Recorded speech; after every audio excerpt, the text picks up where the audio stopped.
Sarah, what have you done? Kerrigan, the die is cast. This is the last day. Your swarm darkens the sky of any planet. Forget Minsk. Forget all of it. When we are done here, I will return to my people and accept their judgment. Command, we've found Kerrigan. She's holed up in a Zerg base. I made my peace long ago.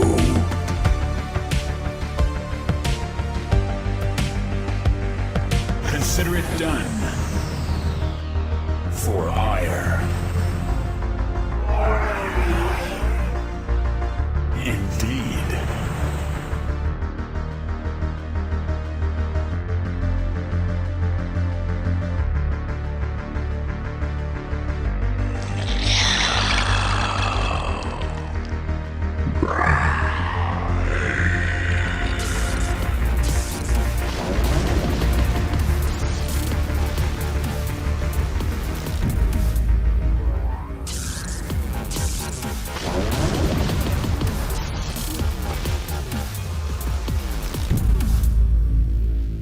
Alex, I just heard that, I think it's your dad, right? Yes. Yeah, you just mentioned that apparently you like watching my videos. That's awesome. Thank you so much. Instability, Stu Blue, and Neutrophil. Good luck in the FSL. Protoss Power. Hello, Meadow. Thank you for being my fan. I hope you can keep cheer for me and have a nice day with StarCraft. For you, Meadow. Hello, Meta. Keep playing StarCraft 2. Hope you enjoy the game. Hey, Dark Man, keep playing Turk. It's fun and hopefully you'll get some good results. I'm cheering for you.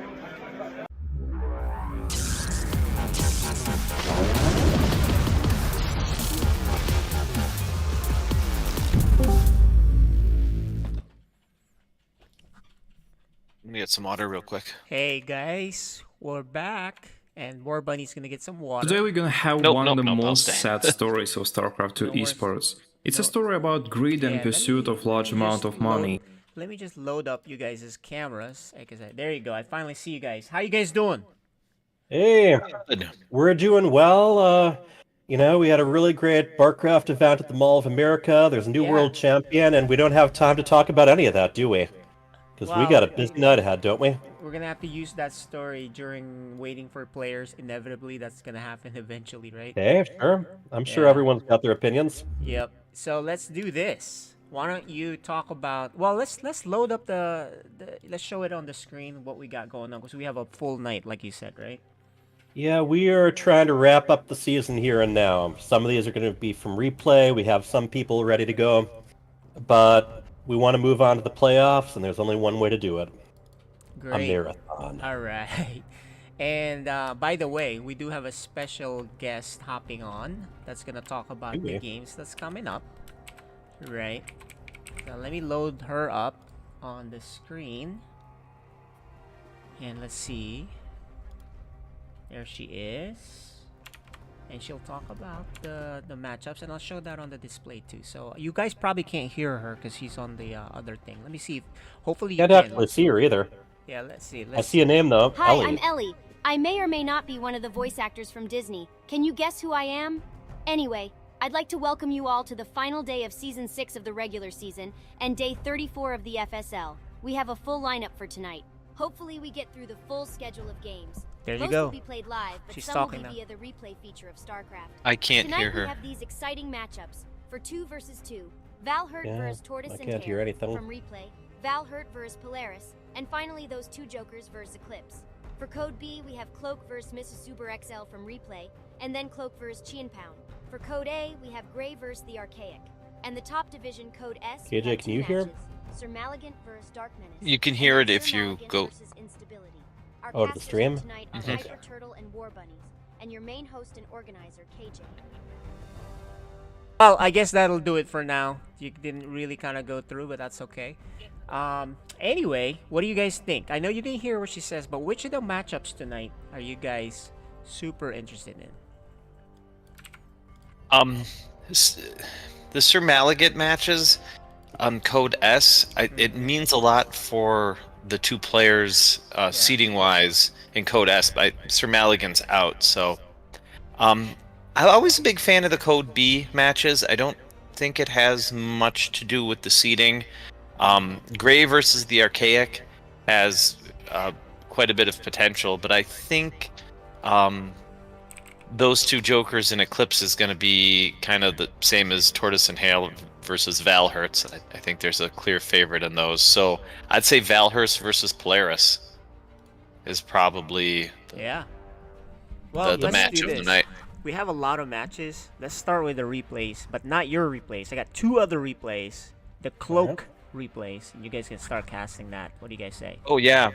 Yeah. Who do we have live tonight? I'm assuming everyone that is not on the list here, that is on the list here, that is not the replay, minus I think, who the heck? There's one on the chat that said they couldn't do it tonight. Stu Blue, but Stu Blue may be able to towards the end though. But who's Stu Blue playing? He's on a team with DLS Missile, so that those 2 Jokers and Eclipse. So we may play that last, if he, if it's still on after 10. Oh, okay. So let's get started with. I'm just gonna load up the games, guys. I'm not gonna be able to find the actual map picks, and let's just wing it. Does that sound good? Yeah. Yep. Code B to start. We're gonna start with the Cloak games, starting with Uber XL and Cloak. Okay, let's go. And let me make sure that we're in the party. Yes, we are.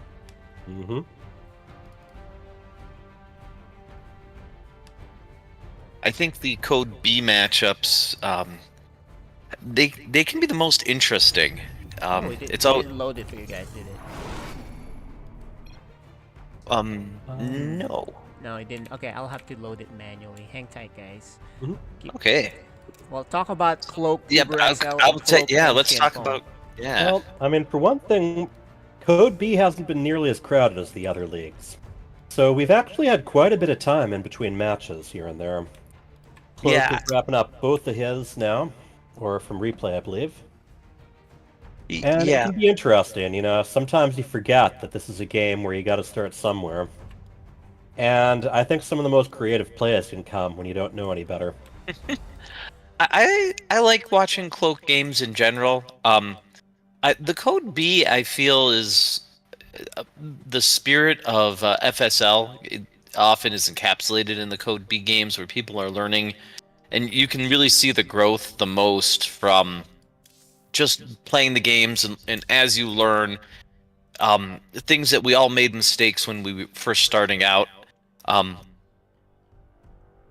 Yeah, you can see the light bulbs just kind of appear above their heads at one point or another over the course of just a few months. Yeah, I was going to say... And Bunny, how about you tilt your webcam down just a little bit? I can't. My head's prettiest. He does it on purpose. It's not nearly as shiny as mine, but not as well polished. There's that mug. Quite the mutton chops you got going there. Yeah, some of that's actual hair. Well, I'm sure a lot of it is. Or nerve cords, since he plays Protoss, right? Yeah, I'm a Protoss player, so I'm a lesser ape. So here's the deal. Oh, and speaking of lesser ape, if you could cue into the replay now. Oh, okay, yeah. Had me adjust my camera, I had to switch off. I know, that was my strategy. Attacking from 2 places at once. Now, I think that one of the big things about StarCraft, and one of the reasons why it can be really intimidating to get into, is sometimes you gotta make mistakes in order to learn what you're supposed to do instead. Yeah. And, you know, no one enjoys making them, but, you know, if you don't know what you're doing, but you don't encounter any resistance at all, you're not going to learn what you should be doing differently. Yeah, let's get her started up. And Tropical Sacrifice is kind of a straightforward map. Yep. And for those wondering, yep, we're still on the old map pool. KJ, did we decide whether or not the playoffs will be on the new map pool or the old I one? think we'll have enough time for them to practice on the new map pool for the playoffs. Awesome. Oh, All right, so in the upper right, we have Purple Protoss. She is called... This is Uber XL. And in the lower left, we have an orange Protoss. His name is... We have the GLHF. Remember, your APM is never so low that you can't manage to sneak that in somewhere while you're waiting for your first pylon. Speak for yourself. This is, Miss Uber XL's pylon was a little late. And very, very close to the Nexus. Not always the most popular way to go. I like that versus Terran. I like to keep my versus Protoss. Obviously, you'd normally put it out on the ramp just to keep zealots from being jerks, but no one really did that. I see 2 cloak probes. He's looking for proxies. Miss Uber XL normally isn't very cheeky of a player. No, she tends to sit back, do her best to build up, and then work with what she's got. Yeah, so I'm assuming this is Cloak's got it queued up to kind of look around. I like it. Cheeky. Yeah, but he went a little cheeky. That's interesting. Yeah, we got an orange pylon right there. And Cybernetics score is late. She's got to either drop. She went a second gas, but she's missing her cybernetics core. Right. One thing you learn very quickly is that flow zealots do not do very well against stalkers. Yeah, she built a second gateway, but she didn't get her core. Now she's supply blocked, and she's still not getting a core. There it is. Here it comes. Yay! The core was built. So the lovely thing about Protoss is they have the right to just nullify the defender's advantage by just producing units right at your front gate. Robo, huh? This is getting fancier. Yeah, I don't want to call it a build order win, but I think that this is very favored for our orange Protoss right now. Yeah, I mean, almost anything he creates, she doesn't have much to answer with it yet. I'm curious about the Robo. She starts with a zealot right away. Yeah, and not zealots aren't very effective until they get their charge upgrade. She's also expanding, so I mean that's money's good. Going somewhere, yeah. Spending is better than not spending. Going to be an immortal or a warp prism. I'm assuming immortal. She's supply blocked right now. And that is not optimal when you have base going up right at your front door. Yeah, and she doesn't have a pylon on the way. She's waiting for this to finish, which is a huge supply block. And then meanwhile, she might not have scouted it, but boy, this dog is definitely checking out the gateway. Good boy, come here. Come on. Oh. Now she's putting down the pylons. She put down 3. Yeah. I mean, got to spend the money somehow, but 1 and production facilities would have probably been better. And plus, the Nexus was just about to come up, and that provides supply itself. Right, but she needed to put them. I like the way. The Stargate would be really good.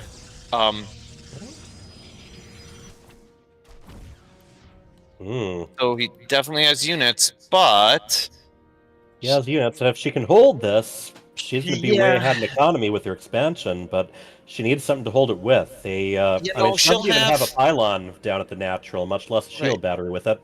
Right. If she's the thing is, her army isn't that bad compared to what. No, it's amazing how differently they're playing, and they're actually still pretty close in supply. The second immortal. Those are 2 more pylons. Yep. Is Cloak? Pylons, always the pylons. I have a question. I haven't noticed. Is Cloak building his stalkers way back? Nah, this ends the game though. Yeah. She built 2 Stargates, but nothing out of them. She has the right idea, but a little bit too late as far as the batteries go. I think this is going to be over right now. Yeah, this is yeah. She built 2 Stargates, which is a good plan, except she didn't build anything out of them. So yeah. Void Ray on the way, but it's not going to complete. I mean, what's that? 5 stalkers now, and yeah. She's got to actually produce it. Yeah. That's right. Pylons, ever the Achilles heel, man. Cloak knows that all too well. Oh, and she gets the one building the... It wouldn't have mattered. Wouldn't have mattered. Made things a little bit more interesting. For a couple seconds, yeah. Yeah. We have the end of that match.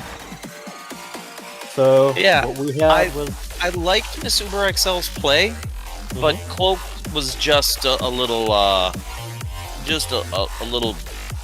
tighter on what he did. He had a better plan. Right. I mean, she showed some pretty good sense as far as she had a tech path, she had an expansion. Yeah. But he had the units. Yeah, that's one of the things when you're starting out. It's really hard to balance. She was spending her money, which is the most important, in building probes. So those are the foundations of good play. Cloaks.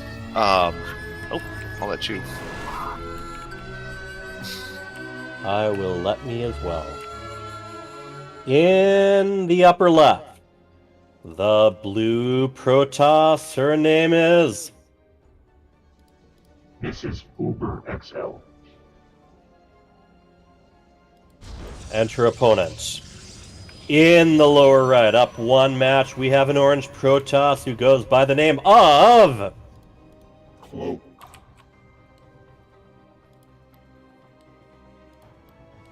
Alright.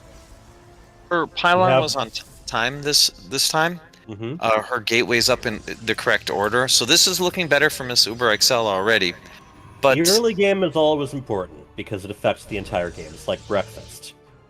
And it's also the part of the game you always get to practice. You don't always get to practice the late game or even the mid game, but this is where you really want to try to oil things out, figure out exactly what you want to do when, so that everything shows up and you don't have to wait for what you've got planned.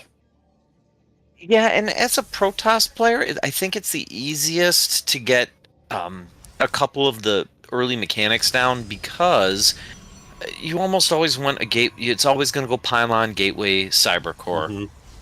Yeah, there's no such thing as gateway before pylon, that's for sure.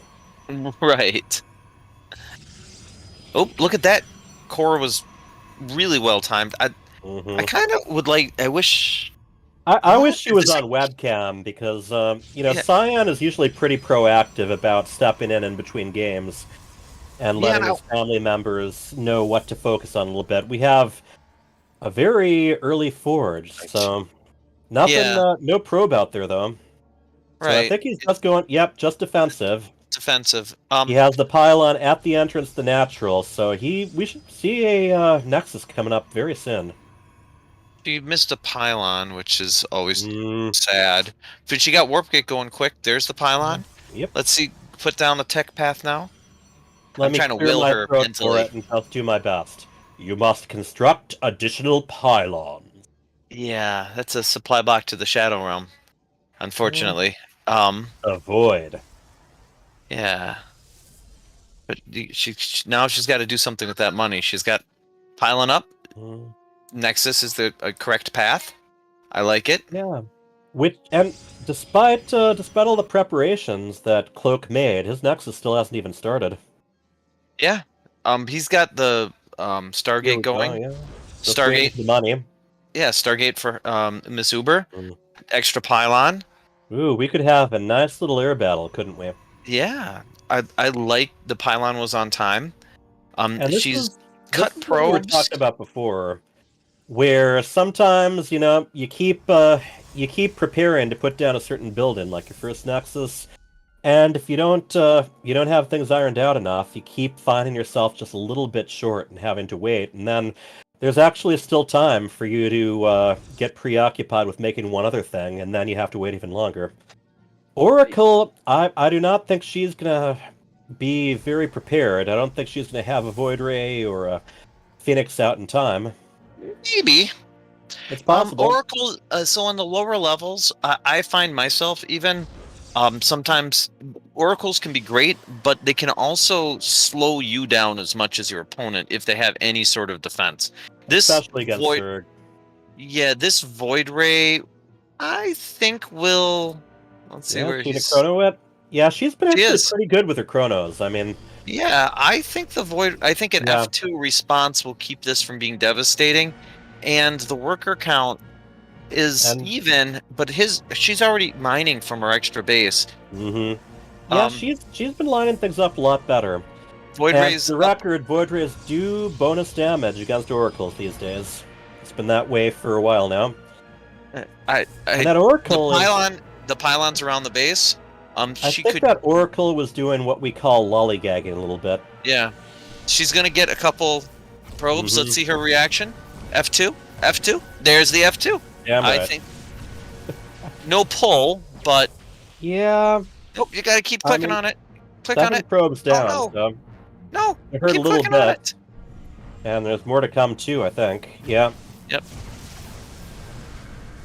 But does the oracle get away? Gonna get away. Yeah.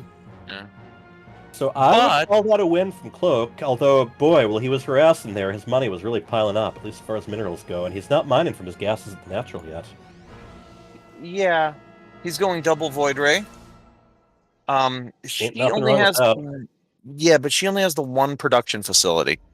One so gateway, one Stargate, yeah. Yeah.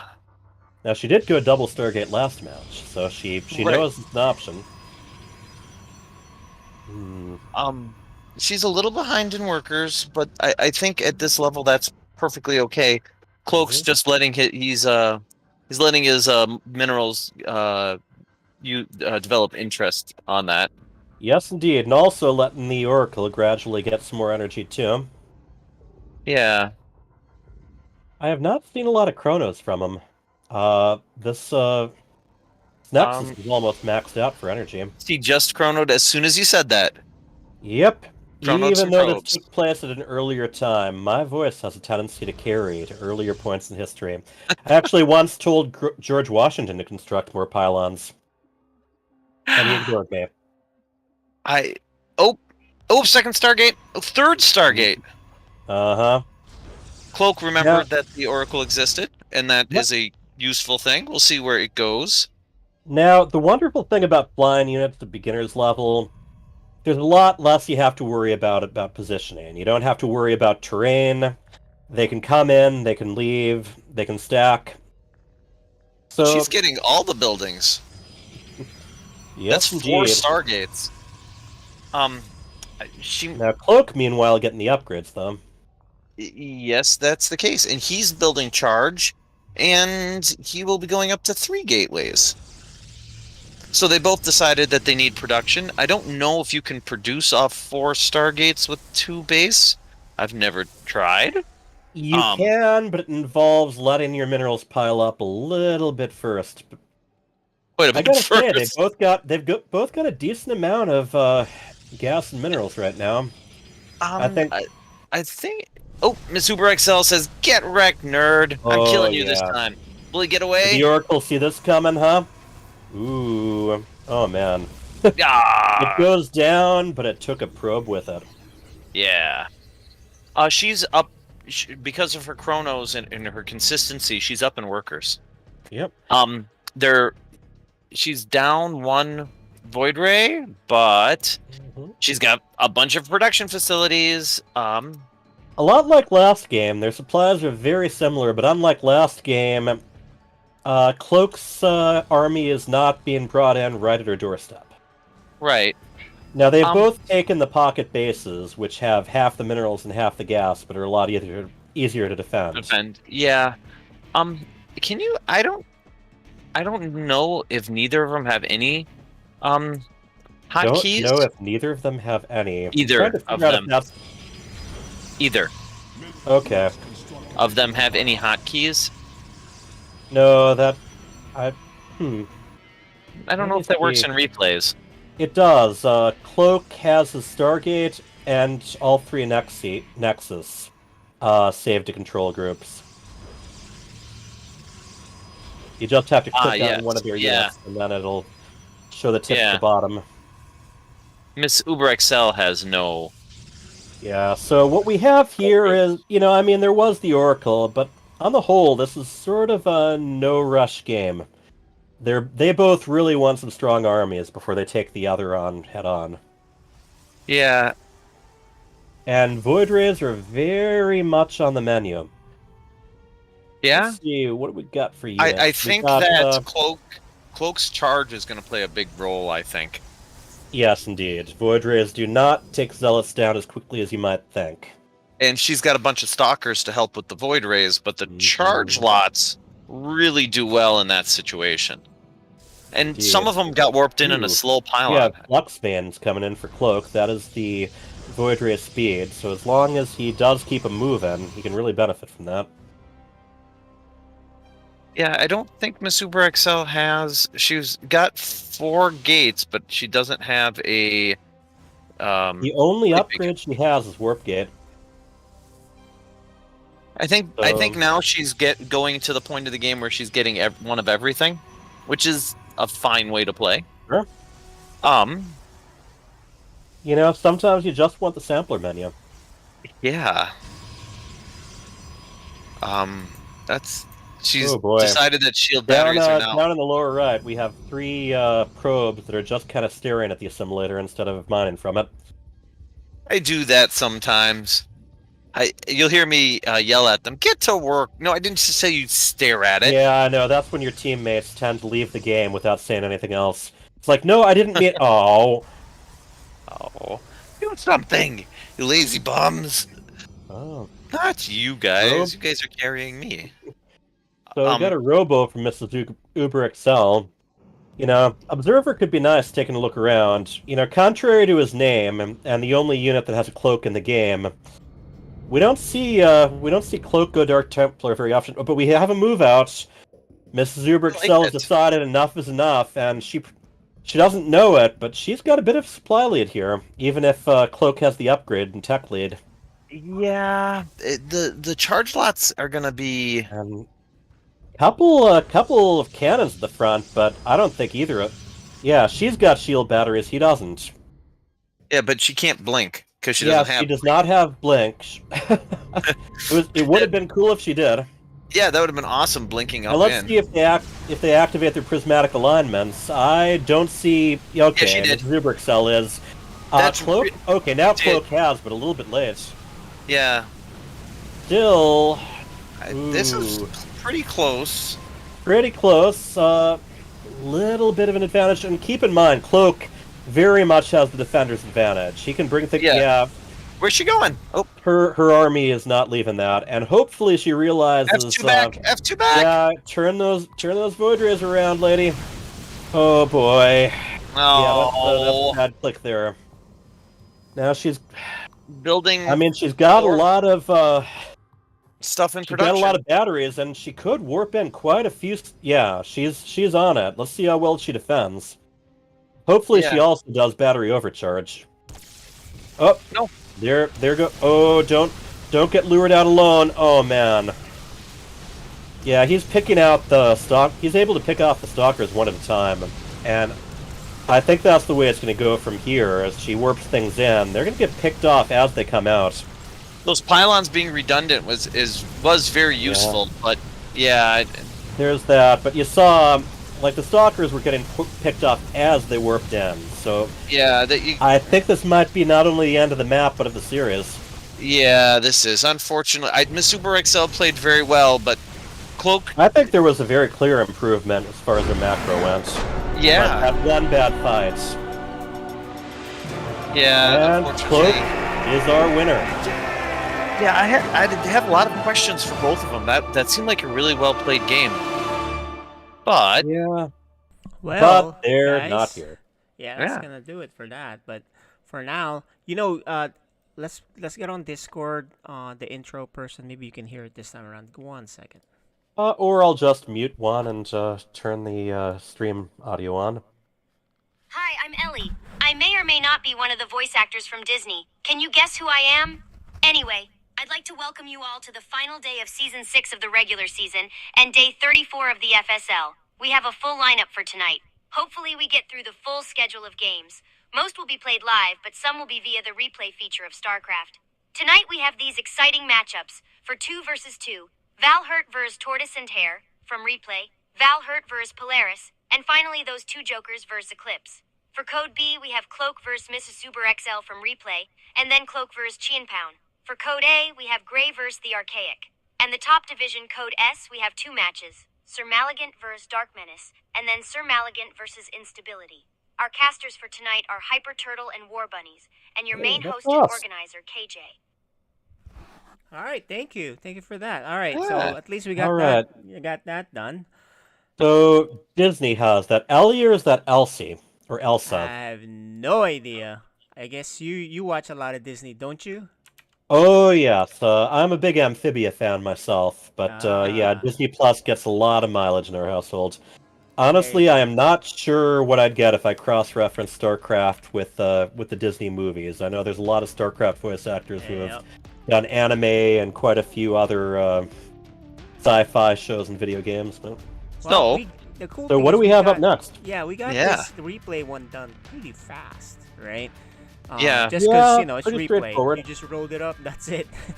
No delays. So we're going to go with Cloak's other match against Qianpound. All right. Okay. So you guys get to cast that as well. Lucky, lucky, lucky. All right. Cloak versus Qianpound might be the closest one of the closest matchups for tonight. Might be. Qianpound can be real hit or miss. Cloak is really getting rolling on his abilities, but Qianpound can sneak up on you. You're watching FSL Season 6. All right. In the upper right, we have again our orange Protoss going by the name of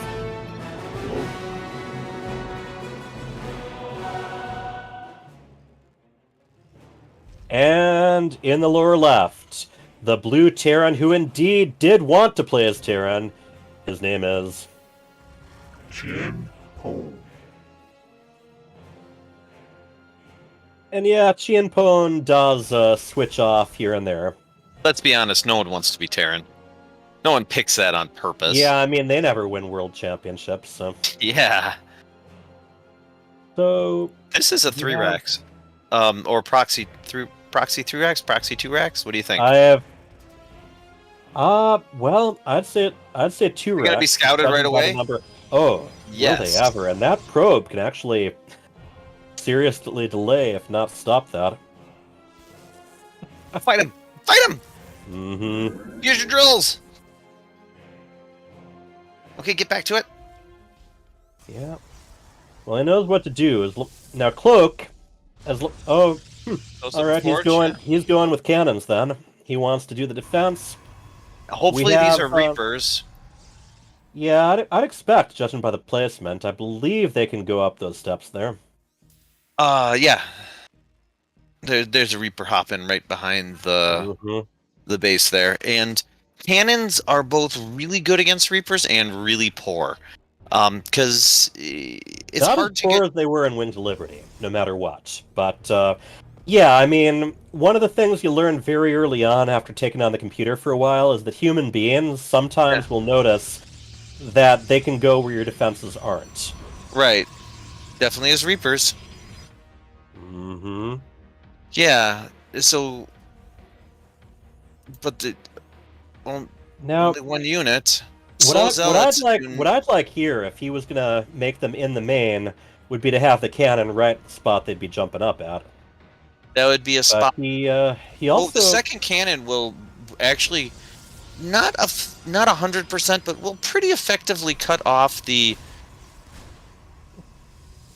Well, here comes that Reaper, Micro. You know, even Beyond had to start somewhere, and this Reaper is going to get caught by the cannon. Yes, he did. So that cannon, in the end, no complaints about where it was. No, these two cannons here. He is going to take those barracks back home. You can even see back to the main. Yeah. The SCVs are just hanging out there. Yeah. It's like, so we built. If he started building his factory, I think he'd actually be up from the start, even though he's down by supply quite a bit. Well, cannons aren't cheap.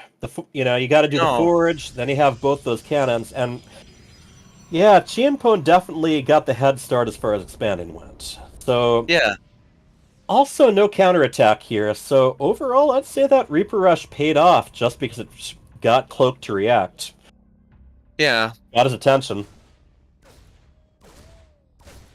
You know, the Stalker.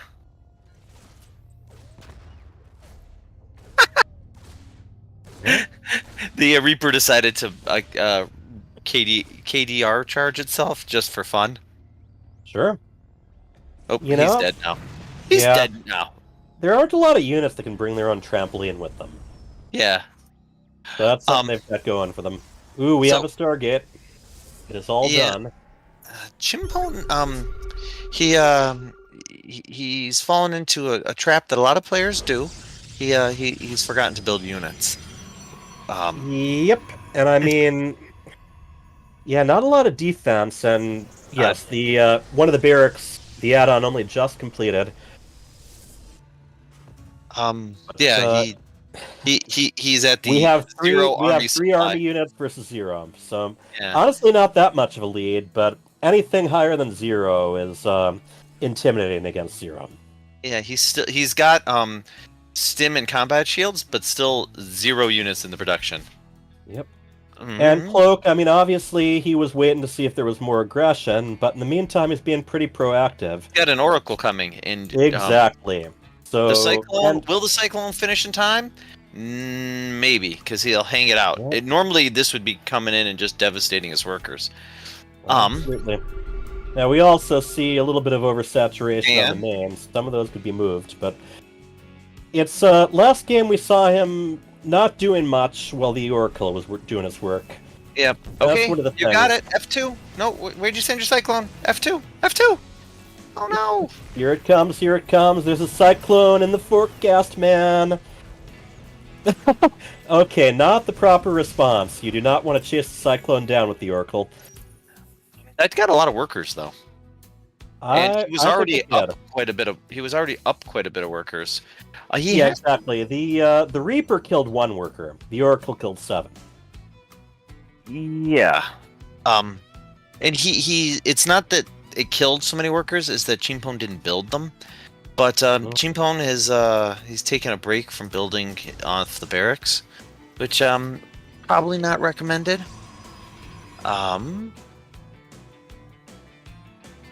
Chienpon has his Cyclone hotkeyed in his barracks, but not his factory. Yeah, I gotta watch more replays because, versus the live games, it is kind of cool to see how they've got things arranged. You can do that in live games too. Can you? Yeah, absolutely. I always kind of check. All right, I'm gonna try it out because we do have a couple of live games tonight. And for those who are curious, we're planning to stay up late here. This is gonna be a marathon, and when we finally do get to sleep, we're going to be saying, I think they're going Reaper, and our wives are gonna ask, what are you talking about? What? Your wife would be more forgiving of that than mine. So Starport's finally on the way. My wife is more StarCraft than yours. That's technically true. A 7-minute. Oh boy. Starport. Here's a tip for the beginners there. When you're going with Cyclones like that, scan first. They can lock on just off of the scan. The Chargy boys Charge finished at a very lovely time. Yeah, Chargy Boys are gonna take care of that pretty handily. We're seeing a lot of minerals piling up here, and neither of them have taken their third yet. Yeah, the minerals piling up is as important. What he canceled? And the rough Why thing did he here cancel with, them? what did he cancel? Is I think those were barracks building. He canceled 2 of them. Okay. Well, right now, Chienpon has more money and thus less army supply because he hasn't spent it on them. Yeah, this all of them except the factory are building, but I mean these charge lots are unstoppable. Close to unstoppable, yes. I mean, aim, move, and forget. That's the lovely thing about them. Yeah, that's GGWP. Good game, well played. Cloak racks up another victory. Yeah. I like the ideas that Chimpone had, but I don't. They needed a little bit more polish. I don't think he plays that very often. I think he does it more in team games than one-on-one. Yeah, and Cloak, to his credit, handled it very well. He saw it coming with a beautiful scout. So, had a response that, at this level, any response is a good response. So, yes, indeed. Yeah, I mean, it was a response that didn't involve just chasing the Reapers around. Yeah, he's Reapers like, are quite the headache because after they haven't taken damage for a little bit, they heal up. Yep, Chienpon does also play Protoss. I like this matchup. Meanwhile, in the upper right, Orange Protoss, who is up 1 map. His name is Cloak.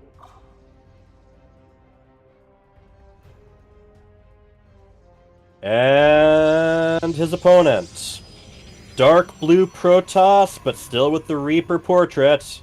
He is called Chienpon.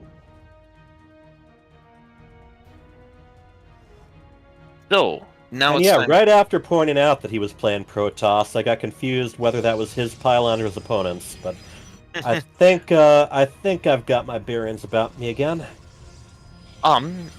So it looks like he's ready to. He's expansion build. Yep. He's getting Playing a a gas.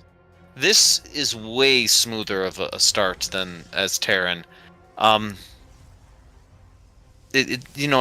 pylon's a little early, but I'd rather have it early than late. Yeah. He's using his chronos. Do you think he can take a map off of Cloak, who seems so far the king of the B League? I think he can. I'm not expecting it though. Look how smooth that everything is finished. This is just smoother. He looks like a different. I mean, obviously this is his main race, and it shows. Even if he doesn't take a map off, this showing is a lot better already than the showing we got from. And look at that, right on time. Yep, we'll have to see. Next season we might have an even smaller Code B field. Got to start recruiting, man. Or relegating. Yeah, maybe. Okay. Maybe. It's finished. He's got an adept right away. Cloak went stalker. He's got a second gateway up.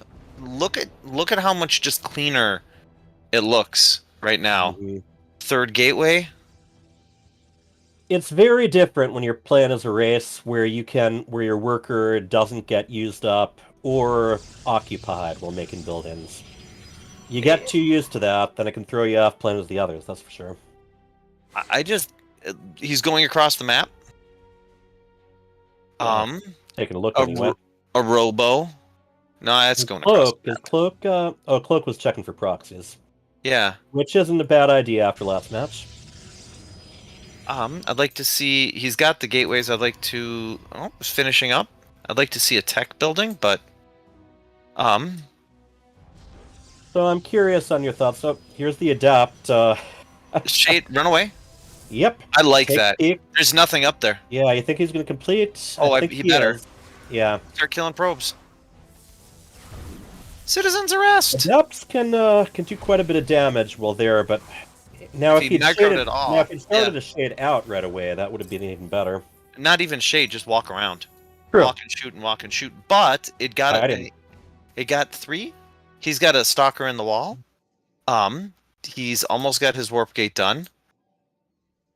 I mean, walling, the whole walling off with the 1 unit on hold position there. Twilight Council. It's an important one to learn. The tech. I don't. In this league, they often overbuild pylons. And like I said, it's better to have extras than not have enough. Right, it's just like queuing up a few extra units. It's like optimally, it's not optimal, but at the same time, it's one less thing you have to worry about. Yeah, one of the things I will I guess that's I think a little excessive, but yeah, 70 supply max for 32 army and 32 units. He warped in, which is good. Yep. But he's got to build a tech path. Yeah. So he's got to pick charge. Now, one thing that Cloak has been really good at over his opponents in the games we've watched so far, tech path and also upgrades. Yeah. Yeah. And it looks like he's going pretty much mass gateway. He's got the robo to back it up. I like Cloak taking a view with his observer. Yeah. And why not? Yeah.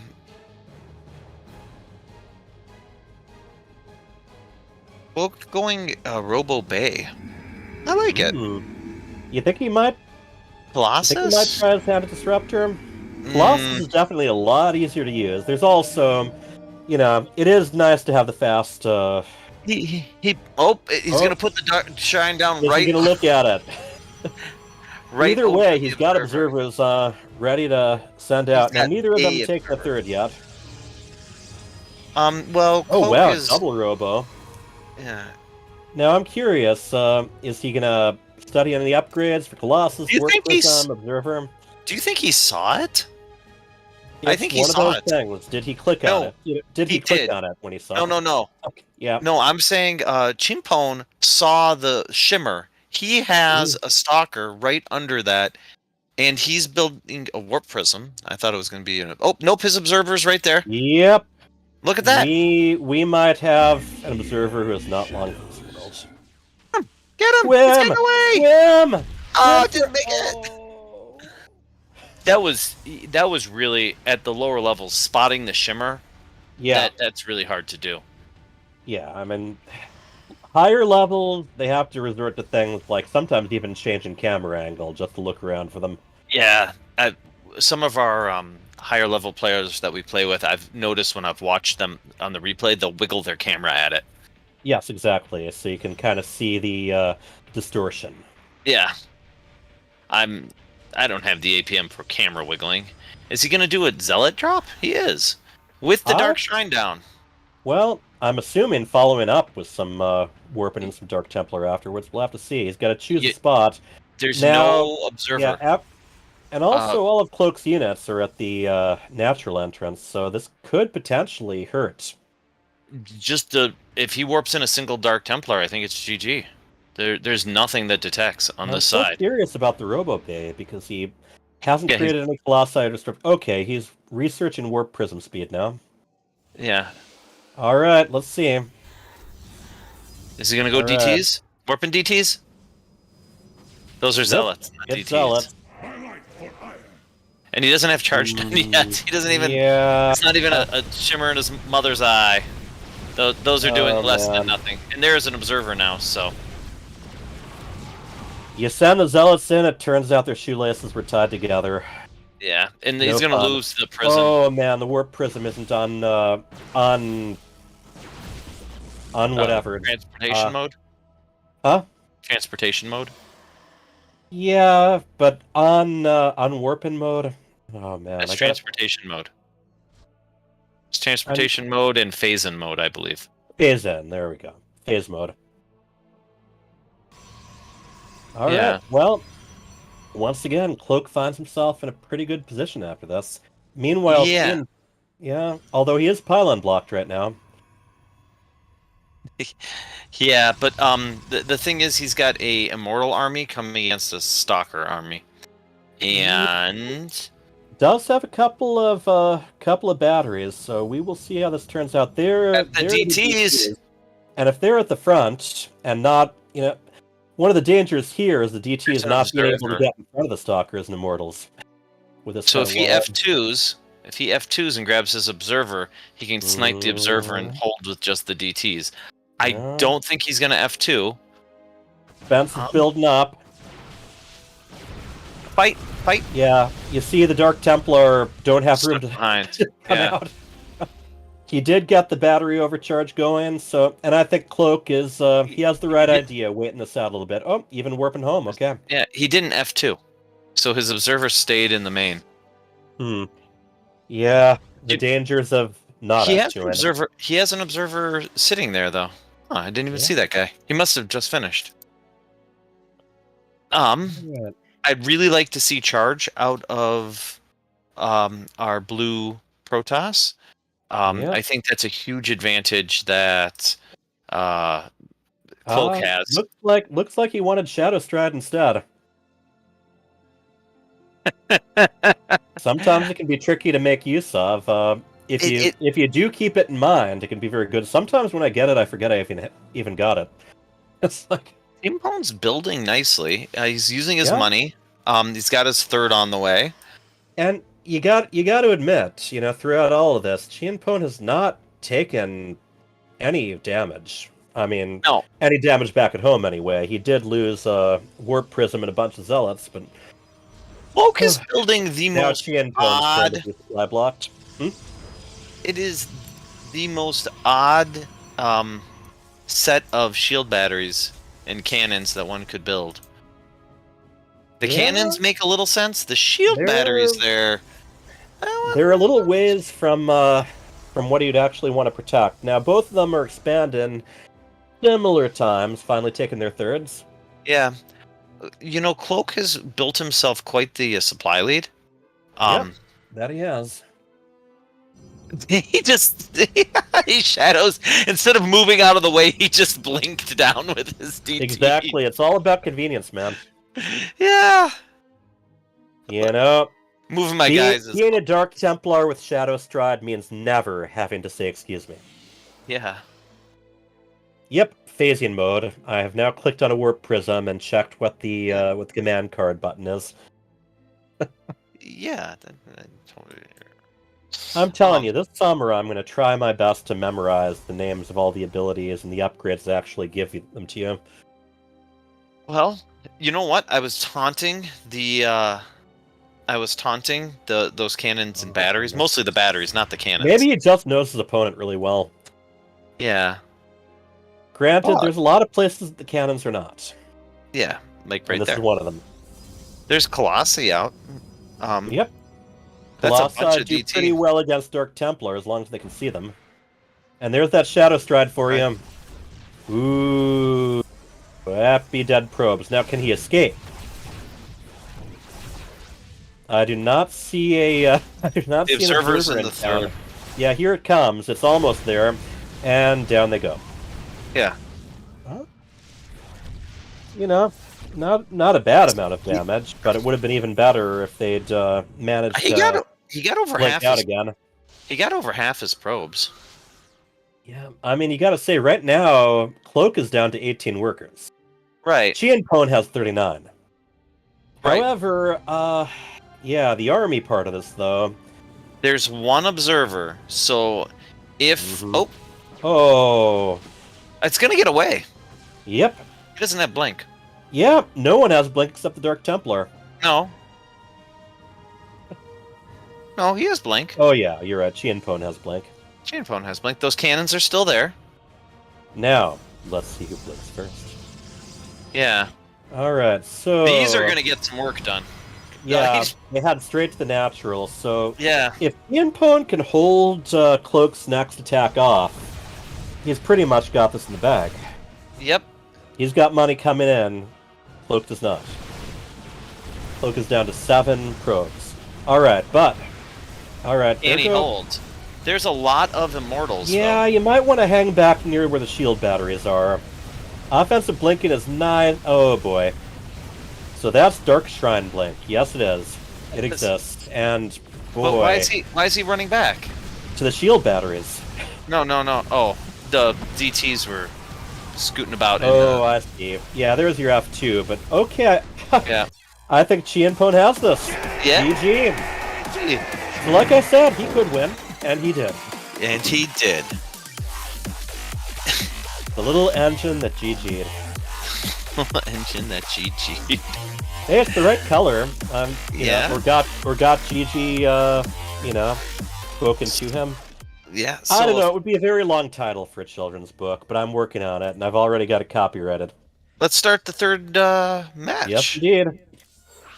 Yeah, So, we got one thing, it for a guys- series Hold on. tonight. Yep. One thing is, they ended up playing the same map for the third game. We'll allow it. Ooh. Yeah. It's Code B. If both of them agreed, then why not? Yep. Let's just pretend the previous game was a draw. Oh. This is match point, man. You're right. Let's see if one of Oh, them gets man. cheeky, because I think that I I expect think this- Cloak to do it. Okay. Or they might just both throw a cheek in.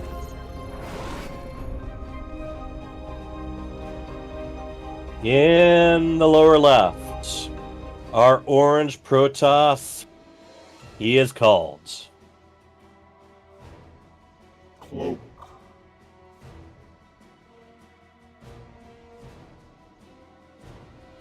And the blue Protoss tying this series up, his name is Chienpone. Alright. So for Cloak, we have a pylon at the main ramp. Chienpone, we have the natural pylon. That's going to be a proxy from Cloak. Look at it. It's going to be That's something, not, yeah. It's not scouting.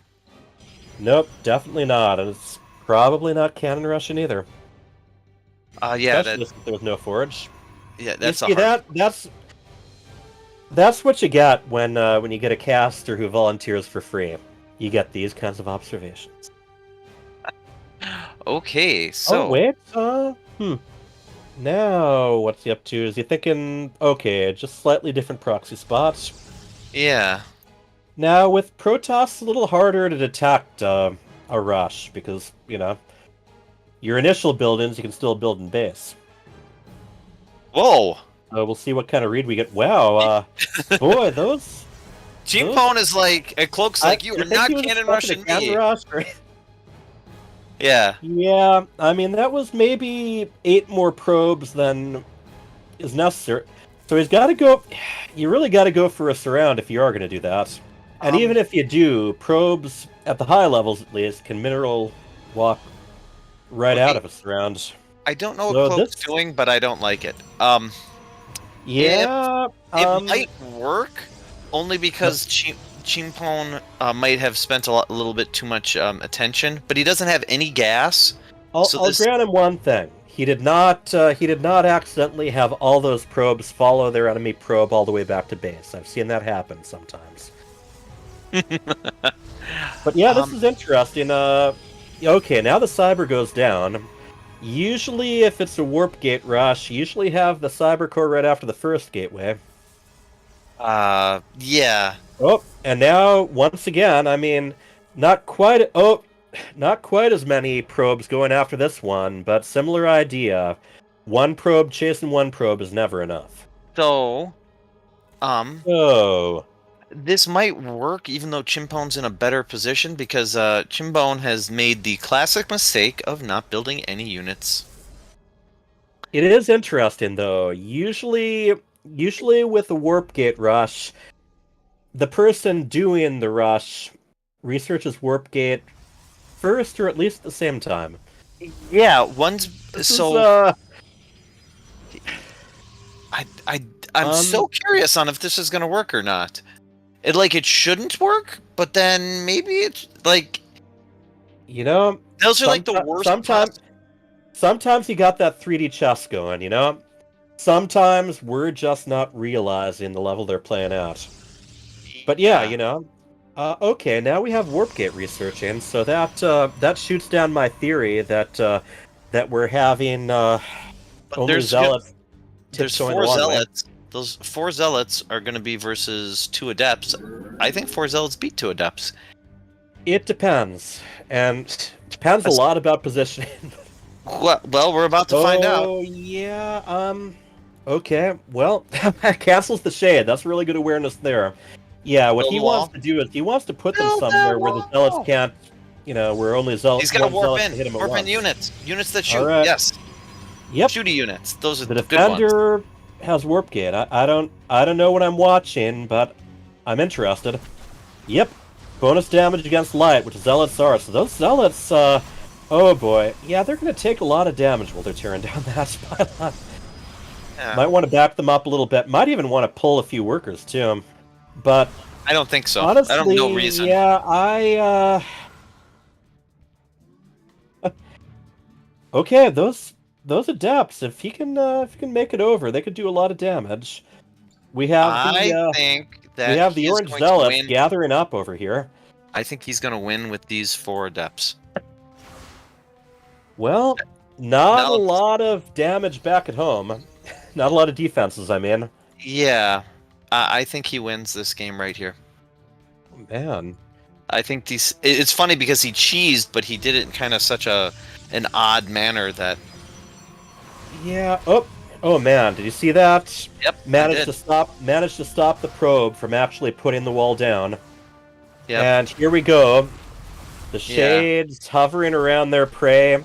Now we have the counterattack. Why are they fighting? They could walk in. You have to walk in. I think he's busy trying to micro his probes, but now he doesn't have that problem anymore. The probes are gone.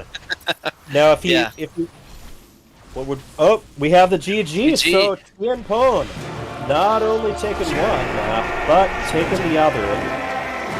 You know what? I think not only is Protoss' race, but Inside and Out is his map. Yes, he's a very strong inside and out player. He knows that map inside and out. Yeah. All right, so it looks like, guys, we got a winner there. No interviews, of course. Yeah. But we do have Veils and Hurtin' Time. Looks like they're available. And available. Oh man, come on. That's Fear Dragon top there. On. And I see Caliber on, so I guess we just need instability and we can get that one started. Oh, instability's in lobby 1. Perfect. Yeah, should so we she just use her camera probably, and then the reason we want to get that going is because Veils is in the UK and it's super late for it. So you usually try to get his games out of the way first. Yes, indeed. Yeah. So while we wait for them to hop on, and I know that. Oh, and Hurtin' Time is available too. So I believe they're both UK, aren't they? Or they're both Europe. No, Hurtin' Time's in San Francisco. So that's next door to the United Kingdom. It's kind of like Wales. Yeah, okay, so let's do this. Let's bring in Caliber now, because he is here. Caliber. Welcome, Caliber. We'll just get instability on as soon as her camera's on. Veils and Hurtin' Time are hopping on now as well. There you go. Go ahead, guys. Chit chat. Well, real quick chit chat. As soon as since we're waiting, maybe we can chit chat. I'm back. Wait, do we have 2 Veils here? 2 Veils, no instability. It's the way it needs to be. Oh. All right. How late is it over there, Veils? It is 1:10 right now.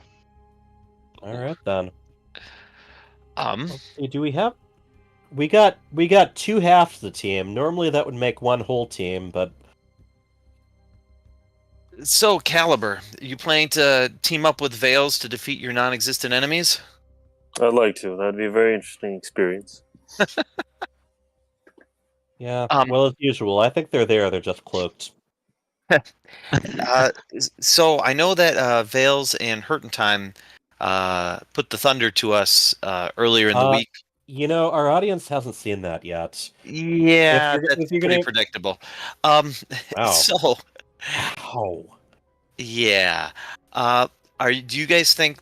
Obviously, Veils and Hurtin' Time have been the team to beat Do you guys have something special planned for them? No. Frankly. Yay! All right.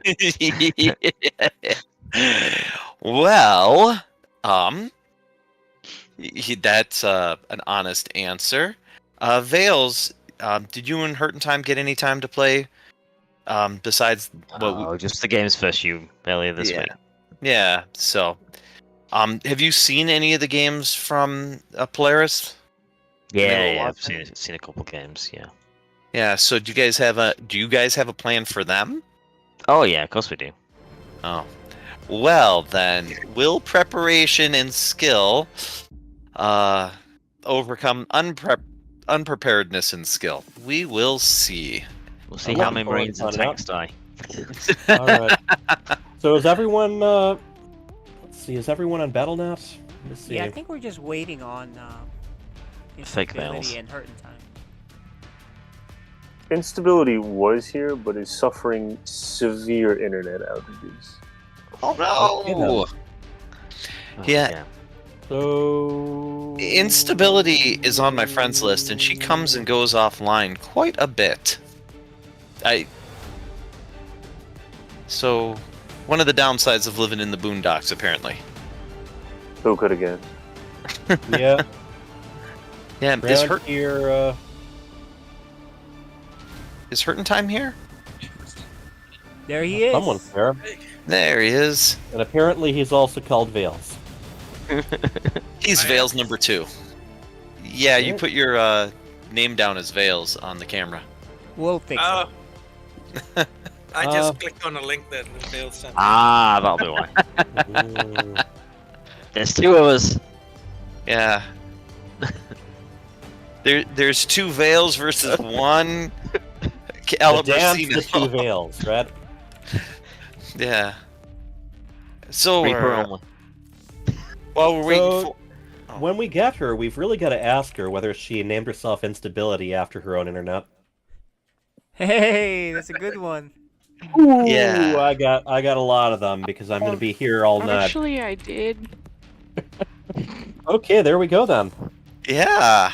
We have it from her own mouth. All right. So we're going to start getting people in the lot. Wait, that's 3v3, isn't it? No, it isn't. Okay. Yes, it is. Yeah, it is. Okay, we just need to adjust the mode here. 2v2. With Berserker. Or maybe, yeah, I guess. Wait. Try again. I didn't create it. Okay. There we go. Okay. This one's way more 2v2y.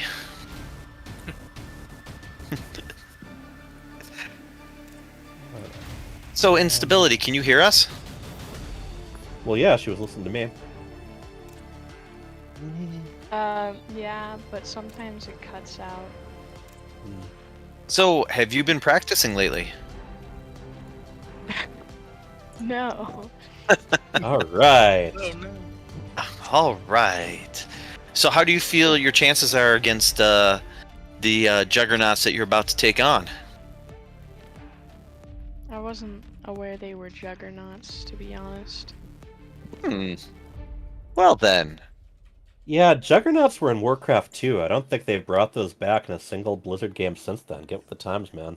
Yeah, Bring they're back also ship a battles. StarCraft 2 team, but Juggernauts. All right, and team. who are you concerned more of? Hurt, Vales, or Time?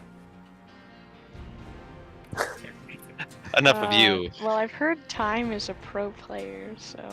No, he had to change his name because it overlapped with either Time and/or Hurt.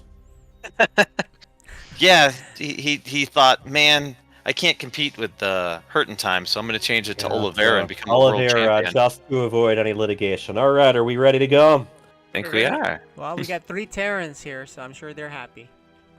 3 Terrans, and a Protoss, and a pizza place. All right, good luck. Good luck.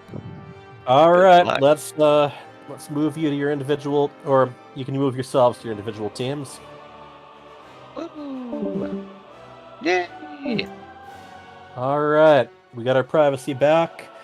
We were on Fields of Death, one of the more wide open, gold heavy, crazy maps here. Yeah. I don't feel a lot of confidence coming from Polaris right now. Although a lot of frankness. You gotta give them Yes. that. They're a very frank team. So I'm pulling for them. But Vales and Hertentime are very good. So they have that going for them. The skill. Instability is in Polaris are no slouches, but let's see what we got. Instability. In the upper right, we have the purple Protoss calling herself Instability.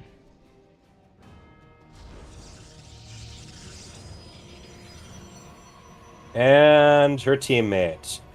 In the green, the Terran player known as Caliber C. Glass of milk is about to get spicy in her. Yeah, that's right. I forgot how good of a trash talker she was. And together, they are called Polaris. Only appropriate that Polaris would be up in the north, right?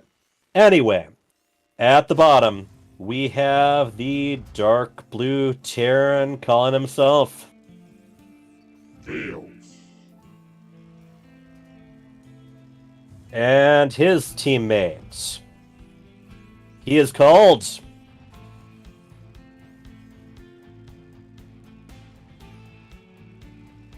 Hertentime.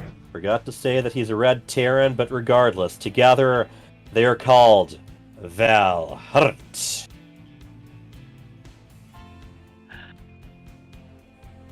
Alright. And there comes that instability into play. I was gonna say, like, nobody's moving, but it's because of the lag. Yeah, it's not that they're not moving, it's that you're going so fast, man. Yeah, I'm just glad it's not me.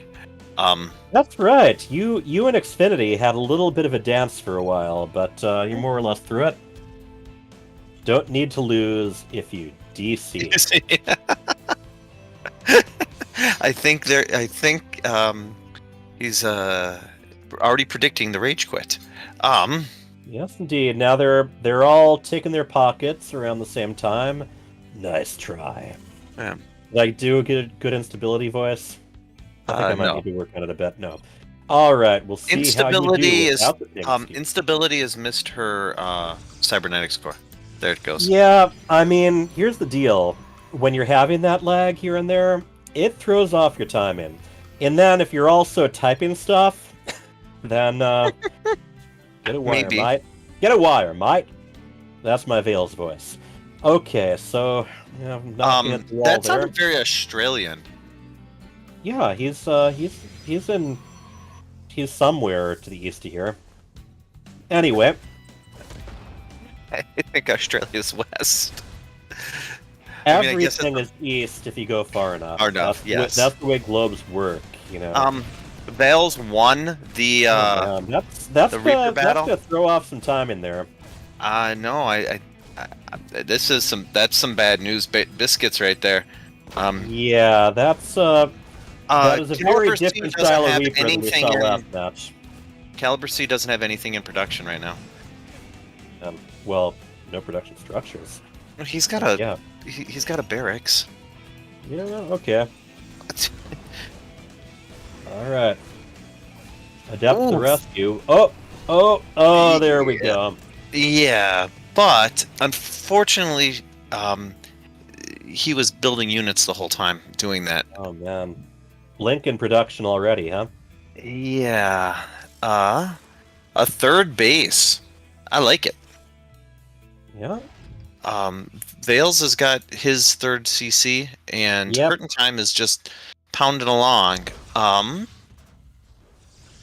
So This is an interesting start we got so far. Cloak being researched for Banshees. We're gonna have to see how the Mine text drops. match. Yeah. They if all... I was Vales, I would actually be, with how good my Reapers did, I'd be tempted to just see if I could pop up. You can, on this map, it's really annoying. There's a lot of spots where the Reapers can just kind of get away with it. Yeah. Well, and we're going to see how his Banshee micro is.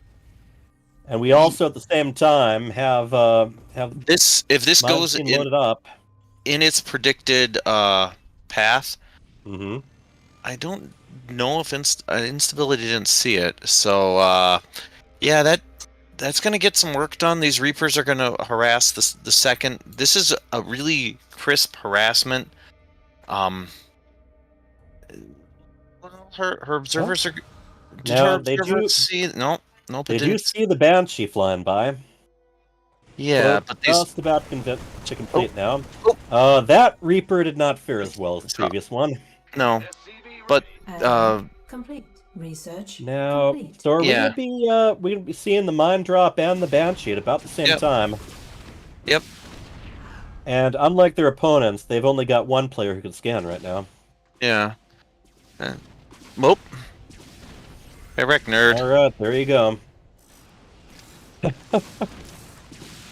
Now, if I were them, I wouldn't do the mines and the Banshee in the same place, because you only need one scan for all of them. Yeah, but this is pretty devastating. I'll grant you that, but I gotta criticize something, okay? That, Oh, there goes that famous lag ploy here. Yeah. Yeah. Only for a second. That's nice. She's got to get her workers back to work. Yeah. And did any of the... Oh, there's still a mine in the natural. Oh, the third, I guess. And it's going to come off a cooldown. Let's see what it does. I don't think it's in range of everything. There. Yeah. So Caliber sees... He's got a decent marine count.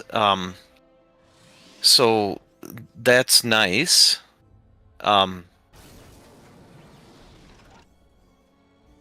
He's got stem.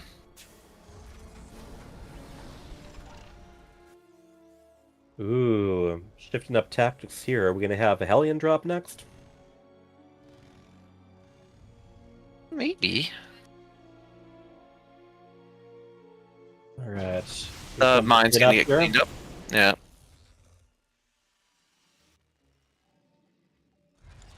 Now we have a little bit of a lull in the battle. Oh man, a lot of research going on. Hyperflat rotors, eh? Yeah? Cheaper than it used to be, so I'm all for that. And more Banshees on the way, so... Yeah. Doubling down on this air harass. I thought they... Oh. And also, we have a gold base taken. I didn't even see that. Vales took the gold. I was actually... Oh man, no. What? Don't waste the potential of those mules. No. On what... Yeah, I know. On one hand, mules do not actually carry anything more than the SCVs do from gold, but on the other hand, they're free. And they're instant. As opposed to ferrying more SCVs over there. Yeah. Man, there's so much in production right now. It's hard to even pick out which icon's which. Thors. We just had the range completing for the Colossi, so we are going with the big ground units as far as Polaris goes. Thors and Colossi, as well as quite a few Stalkers and Marines. Yeah. And we have Polaris also taking a gold, although a more obvious one, which also, on the other hand, makes it easier to defend. And considering all the medevacs and Banshees flying around, I don't think that's a bad advantage there. Yeah. Taiga or the Banshees are heading out. Yeah. And their speed is just about to kick in, so they can do a lot of damage wherever the army isn't. And you see both armies are basically guarding the. I think this is going to come in and kill all the SCVs in Caliber Caesar Taiga's base. And even when you have detection, fast Banshees can move from one place to another, well, quickly. Yeah. Oh man. Yeah. So we get some of them out. Yeah, they can. Yep. Cloak there up. goes that cloak. Yep. Oh man. Yeah, and just honestly, even zooms some of on the out. damage they could do to the army if they keep their distance, they can really take advantage of the ledges here. Yeah. Yeah, didn't lose anything. Just zipped on out. Knocked Taiga down to 41 SCVs. Yeah, their Polaris' workers have been picked on a lot. Let's put it that way. Yeah. I'm also seeing that their supply is down. They're both down 60. You said what are you gonna use that centaur for anyway? They don't detect DTs. I think she's trying for a little bit of a fake out. Detecting the lose. The loss? The loser? I don't know. The lose. It's the lose. You Or did maybe the know that loss. those DTs were Haluk. You can't hallucinate DTs in this game, by the way, so before you take me to the bank on that. Yeah, I'm guessing that's a bit of the same. She's down to 50 now. Oh, and again, that's one way to slow down Banshees, by the way. Yeah. You'll never see that coming. Oh, uh-oh. So I think the armies are just about to clash. Position. Yeah, but not a lot of medevacs available on Tega's side. Ooh, and those Banshees can really allow them to hit more than one place at once. Sniping the siege tank there. Ooh. Oh, yeah, this is... There's work that can be done, but they're going to get overwhelmed shortly after that. No, this is a... they might take a lot of Marines with them, but I think this is over. Yeah, this is an old-fashioned stomping. The mech army is uncontested. The Marines may be all gone, but... Now, they don't want to take might be a good strategy to just pull the internet plug completely. Yeah, they don't want to take their tanks. GG. The tanks are left behind. Val's is like, I don't need those. And we have a winner. As both sides kind of seem to be leaning towards during the interview. Yep. Valhurt takes the first match. You know, but that, I mean, they played very well. They had the production going. They had to clean up a lot of fires during that game, and gradually they slipped further behind. Yeah, I liked it. Just I like seeing those speed banshees being used so effectively. Vales is so There's good a lot harassing, of them. And then that harassment lets Hurtentime build his mech army, and it's tough to deal with. Yep. Siege tanks hurt. If I had multi-digit APM, I'd be good too. Hmm.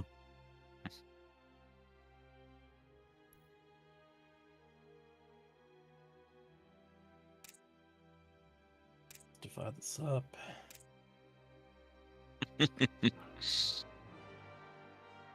Game. Ooh. Alright. Yay! We got everyone together ready. in groups. We have Riscallion coming up next. A little bit less spread out on that one. Yeah, but there's still different ways you can hit them. Yeah. Oh, wait. Oh, never mind. What? No, I'm still in the lobby. I accidentally minimized for a moment. No, I'm ready too. So now that the Polaris knows that Valhertz is coming with the good multi-prong harass, mm-hmm. Do you think they switch it up and go for an early cheese, or do you think they try to hunker down and deflect? They might, but from what we know of Valherth, they're probably not going to be going air twice in a row. They've got a lot of variety. Anyway, speaking of, well, not speaking of them, in the upper left, the purple Protoss, she is. Instability. Right, maybe I will try now. Her partner, the light blue Terran, he is called Caliber C. And together, once again, at the North Star, they are called Polaris. Thought you were a little worse, huh? And at the bottom, up one game, we have the Red Terran. He is called Tails. And his partner, the Dark Blue Terran, known as... Fair assumption, in my opinion. Okay. Oh, starting early. Woo! Instability! And their team name is Valhurt. I took a deep breath there. I wasn't sure how long I'd be saying that. Now, can strategy, skill, and being one map up compete with Molasses Internet? We will find out soon. She sprayed her own ramp. That was her, right? Yeah, that would have been instability. Yeah. With the Protoss logo, just so they know what they're dealing with before they actually get to that gateway. Yeah. You know, I'm of the opinion that there's a lot of work you got to put into collecting sprays and emotes. You might as well use them now and then. Thanks for opening the door. Okay. I gotta say, Who sprayed the instability. GG? Let me see. It should have kind of a border the color of the player, I think. Already and instabilities. So we got another Reaper heading out. Yeah. See how much it can do. You know, there's nothing to counter the Reaper. It's tricky stuff, but for those watching at home, you gotta understand, instability as skill can indeed match her chattiness. Can appreciate home invaders, to be honest. Alright, now, There's nothing to shoot at it. Well, there's a Reaper that can... Oh, man, just blocked it with the barracks. That's unfortunate. Oop. He's gonna get that one, too. Yeah, didn't get anything, but... Oh, boy. Uninvited. Hey, I actually was there when we were all invited to party. The worst kind. Their base is built in on location, so that's nice. Yeah, that's going to give them a little bit of a head start. Now, okay, I think the Reapers just clashed there, but then they went their separate ways. It is such a weird feature of that map, the little jump spot with the sight blockers around it. Yeah, it's kind of a jerk spot. Oh, yeah. If you're in a high pylon, that's the place. What are these two Marines doing? I don't know. I think for now they're just heading over to the Zelnaga Watchtower, but yeah. So what? I think they're just scouting. Oh, they're gonna take the towers. This is one of the reasons I hate Terrans on this map. Is it's just a good Terran with those. There's so many spots where you can. A good Terran. Yeah, sensor towers aren't the only towers out there. Yeah, so we have our instability is going blinky. We have Cyclone Magfield Accelerator, got Blink, got Siege Tank on the way. Yeah. It's gonna get another one! Oh, what a dick! man. A jerk, sorry. Oh, man. Look, never use Richard's name here, okay? Mr. Van Dyke? Mr. Van Robin, it's called, okay? Yeah. Oof, right in his face. Yeah. Forget about APM. I want to know what instability's word per minute is. Hellion was not invited. You know, I mean, there's a good chance they'll meet in the playoffs, right? If they do, I say they cast themselves, you know? We just... we just hang out and we just read the text for the viewers, and something tells me not to let pyromaniacs in my house. I think that Instability should try her hand at casting, maybe with her brother. That actually, yeah, there's something to be said there. We've definitely had a lot of games casted by E.T. Ponhome. very experienced in that department, and I don't know. It's an interesting thing. Oh no! The cyclones are slow. We have 4 minutes. Collect insurance or something. I don't know. I don't know. Well, that's an overextension. Yeah, I mean, that's a huge overextension. Yeah, and like I said, and you know, it feels kind of goofy giving advice to people a lot better than me. But with cyclones, you really want to scan the high ground. You know, you do not have to get up close and personal for them to lock on. All right, well, this is a good this. I think they might just keep pushing them here. They might. They do have the siege tanks on the high ground at home, so they're gonna have to be careful. But this is definitely an advantage that they can exploit. Yeah, chased it away nicely. Very nicely. Although, as we've learned, Valherd has a tendency to just, you know, keep coming wave after wave. Yeah, they're both. But I'm curious about the cyclones because he did research Magfield Accelerator, which now does some bonus damage against all unit types, not just armored. So we're building up again, and yeah, if it's anything like their usual games, they're not going to lay off. They're gonna they're gonna retreat, but then they very rarely keep their units back home for long. Right, they're a pressure team. Absolutely. And if they can get the high ground around the corner here and shell away from that to the third base, get the tanks in position, they opted not to, but that would have been a real difficult spot for if they would just walk their tanks up to what is going to be in There's very few things scarier than a siege tank on high ground. Yeah.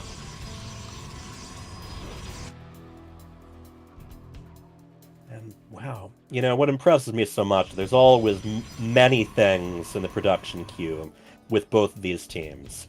Yeah. There's always plenty of structures, units, and upgrades going on. Yeah. Always building stuff. Variety.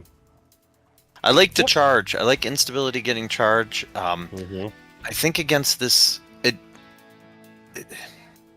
it's going to be hard, the TVT part for Caliber C, but I'd like a lot of charge lots with this. There's a wow. Yeah, this now is do you guys see this? Do you see this doom drop? Yes. Nothing's there to see it. It's gonna fully unload and be a fully. That's one of the things. I mean, if not an observer, at least a pylon. The smoke zone, way out there, but let's see the reaction. Boy, oh boy, oh boy, oh boy, oh boy, oh boy, oh boy. There's the reaction back to it. It's gonna take a while for them to get up there. The buildings are gonna get in the way, and they still had a pretty good chance just to hop back into those medevacs once the army does. Yep, there we go. Snipe the base, and they are out of here. Yep. See you, bye. Now let's see if instability has a smart remark about that. Come on, come on. We need the instant. Oh, well. Nope. Oh man, well, I guess it doesn't really matter if the refinery burns down if there's no command center to mine from it, right? Yeah, it's not gonna. He's gonna repair. Okay, come on, come on. What a save! That is an easy one to miss. And just like we said, they hit, they back off, they hit again. Yeah. Bob and weave, bob and weave. Yeah, and they can see all that with the high ground there. Yeah, this is not the advantageous spot to hit from. Yeah, that's not where you want to fight down to, too. Those tanks. The command center goes down. That's instability's not there. Yeah. Curtain time's not there either. So no, instability's not there at all. Ooh. So like, I'm sick of seeing you nerds.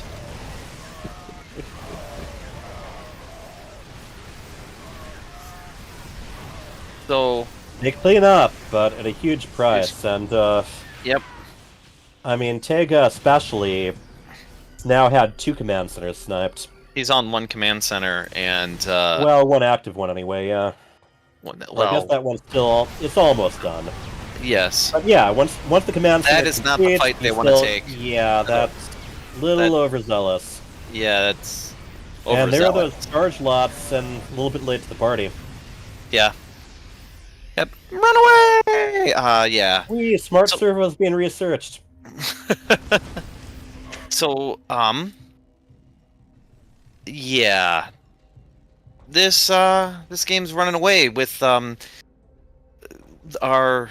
Polaris' Terran. It's not running away; it's running straight at them. 7 arm supply. Yep. Siege tanks getting place. I don't see this being. Smart servo's not quite done, so he was not able to change those Hellbats back into Hellions fast enough. Yeah. The Terran is expanding everywhere. Vales is going to take all the bases. Yeah, Instability actually has done some pretty good expanding, but now, yeah. They have like 10 army supply, 15 army supply total.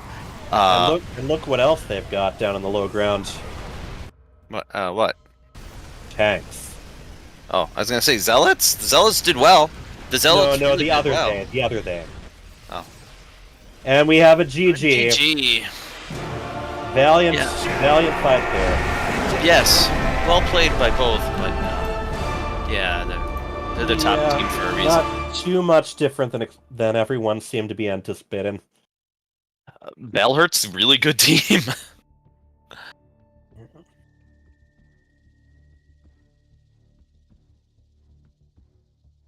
So we are going to bring them in. Yep. We're back, babies.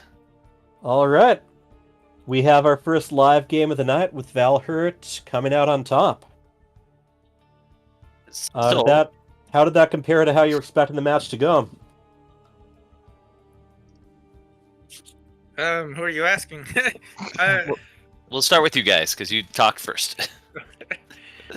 Well, we were expecting that kind of unit composition, so I think we were prepared for it. Yep. Yes, you were. Yeah. Your harass was spot on as always. Did you enjoy the banter? Always. I thought it was funny. Do you think pro games aren't chatty enough? Because I don't think they are. They're not having enough fun. That's what it is. Exactly. Yeah. Instability, you have really high APM considering all the typing doesn't count towards that. How do you practice with your keyboard skills? I don't. I just automatically do it, I guess. Just can't hold you back. Okay. Us lesser apes want to know. So, Polaris, had you seen any of their games before? Oh yeah. Yeah. So I watched the last series that they played. Yeah. Okay, so you kind of expected. Were you was it just faster than I knew when we played them? Their harass hits a little faster than I expected. You guys feel the same way, or was that about what you guys were expecting? What I was expecting. If that's to them, I don't know. No, that was to Polaris. One of them. No, we hadn't. As far as I know, I don't think Instability had seen any games prior. I know I had. Oh, well. Well, this is.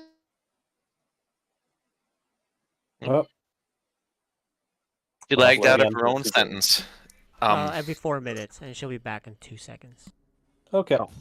I was curious about all the upgrades. So Valhurt, you were taking advantage of a lot of the upgrades that have been touched up recently, and some of which we don't see a lot of.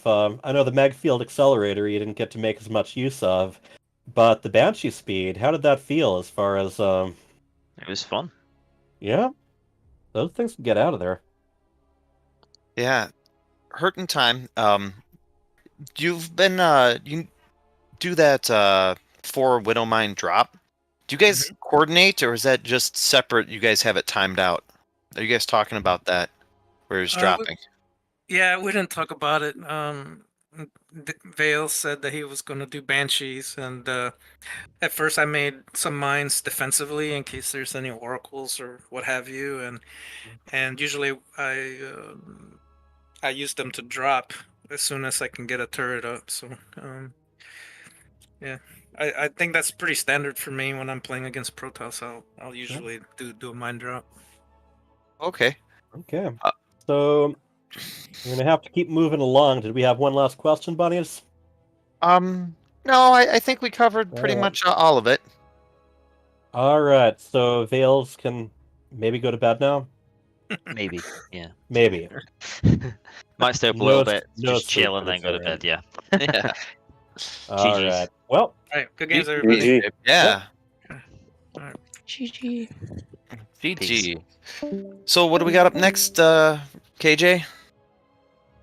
So it looks like we're gonna have the Sir Malignant Dark Menace games as soon as we get Sir Malignant here. The gray archaic ones. So did we want to take like a 5? Yeah, we'll I need definitely to need to grab take a some, break as we set it up. So we'll be back, Okay. guys. Okay. All right. All right. See you in a few.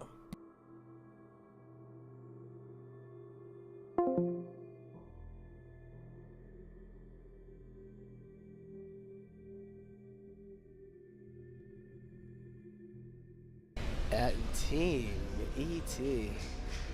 In the end. What can I say? I'm the best. Yes, you are. And it's undisputable, right? We just saw it. Yeah, the undisputed champion. As yeah, so then we'll be hopping into our next format. Looks like we'll have time for 1 or 2 more, which is great to see. So what we're going to do is we're going to hop into a 2v2 match, but not just FSL players. We're actually going to have first a quick little interview here. Actually, let's have Tempo interview you, and then we'll talk a little bit about the games. All right, all right. Which player we got? Player rise.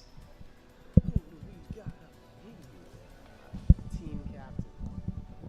My man. Hello, hello. Hot damn. Hey, can you hear me? Can you hear me? Yeah. Oh my God, yeah. So that was quite a match. Yeah. Yeah, no kidding. Just did you expect it to be that crazy? No, like we had our plan going into it, but oh, you want to introduce yourself? Sorry. Oh yeah, sorry. I'm Neutrophil. I was the pink Terran there. We had plans going into it, and we just kind of let it go, you know. Yeah. And we were expecting like huge cheeses from the other team. We were scared of all-ins and stuff, so we were all defensive at first. Yeah. And I kind of ignored my team and decided to kind of just go on ham my with own the. I thing. saw that with the stock. Yeah. So Yes. I have to thank War Bunny's there. He Yes. was our Protoss, I think.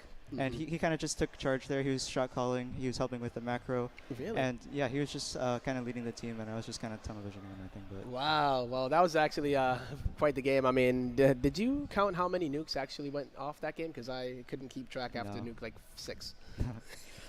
I just kept spamming nukes. Yeah. But our teammates, they definitely carried their part.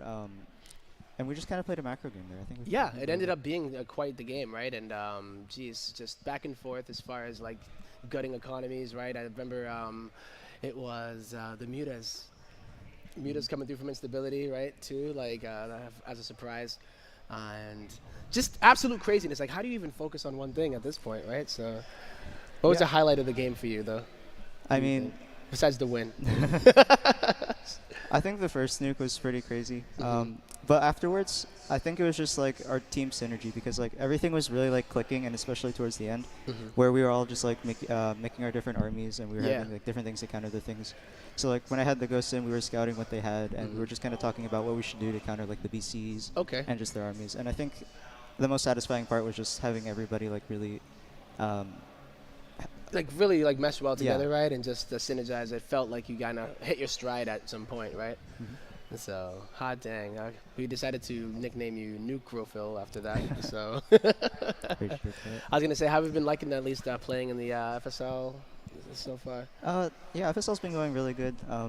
Tournaments, we have matches like every few weeks, but we get a lot of time to prepare for them, and we get to know our opponents, and it's just a really fun time. Yeah, right. It seems like you guys are pretty tight already, just by looking at the way y'all have been interacting. And as far as this event too, right? Just being here, when's the last time you've had a chance to get to like some kind of a LAN event to actually see people and hang out? I think it was the last Storm Cup. Really? The Yeah. one that was in Fairfax. Yep. Okay, I remember that. But yeah, I haven't really played in any like LAN tournaments since. LAN's alright. It's been quite the crazy past couple years, right? And it's so nice to see that even at an event like this where we have like some of the top players, we can have a really fun game like that, you know. And I think we still have more to go. So I'm gonna let you get back to it. Thank you. So congratulations, man. That was awesome. Yep, good games. Yeah, all right, good games, guys.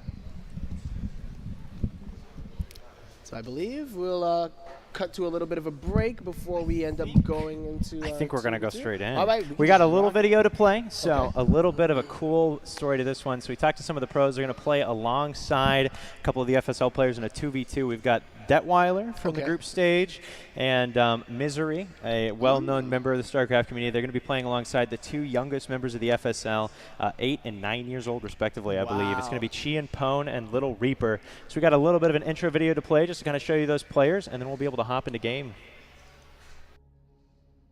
Hey guys, we've got our 2v2 team here. Our very first, we've got an exciting match here. Why don't you introduce yourselves, guys? Misery. The Detweiler. It's going to be an exciting match.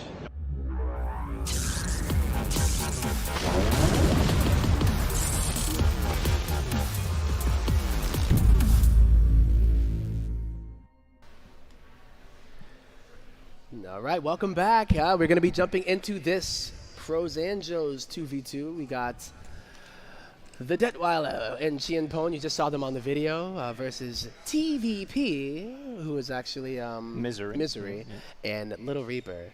Now, did you know that me and Chi and Pone actually have a new secret handshake? You know? A new secret handshake? Yeah, we can't tell you about it though because it's a secret.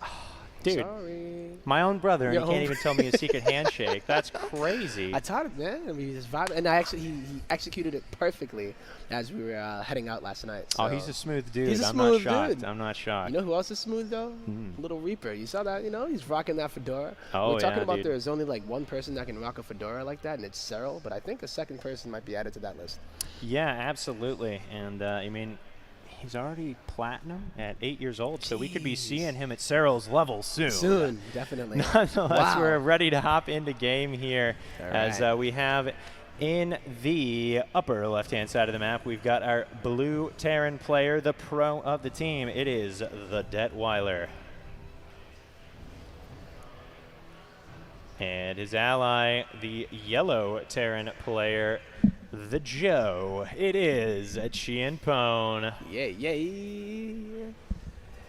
And in the bottom right-hand corner in the opposite team, give it up for the orange Protoss player, who is the apprentice in this one. It is Little Reaper playing Protoss. And the pro. It is our green Terran player spawning here in the south. Give it up for Misery. Oh my, okay. That's a good little start here. A little different now. That is awesome. I remember Misery and Detweiler were both like telling each other they're going to have some cheeky builds really each other now? in this match. Okay. They want to make sure that their little guy gets the victory screen, you know. Uh-huh. So they're putting their all into it. And I mean, holy moly. Little Reaper, actually known as a pretty aggressive player in the FSL. No stranger to proxy robo all-ins in PvP. Loves DT drops, all that stuff. He gets a lot of aggression done. Oh, no! Whoa. SCV on SCV combat here. But it looks like this, 2 racks is being built next to the proxy ones. How could you do this? Misery feeling the name, indeed. And Chi and Pone is like, cuz. And we got that little winky face as well. So here we go. I'm wondering, though, whose Reapers are going to come out first, if that's going to be what ends up coming out of those barracks. Yeah, it looks like we got some Reapers on the way. It looks like Detweiler, shockingly, is getting his Reapers slightly faster than Chi and Pone. Chi and Pone, I guess, just not feeling quite in form today, as usually he's at least playing around 5,600 MMR. Wink, wink. Yeah. But we do have some Reapers coming out. We'll see how much they're able to get done since they were fully scouted. That's obviously not what you're hoping for here. Yeah. As the Reapers come into the main base, they're fighting back and forth here. Oh! Does manage to chase down one Reaper of All right, he's keeping his Reaper alive. I mean, another hit here, or perhaps two of them. Or even a Reaper shot could be it, but the Stalker is out to try to chase these Reapers away. One of the Reapers goes down, and now the Stalker, the MVP, gets another one. And a really nice solid defense so far, so good. Yeah, so far doing quite well indeed. Pone definitely a pretty micro-heavy player. He really likes getting some units and making them do a whole lot before he worries about making other units. Yep. So we're seeing more and more Reapers come out for him. It's pretty cool, actually, to see that he is indeed microing his Reapers. Yeah. He's not just, like, sharing control or something like that. Yeah. He's putting in the work himself, and, I mean, he's doing pretty well on the micro. Only really losing units to Stalkers and whatnot. Even going to make it away from the Reapers. Oh, is that a bait? Misery, but a little bit of a surround there out of the Detweiler. Very nice onto the Reapers of Misery here. Oh my gosh. Enough Reapers now to even fight off the Stalker goes down. Stalkers. That is that's not something you see every day. Is Reapers fighting Stalkers straight up. And of course, SCVs are going to get absolutely ripped through here. There's so many Reapers coming out for the players in the top left. Retreat, retreat. Champone pulling back a little bit to the Reapers of the Detweiler here as they are going in. Dude, there are so many Reapers right now. Oh man, the Detweiler going on through, canceling the factory, so we're not going to see that Hellion come out either. This Reaper count is getting out of control, and yep, now we're starting to see some of these grenades getting down. That factory is so low. I think he might just snipe it down. Yep, gets rid of it, resets the tech. And now it's up to these two Stalkers and two Reapers to see if they can deal with how many Reapers on the other side. I would say too many. Yeah, quite a lot. They're starting to get very low on health, though. Good juggling out of the Detweiler for the most part. Does still have 3 Reapers left against only the one Stalker of Little Reaper there. Well, Little Reaper's economy is on point right now, but you know, you got to be careful because you need to be able to get enough of these Stalkers out to chase them all away. Yeah, absolutely. I think Little Reaper's actually he does have 3 gateways down now, so there's a lot of Stalkers coming out. He's starting to trade better and better against those Reapers, but great nice micro. Out of the wow, target firing on these Reapers, and he's actually going to be able to do this. Yeah, very nice out of Little Reaper Power there. Of the Fedora. Wow. Poor Misery, though. I mean, holy. 7 workers to his name. Yeah. 20 Lost workers going 20 of them. Wow, my. All right, well then, look at that. The Grasshopper has become the sensei. Yeah, indeed. Yeah, Little Reaper actually the highest supply in the game right now. Ain't that crazy? And the most workers, so pretty nicely.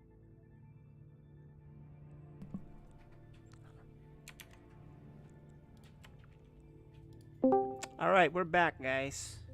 All right, and we are here to answer the question, how much StarCraft is too much StarCraft? We are 3 games in, we got plenty more to go. That's right. We do have a few more. We got 2 Code S matches coming up because the Code A match and the 2v2 we're waiting on. So we'll take what we can get at this point. And it looks like Sir Maligant is hopping on now. Dark Menace is hopping on, and Instability's been on. This is the first of 2 Sir Maligant matches, right? Yes, sir. And for those who were there during the last interview, Instability gave us a little bit of an update to an answer she gave, and that's that she needs to reply to text messages while playing. So it became a natural skill of hers to just type away in the middle of battle. Oh, that's interesting. I've done that before, and that's why it cracks me up when people ask to pause when the phone rings. I'm like, well, it's, you know, you're playing a game. Don't answer the phone. Yeah, it's like... You know, some Mom, I'm in the middle of something. That's right. Some of us don't have multiple APMs, so... Multiple, as in what, double digits? No, like 2. Yeah. 1 action per minute, that's it. So it's not Yeah, you can't have half an action per minute on one thing and half an action per minute on another, right? Right. Yeah. All right, let's bring in this Dark Menace. I think is available for an interview while we wait for Maligant. Let's load up Maligant's too. Okay. So let's get him Dark Menace on. It's Dark Menace in the Discord. Let's get him on Discord. We got Dark Menace here now. I think Maligant's on Discord, but waiting for his video. All right. So we have one we can see and one we can hear, right? Yeah. Well, one we can see and hear. And hear. And one that Oh, we really? can only hear. Okay. So That's handy. we're waiting on Maligant, but go ahead, Dark Menace. You guys can go ahead and ask him. So, Dark Menace, have you watched any of Sir Maligan games earlier in the season?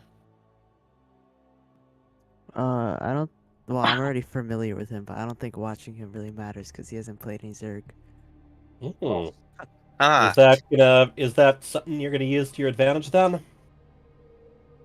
Well, we played each other like outside of it already, so I'm not sure. Like, we already know how we play. Well, the question I was gonna have is he wasn't playing to his abilities early in the season, but he later he kind of got rolling. So I was wondering if you expected him to be in late season form. Because it looks like he might have been playing a little bit more lately. Yeah, last time I played him, he seemed better than he was, so I think it'll be a good series.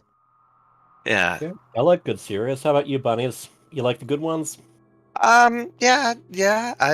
I'm hoping to see the best Sir Maligan that we can get, because he can be hit or miss, but when he plays well, he's quite the formidable opponent. I'd like to think we've all been a little bit inspired by I Am Katowice, right? Karen Cabal? That's a good point. Apparently it's a discussion point now, yeah. Right under our noses the whole time. Dark Menace, you're part of the Zerg Cabal. Did the patch affect you very much? Not really. I mean, Hey, nothing, bunnies, like, join the game. noticeable. Sorry. Oh, I see a blurry figure entering through the shadows. There it is. Maligan's with us. Hey, yo, man. Hey, what's up, guys? Hey. We're Can you doing a guys hear little me? bit of a StarCraft 2 casted marathon. Yeah, I know. So we will be seeing whether at the end of the night anyone can still hear us. Sir Maligan, how are your hands feeling? You ready for... Yep, been playing regularly. Not a lot, but regularly. Sometimes I play with KJM in Freedom. Sometimes I play even with I actually played a few games with Ghost Chant and Criminal once in a while. So yeah, trying to stay in shape. Dark Menace is a formidable opponent. You feeling confident today? We'll see. I mean, he's a really good player, so hopefully I can bring some good matches. But we'll see. From what I understand, you've gotten some matches yourself in since the patch rolled out, right? Yeah. Yep. All right. You gotten comfortable with the changes? Yeah, I mean, nothing much with the Protoss really. I feel like Protoss got the. Yeah. Protoss got what was expected from what they call a balance patch, yes. Nerfed. I know, right? But yeah. I'm very I'm very curious. I want to see how you can adjust to those observers that look bigger than they are. Yeah, actually, I kind of like it because I use observers a lot, so it's somehow I tend to spot them easily with the small changes that they made to it. So. Okay, looks like Dark Menace is ready. Are we gonna go into game now? Yeah, we can, but you guys finish up your vetoes, so that way we can get. Yeah, that we that only could have the be first handy. map. We only have the first. Yeah, map I already vetoed. I think, right? I think you're next again. You're next. Next. Yeah. Okay, hang on. All right. So while they do that, we'll let them go on the other side. Good luck, gentlemen. All right. Good luck. So guys, while they're doing that, and I'll move them out of their own. Too late. I already did. Okay, perfect. So listen, Maligan's a lot better than before. As in, a lot better. In previous seasons he's been excellent player. Yeah. And earlier in the season his hands were just slow. So if he's been playing a lot lately, I hope that we get the good Sir Maligan and ready to rock and roll. Yeah, it's an interesting really thing. Good You right take, now. Go ahead. Yeah. Hyper Turtle. You take a little bit of time away from StarCraft, it slows you down. Or even if you start playing some other modes in StarCraft, you just so much of the game has to do with reacting without having to think about it too much. And I'll give you something controversial here.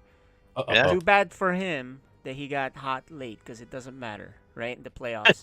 Yeah. But right now, I would say he's probably the best Protoss right now.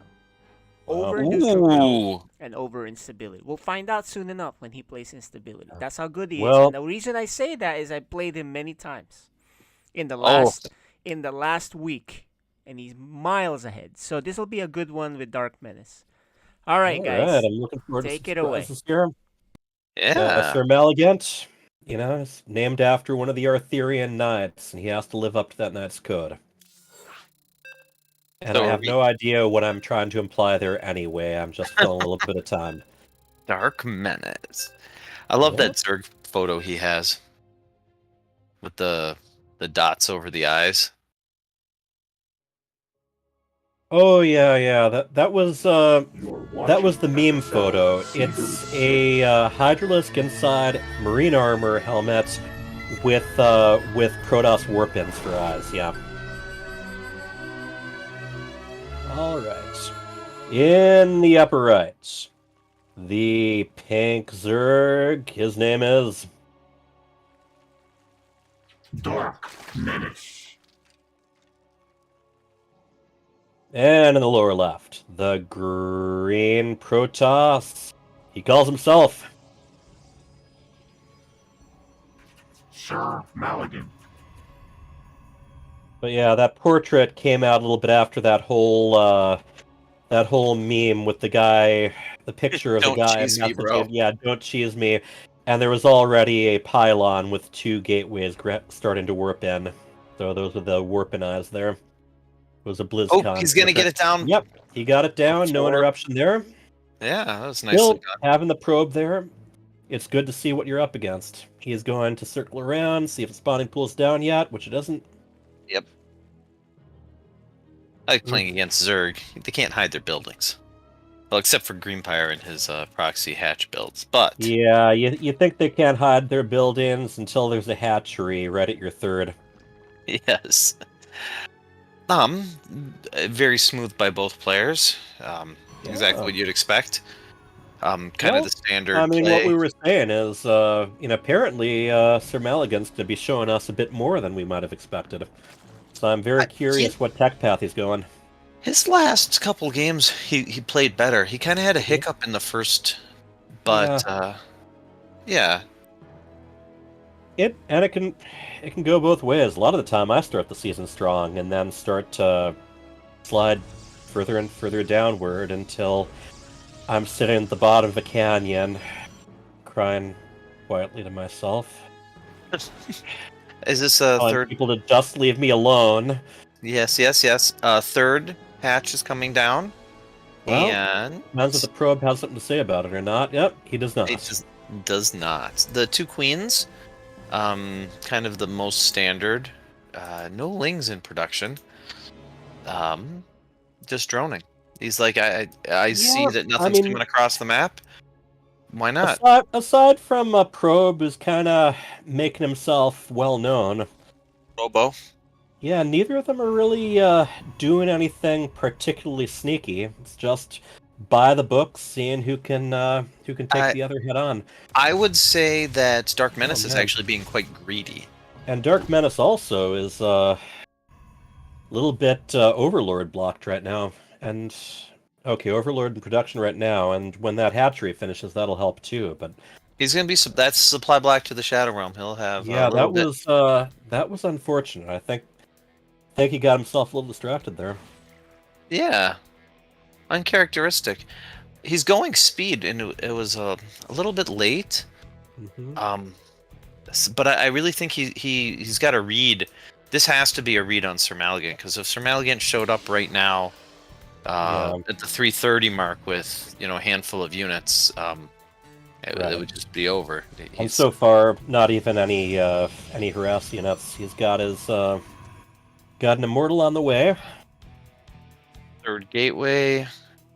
It's a smooth. Oh, he's gonna go try to deny a second zealot.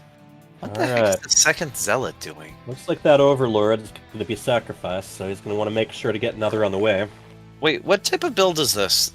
He's pulled out of gas, and he's building his zealot. He might be planning to go heavy with the zealots. I don't know. Is this a zealot all in? But where's the I'm not Where's sure. I where's mean, charge? he successfully that Overlord snipe was a helpful one. Not too hard, but oh man, They're both we got supply both of blocked them at this supply time. blocked. Yeah. When we What- say it happens to the best of us, sometimes it happens to the best of us at the same time. What type of build is this? I don't know what Sir Maligan's doing. Don't you need charge for this build? Depends what build this is.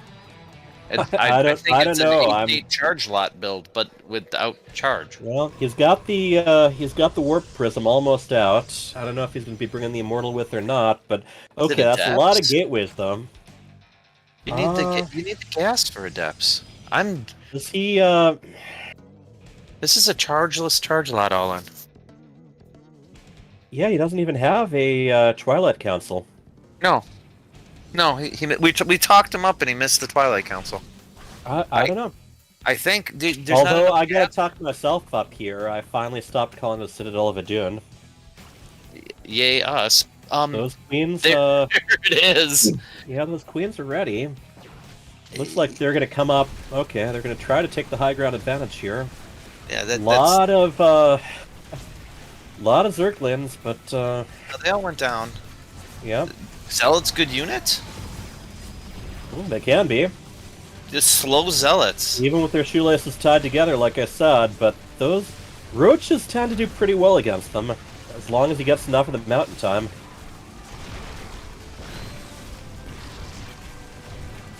The Immortal adds a lot of damage.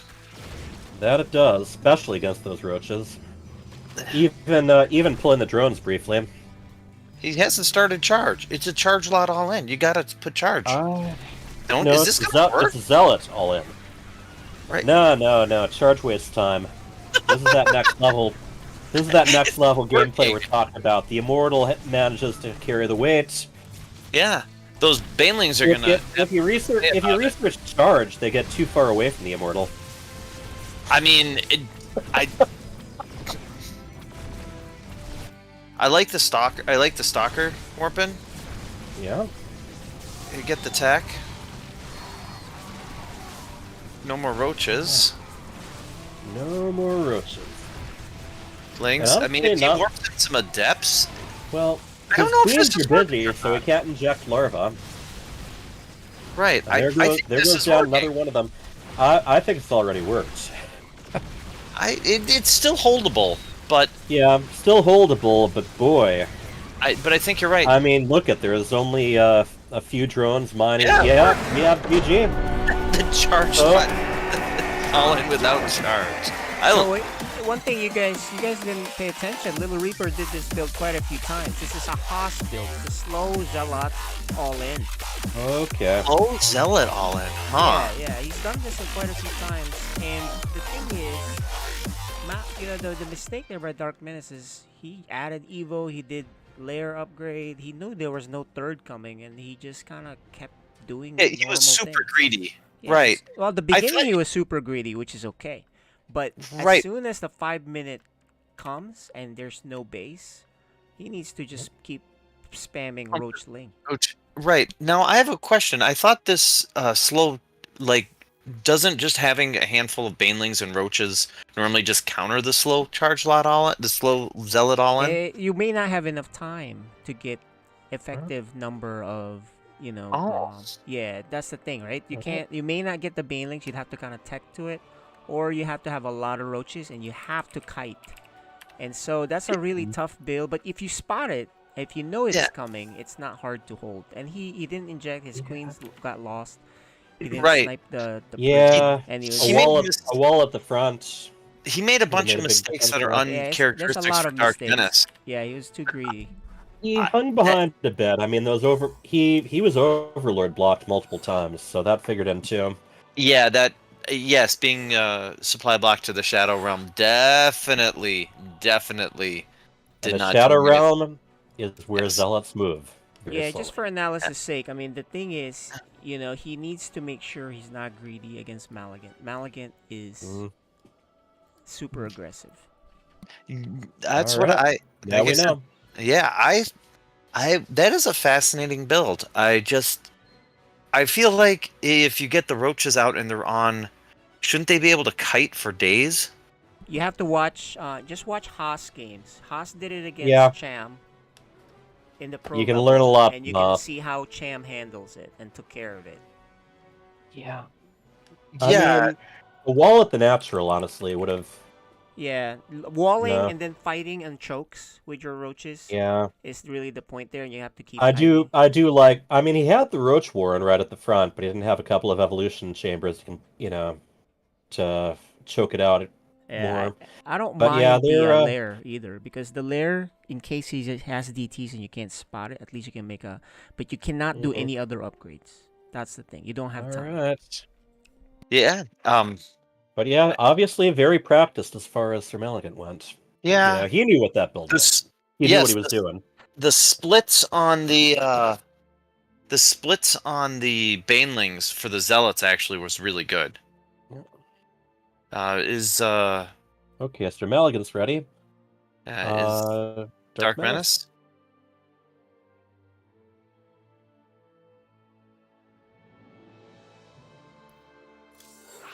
Oh, here we go. I don't think he responded. Alright. We just said we disagreed. Yeah. Well, disagreeing makes the time go faster, man. Okay.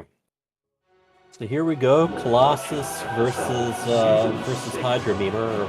I gotta look up what that was called, but there was something cute, some cute name they gave it. What? In the upper right, we have the pink Zerg. His name is Dark Menace. And his opponent, up one game. The red Protoss is called Sir Maligan. Now we're gonna see whether Zerg goes with the basics again, or whether he's got something special in mind. I'm curious because that was Looks a like very he's getting ready aggressive. to take the hatchery right away. No, he's gonna do the same. Yeah, well, at least at the very beginning. Yeah, his greed got him ahead. I think that he could have held that build, but yeah, I mean, I don't think he's not playing as smooth as he normally does. So it's interesting because it looks like Sir Maligan probably has been playing a little bit more. We have our days. We have our days off, or off days. We have our off days, and we have our days off. The days off are when I like to practice, actually. Okay. I think this is looking. This is looking very similar to the last game so far.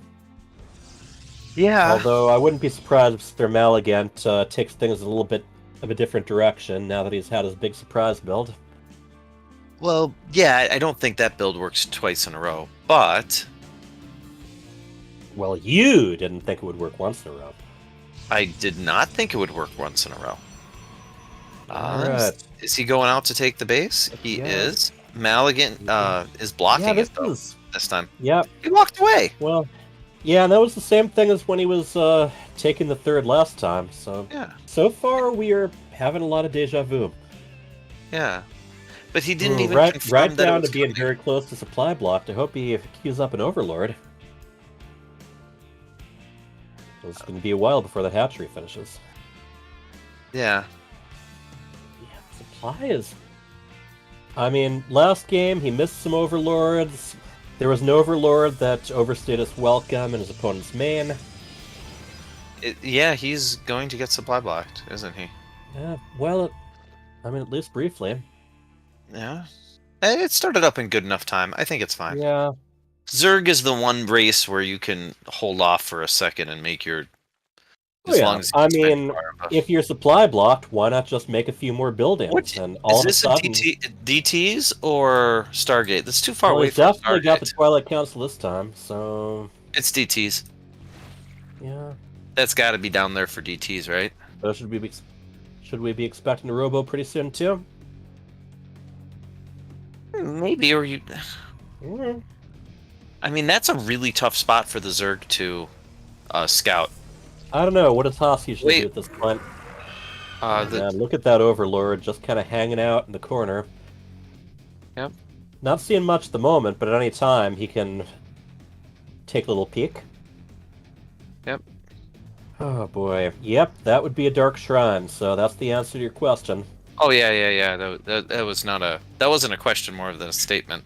Is he gonna Well, put a proxy it was a pylon theory. on top? It was. I don't know. I guess he's going to have to, because he still doesn't have a robo, does he? Nope, no robo. Or he could just warp in slow, no or he just robo, walk him across the map. True. I mean, there might be blink DTs, but there's no such thing as charge DTs. Charge DTs, yeah. That's a really good spot for that Overlord. I like that back base Overlord. No. That is a aggressive forward pylon. Now, so far, I don't think he even has Lair Tech, does he? He's got it. And It's just starting. It's starting? Okay. But it won't be... No, the no DTs crawlers, though. The DTs will warp in, and you know what? That might just win the game. It's finished. Yeah, it's one of those interesting little things. DTs are one of those few units where just by existing, sometimes it means the game's over. He doesn't have any spores. Now, there are ways to sandbag them. Oh, yeah. But we play with a even guy then- who's great at sandbagging TTs. No detection, walk into his base. Oh, they get past. Well, And they yeah. split up, too. Yep. Whoops. Alright. Here we go. Oh, that's actually... Yeah. Oh. Not bad as far as the surround on the Spore Crawler. Yeah, but he should be killing Yeah, workers in them. Yeah, that DT is... In the main. Yeah. It should just be Can focused. go down so far. Spore Crawler does not complete. Oh man, and there's another on the third. So Yeah. this I think this is game. this ain't pretty. The Anything invisible overseer isn't pretty or ugly. the overseer completes. Alright. Well, But- now what can he do? They're pretty spread out. Yeah, but it doesn't. I mean, he's down to 21 workers, Yeah. and the one gets away. The base is super damaged. That is interesting. commitment right there. Their supply is perfectly matched despite the worker deaths. So someone's got the army advantage here, but that also means that he has to keep the detection with them and also be ready for more DTs at home. Yeah, it's in roaches. Charge will finish. The Protoss hasn't been spending because he's been using just gas. So when charge finishes, he'll be able to warp in like all the DTs, all the charge lots, and hold. He's gonna snipe the base too. It's gonna get it. The third's going down. No doubt.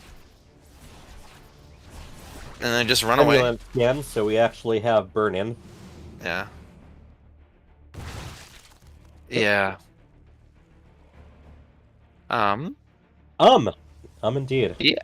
I think this is might be a slower death than normal, but this is for sure a death. A 2-base Zerg. 2-base Zerg. And those DTs, they can come back at any time, so he has to constantly at least have something ready. Yep. And Whoop, and here comes the DT blink. That's almost done. Yeah.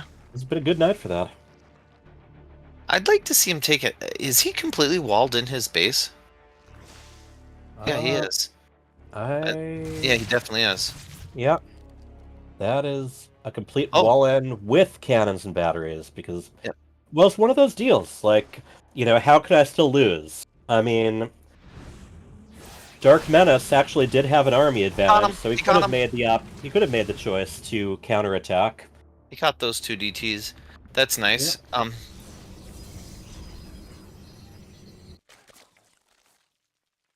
Yeah. But he's gonna have to do something. Yeah. You know, the thing is, he's not ahead in supply. No, and that's the really weird thing. You know, throughout all of this, one thing that Sir Malikan has not done is take a third, or, you know, I mean, honestly, his army can't even leave the natural right now. They can. He knocked it down. Now he can, okay.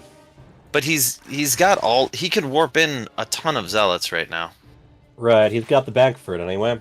Yeah, he could warp in 9. Zealots, a ton more DTs. Well, actually, he doesn't have the supply. Yeah. Oh, I've got a bunch of pylons on the way though. Yeah. I mean, he's letting Dark Menace back into the game. A little. No, I mean, like he's Dark given him Menace more has room than he's had to. Dark Menace has the worker lead. He has the third base Yeah. up. I think that he kind of donked his lead. Yeah, actually, I'll agree with you there. He had the chance. When you've got multiple hatcheries, you can make more drones if you're not forced to make army units. So. It's funny, those 3 that moved in, he noticed, but the one that's sitting, the changeling that's sitting with the rest of them, he has not noticed. Yep. Dark Menace Hello, is going. fellow zealot. Yes. How was the zealot team today? Dark Menace, I think, is ahead now. Yeah, I think it's pretty we're about unarguably. to see a fake zealot kind of turn to jelly, because just the way it goes. There's a bunch more You coming. knew going into it. All right. Yeah. Here comes the warp prism. Does he have a lot of defenses in his main? No. Yeah, just that one spore crawler. That's about it. Yeah. He might be able to just warp in. Hello. Hello. Zealot 1, Zealot 2.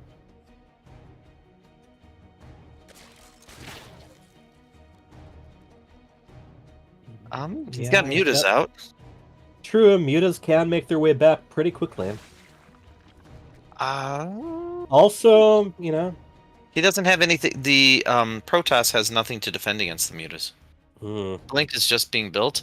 I hazard to say that once these mutas come in, he's going to have to. We could have a if lot he of warps damage in- done on both sides.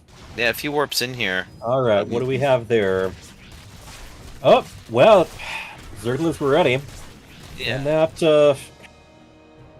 Oh, divided, he's man. the F2'd. Look, yeah, divided attention. He also is leaving the warp prism unsupervised. No, It does get away, got it. just barely. He got it away. Yeah. He hasn't sent Alright. his workers back to working. They're just kind of hanging out. He hasn't built any cannons. Sir Maligan's kind of. This is kind of a weird set of plays for him right now. I don't. Yeah, and he's also got a SimCity that's working against him a little bit too. If he wants to horribly. be, if he wants to be able to Blink move is freely. almost done, but I don't think it matters. I think that Dark Menace is going to run away with this game. Yeah, there goes the warp prism now.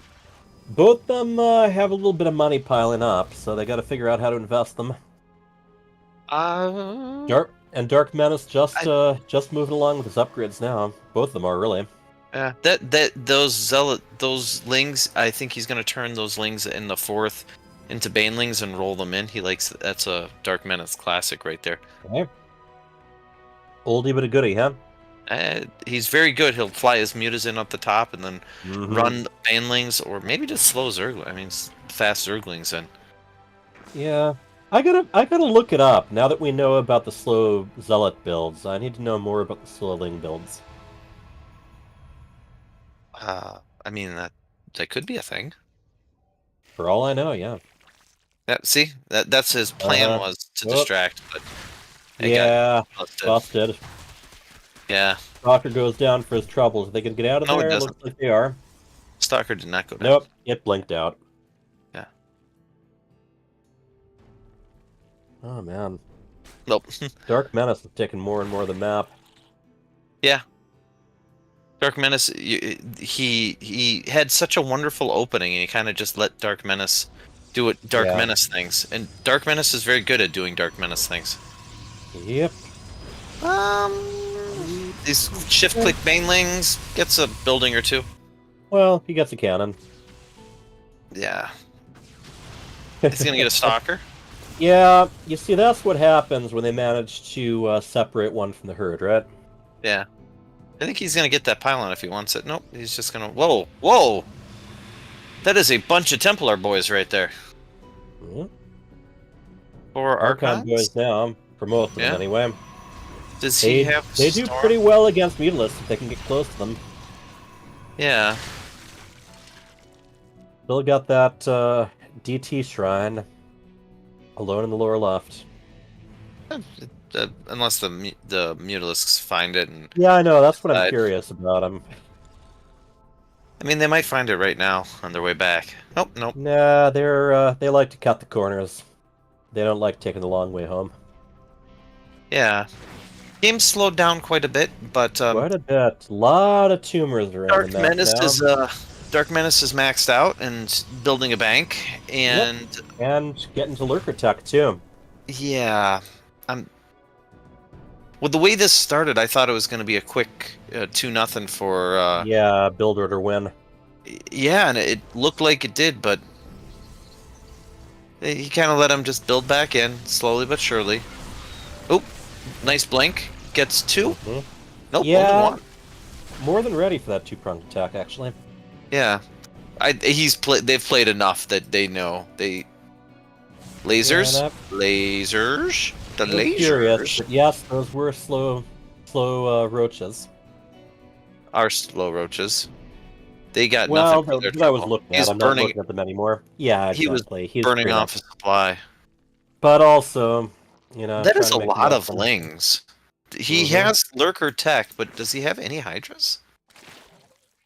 He's got a few on the way. Yeah.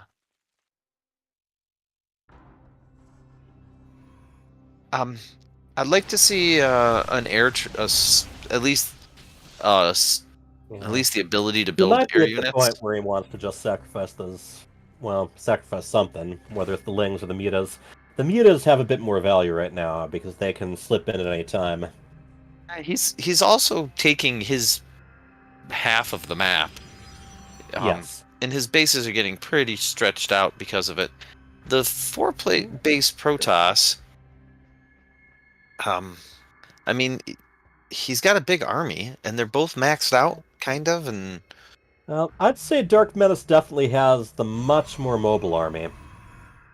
Yeah, but right now, with no lurkers... And here are those Archons. Yeah, with no lurkers, I think he could just F2 A move. Right? I believe, yeah, I mean, I don't believe, do lurkers cost more supply than Hydras, don't they? I believe they do. Yeah. Oh, they're gonna find the Dark Shrine! Oh. And they did not kill it. Nah. The honorable thing. It is not the Zerg way to attack defenseless shrines. What? Unless they feel like it. That's the opposite. I think he might send the mutas to kill it, actually. Maybe, but right now he's probably going to be more concerned about the army. No, I think that... Oh, yeah. His mutas were on the way to kill it. I think so, yeah. And who knows, they might still... Oh, nope, they're going to die to the blink. Yeah. Cool of them, anyway. Yeah. So, at this point, we're going to have the armies hitting each other head-on. Dark Menace trying to go for a surround. Maybe. That's why he's got the... He can see it with the tower. He can see those guys going for the surround. Yeah, he's still pushing up. Like Cloak unit holding the tower. Oof! Oh man, man. Why isn't he fighting with the power units? Fight with your power units! Those didn't have anywhere to go. Fight with your power units! Mm-hmm. Well, yeah, he's got a lot of splash damage between the Archons and the Colossi right now. Yeah, that's what I was saying. Holy babies! More Archons coming. That is a F2 A move. Those two armies. Yeah, but those two armies are not the same place. Was he just blowing off the Stalkers? Maybe. Stalkers? Maybe, we'll have to ask him about that. That's a big army. But that army does very poorly against that many Archons. Right, and Colossi. And they're about to take the high ground. Well, I mean, you do have the Corruptors against the Colossi, but... Yeah, but the Archons just keep rolling. Just a lot of splash damage. He's got the detection, and those are not a lot of lurkers. Those are lurkers that are sitting by themselves, don't last very long. Same time... Oh, man. It's, a lot of carnage there. Yeah. The one lurker held strong because I think they sniped the observer. My mistake yet again. That one lurker did great. Yeah. His brother, not so much. You know, it's the three Billy Goats gruff. He let the other brother take care of things at the end. Yeah. Zerg's a little faster building. Right, and he's also taken the hatchery next to the rich gas. Yeah. You know, he had the money to spare. He had nothing else to spend it on. I don't think he expects that to do all that well. But hey, if it doesn't get noticed, yeah, single lurker. Yeah, it's one of those weird problems to have where, you know, you got the big army, and you keep having to run into the problem of having to make room for other units, the units that you actually want. Yeah, he's got 8 lurkers now, though. Yeah, that's a bit of a more traditional number. Yes, there's a disruptor on the field. There is, but one disruptor. You know, he's ignored Storm. He's built a ton of High Templar. I was actually just looking at that. Really wants to stick with the Archons, but I mean, yeah, the bank is very, along with the supply, the bank is very different. He's got over 4 times what his opponent does saved up, and that's with a nearly maxed out army again. Yeah, well, you can't let Dark Menace take the map like this. And this is very much taking the map. Creep everywhere. Hatchery is everywhere. Oh, he's got lurkers everywhere. Yeah, I don't think he has enough detection. No, he doesn't really have any. Even if he did, I don't think he's got the right kind of damage to deal with that. Okay, that's a good ball. That found its mark, even if it didn't kill anything. Softened up lurkers are still nice. Right. Ooh, going with the Tempest is the counter. Yeah. And I mean, Dark Menace has Spire Tech though. Not to mention, you know, he's got a Hydras bunch if you really need them. Oh yeah, no, he's got a bunch plenty of lurkers. Yeah, he still has a bunch of them. Oh, he still hasn't killed any of these lurkers. He's bruising them. Well, he did kill that one that was in front of the older brother. Yeah. But he's got... His balls are off a cooldown. He could go shoot this one. Units lost. Yep. I don't like the Tempest counter because the number of... he's got the counter to the counter already. He did not... He kept those corruptors handy because he knew that was a possibility. They're Broodlords now. Oh, well then. Gotta love that Tempest counter, don't you? No, I think there aren't... there's enough... Yeah. I think he's just dead. I think... The damage is going to get done, and there's still a few corruptors. Yeah. I think our Protoss hero may have done the big die. He's getting some counter damage done on the other side of the map. I mean, it's actually good counter damage. But I think he loses the army here. fight just too Dark much. Menace has done a great job positionally. Yeah. Yeah, started out with that really good Dark Templar play, but then he made the mistake of getting charged for his Zealots. And then things just didn't go the same. Yeah. Oh, and we have the GG. Yeah, So that was someone keeping his cool and turning things around completely. Yeah, guys, I'm gonna comment on this just because, of course, you know, I played both races at the Masters 1 level at Reach.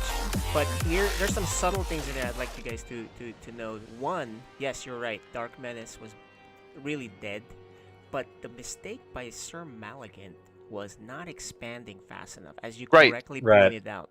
Right? We did catch that bit. He got way too aggressive with all these DTs, and then Dark Menace was very cool. Now, to Dark Menace's mistake, he had an Overlord watching that Twilight. Anytime you see a Twilight as Zerg, you gotta be aware DTs are possible, especially if you don't see any research on that Twilight happening. And so that was a huge oversight.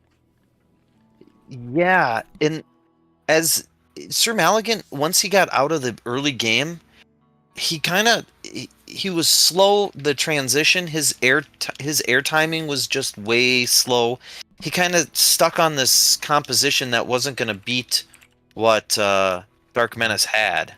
Yeah, Malagat got one. That's one of his weaknesses. He has a super tunnel vision. Yeah, he has a super like, hey, I'm gonna kill you. I'm gonna kill you. Right. Mentality. He expected the Dark Templar to finish off, and afterwards he had trouble adjusting. He could have just if he would have just built. He had 150. He had 1,500 minerals. He had 8. Yep. He could have built just built the zealots and gone. When he was on 2 bases. Exactly. The easy way to win there is that, just make a lot of gateways, get with your charge slots, and just go in there, because Zerg cannot produce enough because they lost. He can't produce. Yeah, he can't produce units and drones. Yep, he waited too long on that one. So, but that's how he got in the. That's how he won the game. Malagan stuck to his thing. Dark Menace was very cool under all that pressure. Yeah.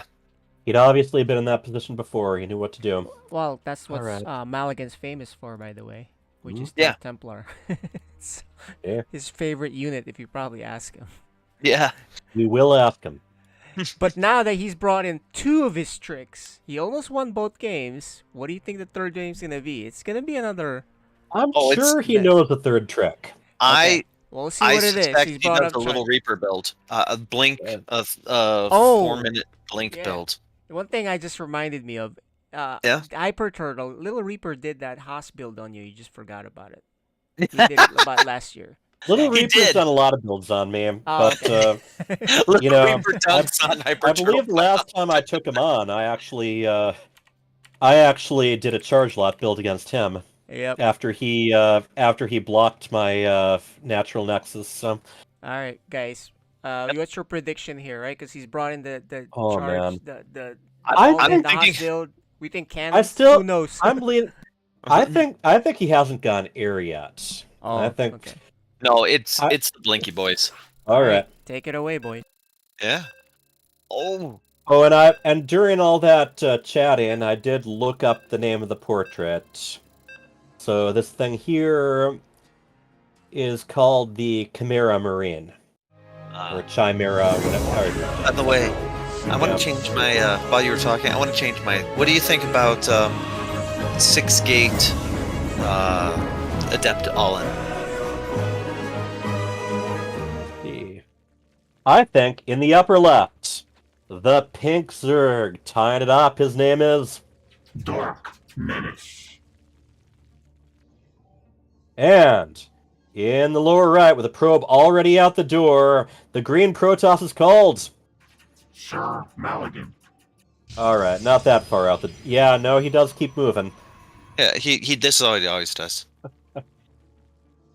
It's like it's 2 block, a late...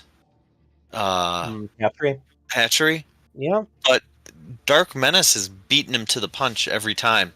And I think he's going to beat him to the punch again. Hatch, yeah. Well, he knows who he's up against, and I'm willing to bet there have been times where he's managed probably multiple times he's managed to block that. But at the very least, you still get to scout with that probe. Yes, you do. And he knows that it's not an all-in now. So, does indeed. I guess it's a little late. Suspicious. Yeah. Yeah, Zerg is actually not... Okay. Now he puts his gas down. No, the Protoss gas. Oh, I know. But, I was curious about the Zerg. A lot of the time, like, as soon as you put that natural hatchery down, you follow it up with the gas. Oh, yeah. Yeah. It definitely was a little late, but not the end of the world. No. I just thought maybe the Protoss was going to be a little. You brought up gas. You had gas on your mind. I had gas on your mind, so I thought about gas. Yeah. Ooh. Now we talk about a little bit of a greedy build here. That's what he always does. Three hatch. Yeah, I know. When we were talking about greedy builds. Yeah. Come at me, bro. Come at me, bro. I would like to see the Adept All-In, because we know he's going 3 hatch. Yeah. And he kind of skimps on the early Zerglings. Yeah, I agree. But, well, he's got the probe out in the hidey spot. Yep. check to see if there was a hatchery there, and if there isn't, you know, yeah, that's a nice place to move in. Yeah. So we go on a little bit more macro cheese here. No, that's for pylon. Okay. I bet you when he gets the next 100, he puts down the pylon there. Robo? No, it's not for a pylon. I wonder what it's for. Maybe he's just hanging out. He just likes it down there. Or maybe he just really expects his opponent to take that spot. I don't know. Yeah? It's time to watch and learn, and listen and learn, because, yeah, we've got a lot to learn about casting as well as playing. Yeah, so Robo, Immortal. Yeah. Yeah, so far just being ready for whatever comes. Yeah. Oh, it was just a spot to do the I think he just wanted to see if his opponent was taking that. No, that's just a hidey spot for the rescout. Check the timing on the third. Check the drone saturation.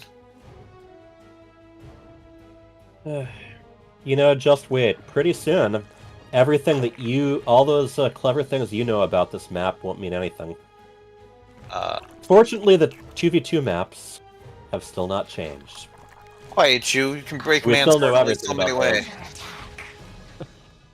Will I ever get a new 4v4 map? I don't know. If you do, it's probably not going to be ESL that picks it. Alright, well, oh man. And look, another supply block. Well, on both sides, but especially the Zerg. He's only just starting on 2 overlords there. Yeah. Well, the pylon's going to be super late. That's a... Yeah. Is he going to be able to cancel it? Are going to be... I think so. I mean, obviously the natural's well defended, but yeah, one stalker probably isn't going to cut it there. Warps a little bit more stuff in. Yeah, I think he's got this. He gets the cancel. There's the cancel. Yep.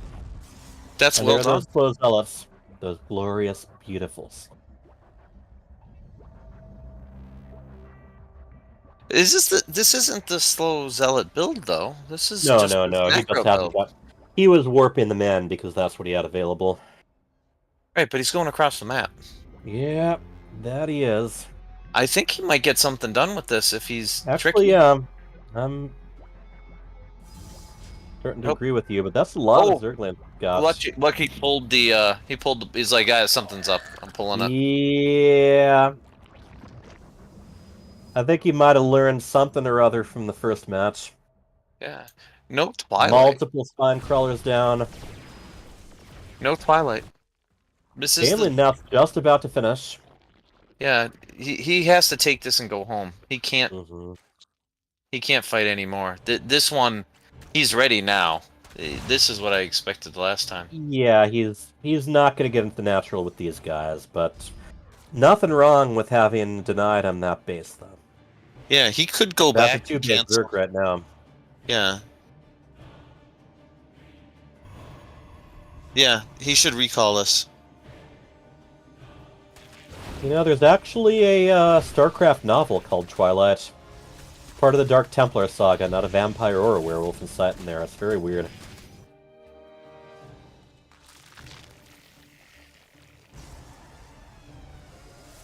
You know, okay, yeah, Robo-Bay.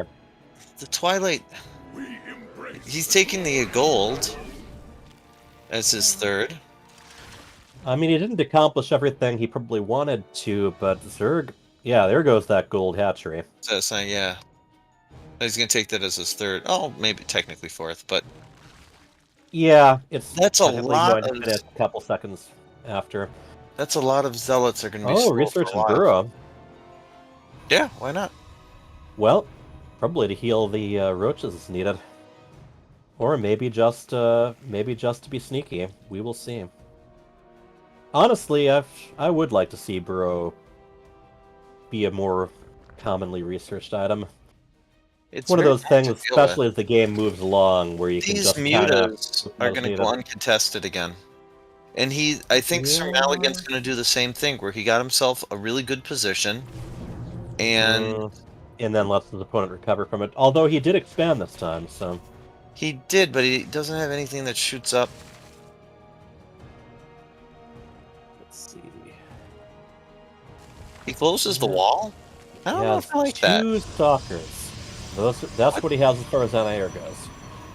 He's gonna have cannons in the one base, but yeah. I don't know. Might be it's a little just late when he this a pretty coming, good. but fortunately Look at for that! Look how him, that popped perfectly, not to supply block him. oh yeah, he's got his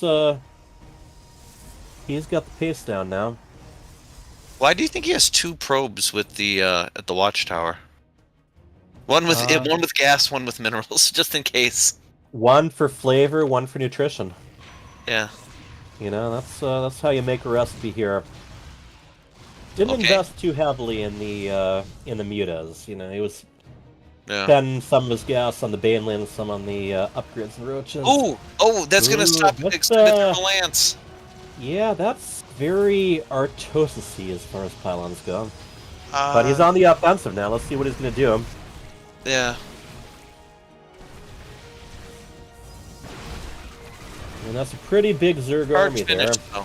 Yeah, but if he can get this around here, he recalls them, but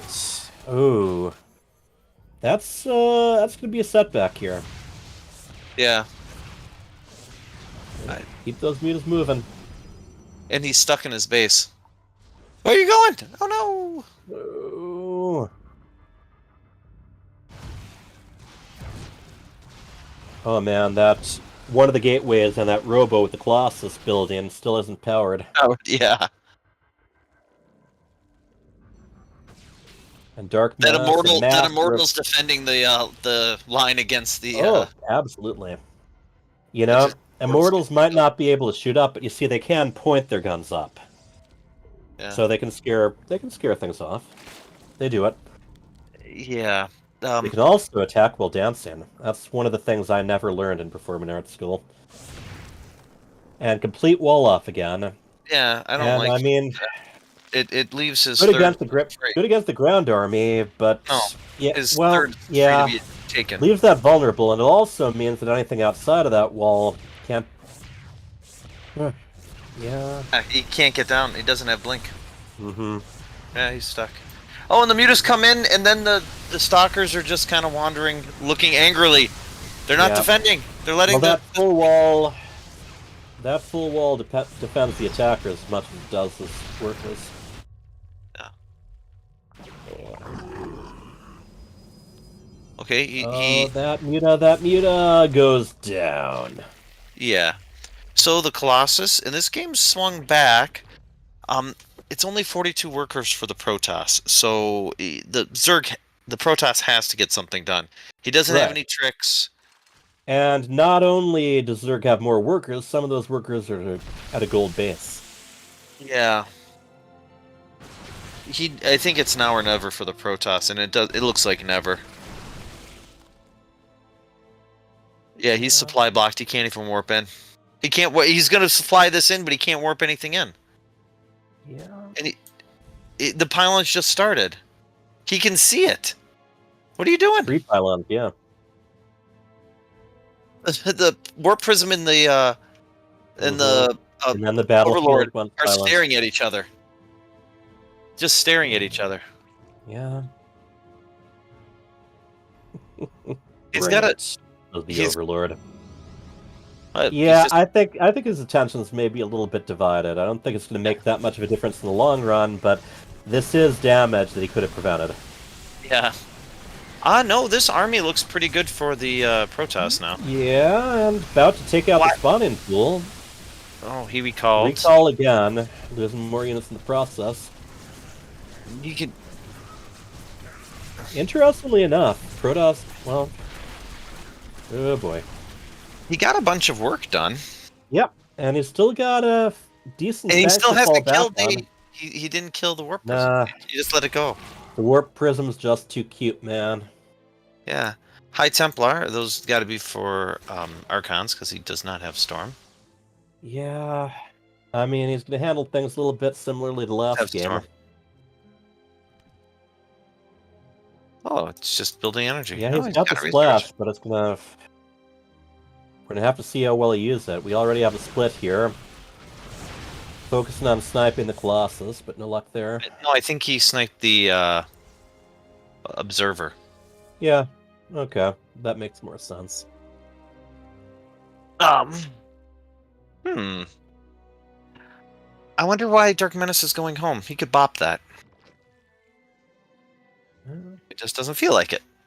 I mean, he's got the lead as long as he maintains that, but denying him that fourth would actually be very, very clutch. Yeah. And I'm definitely 46 workers is not enough workers. I'm just going on the record as saying that. Yeah. And he's got one of his workers up in the rich gas of the Zerg. 2 of them. Yep. 2 of them at the watchtower. Yeah, he's got 3 workers not working, and he only has 46 workers. Here come lurkers. Yeah. Oh, he's gonna see that spine wall, like, huh? That's probably not where I'm gonna take my next base. What's going on in the base? Is that muta? It's a single muta. Okay. I'm gonna get you! It is gonna get the Artosis pylon. It's gonna get it! It's gonna get it! If nothing's done here.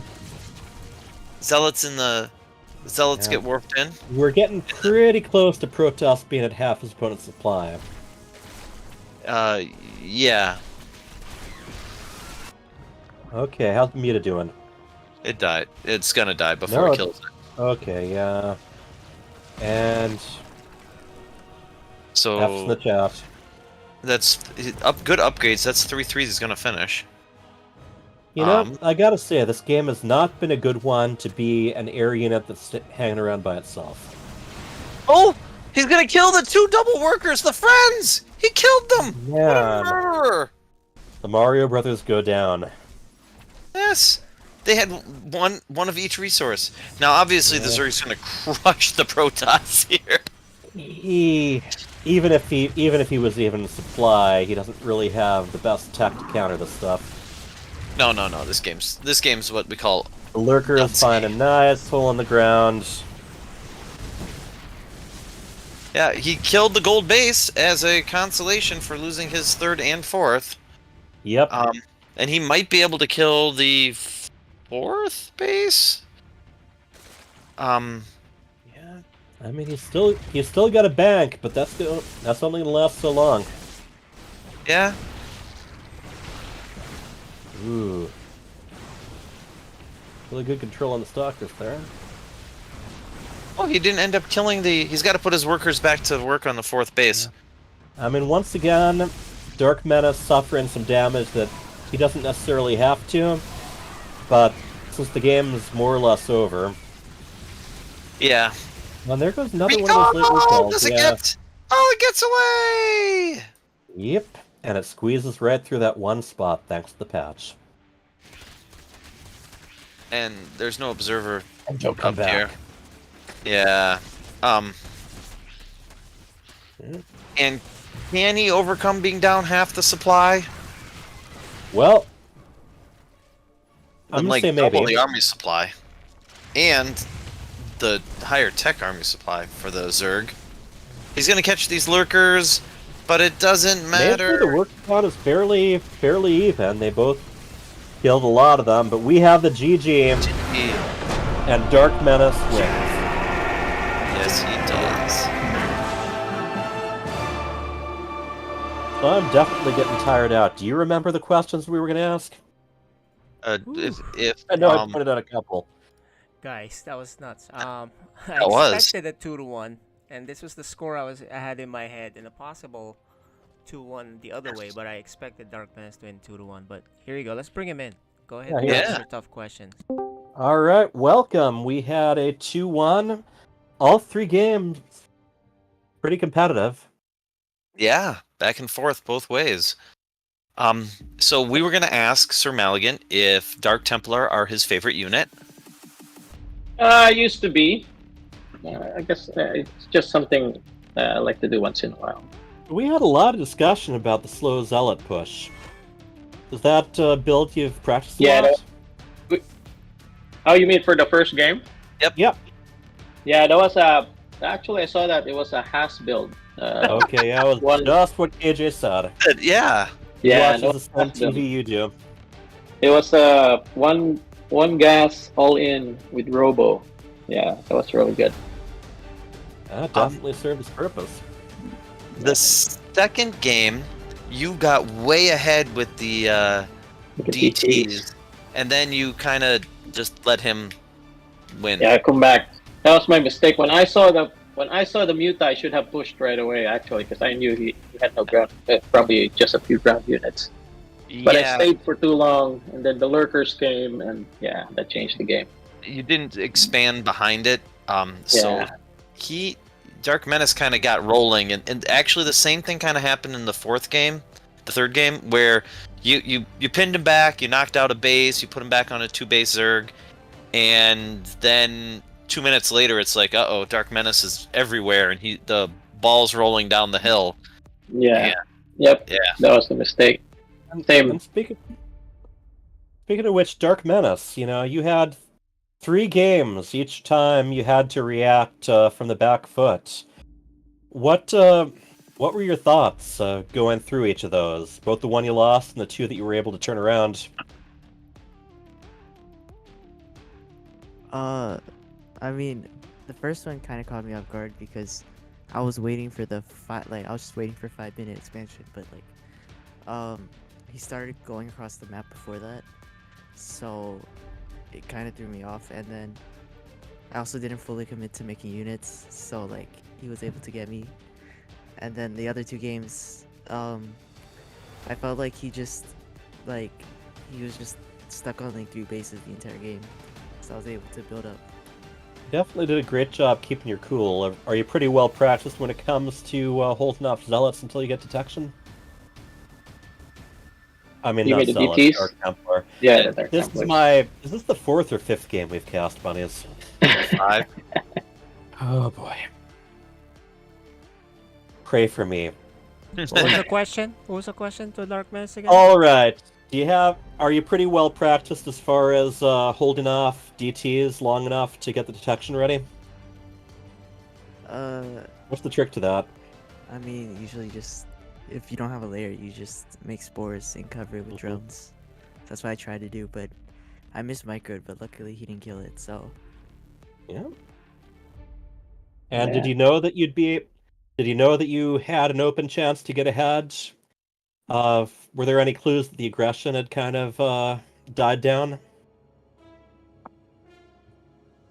I mean, just game sense? I was just playing passively. Okay. Yeah. All right, bunnies. You got any more questions? Yeah, good job on coming back. Yeah. I was so I always stop when I was ahead. I was like, you know what? Let me just go for defense real quick. And then, sure enough, his Mutas comes, and then it's just more of me reacting to it, overreacting to it. Actually, I should have just gone roll over because I knew I had more units. Okay. Yeah, there was a couple times both games where I think F2 A move would have. Yep, exactly. As a Protoss, sometimes they make fun of us for it, but it's often the right move. I can't be everywhere, but mutas in 4 mutas in a base trade are going to lose out to a huge Protoss death ball. So yeah, I think what he said was what I was going to ask him unprompted. So I'm good. Okay, well, I have a question for Dark Menace before we go on to Sir Maligan here. Dark Menace, Game 3 was very interesting, right? It seemed kind of normal. You did spot his Robo, so you in the back of your head, you were thinking the Game 1 Robo has all in. And then he pushed in, and you canceled the 4th hatchery, abandoned the 3rd base after canceling his 3rd base, which he rebuilt right away, so it wasn't really a committed thing. Were you just expecting it to be the same exact thing, or what? One second. Yeah, I did expect the same thing, and I was focusing on defending it because I know if I survive it, I can get ahead because I'm good at macroing and stuff. When I'm not threatened by G's, so I focused on surviving, and then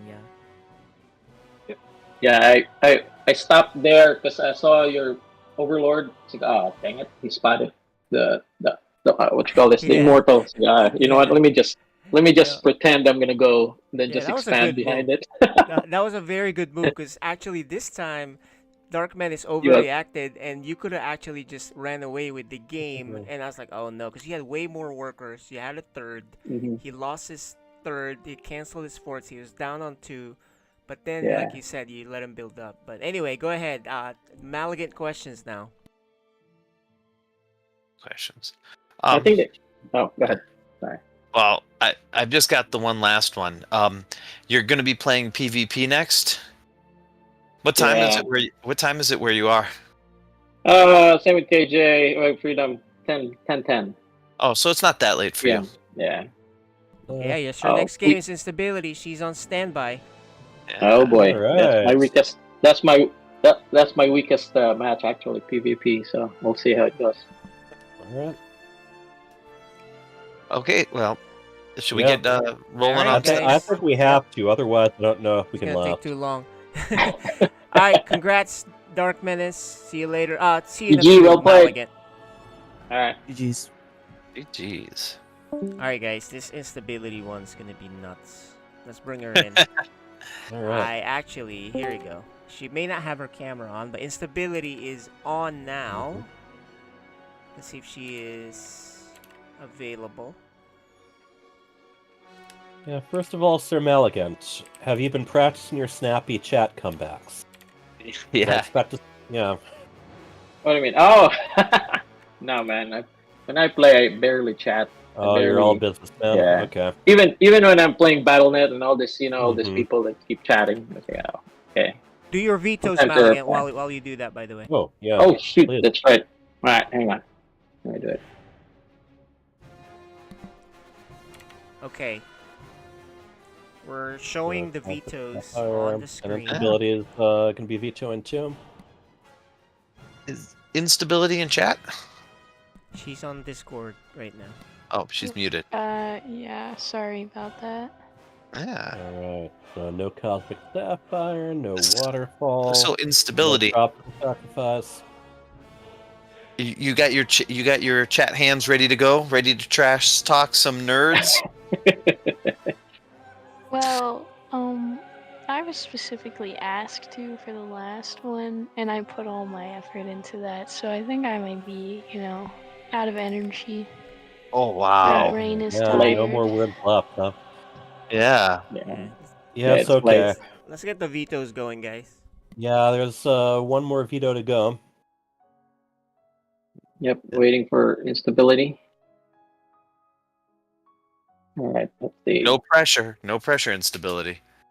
It's the Oh most- man, you chose. Okay, well, so much for that. Data Signing out right. will be game 1. Stargazers will be game 2, and Data C, if necessary, will be the decider. Ooh, we get a Stargazers game. I like that one. Yeah, well, hopefully at least one, if not both of our players has something special planned for that. Bunny, let's go ahead and queue in. Oh, sorry, I was watching the thing. Yep, I've still got 3 monitors in the basement. I can put one of them on your desk or Bridget's. We got Bridget a fancy, nice monitor. Yeah, but we're not talking about, the quality. We're talking about quantity here.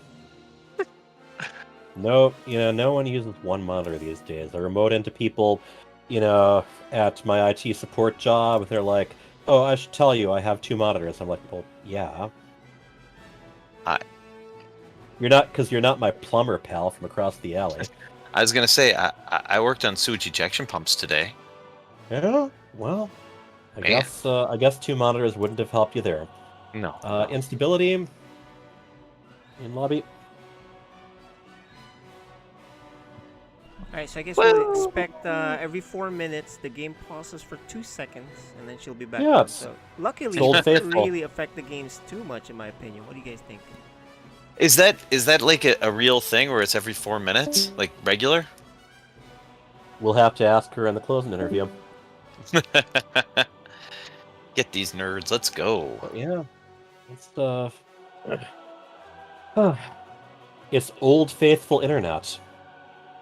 You know, one of the most popular providers out there, as I recall. Yes. As they pointed out, West Virginia has no mountains to block the signals, but lots of hills. Yeah, well, at what point exactly does a hill become a mountain?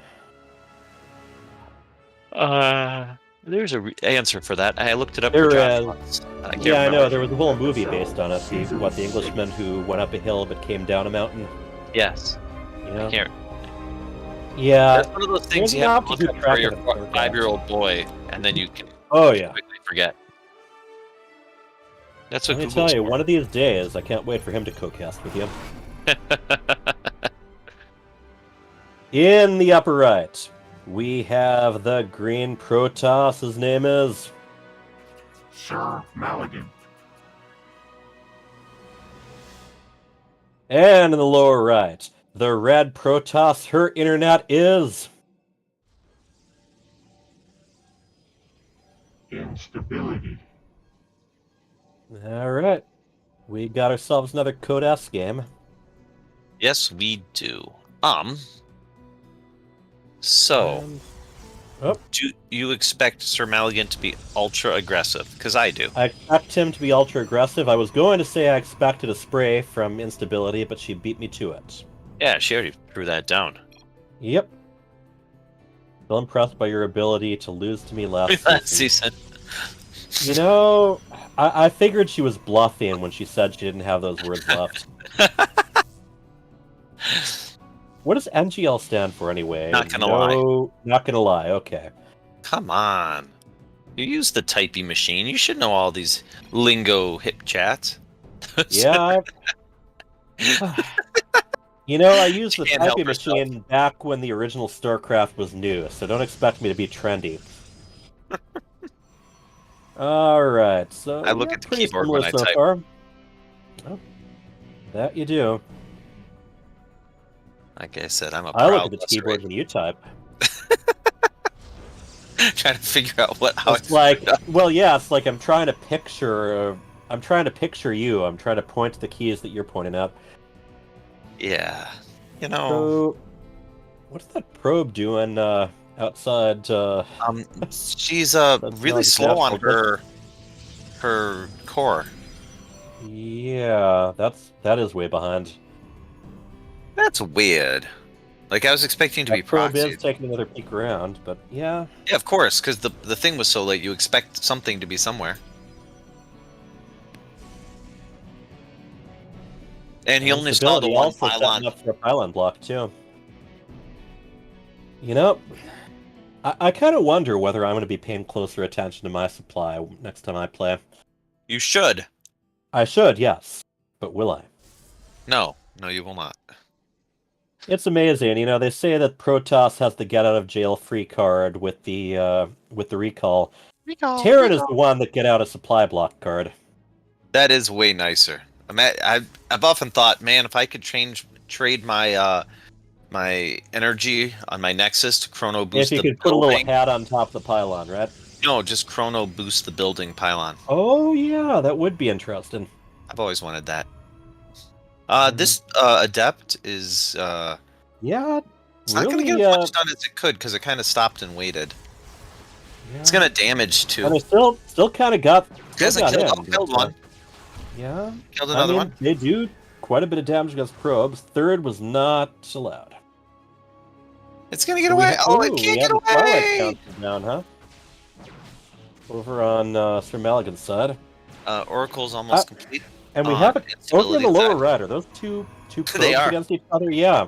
I wonder if they both had the same idea or whether they were just kind of checking to see if one of them was going to hide something there. That was well done by Instability. She got both of the adepts. Yeah. And they're not. Sir Maligan. He's really good at divide and focus. Sir Maligan did see, but I don't think he saw the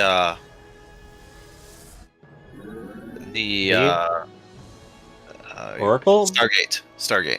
So okay, because he doesn't have anything that shoots up, and if I was going against the Stargate, I normally like things that shoot up. He has a battery. We have one Oracle traveling over there, another under construction. Yeah.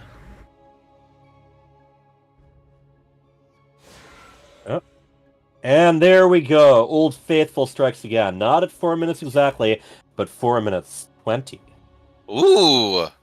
Yeah, well, we won't go into the references that She missed entails, it. but She missed it. oh man, we might see a lot of workers go down on both sides.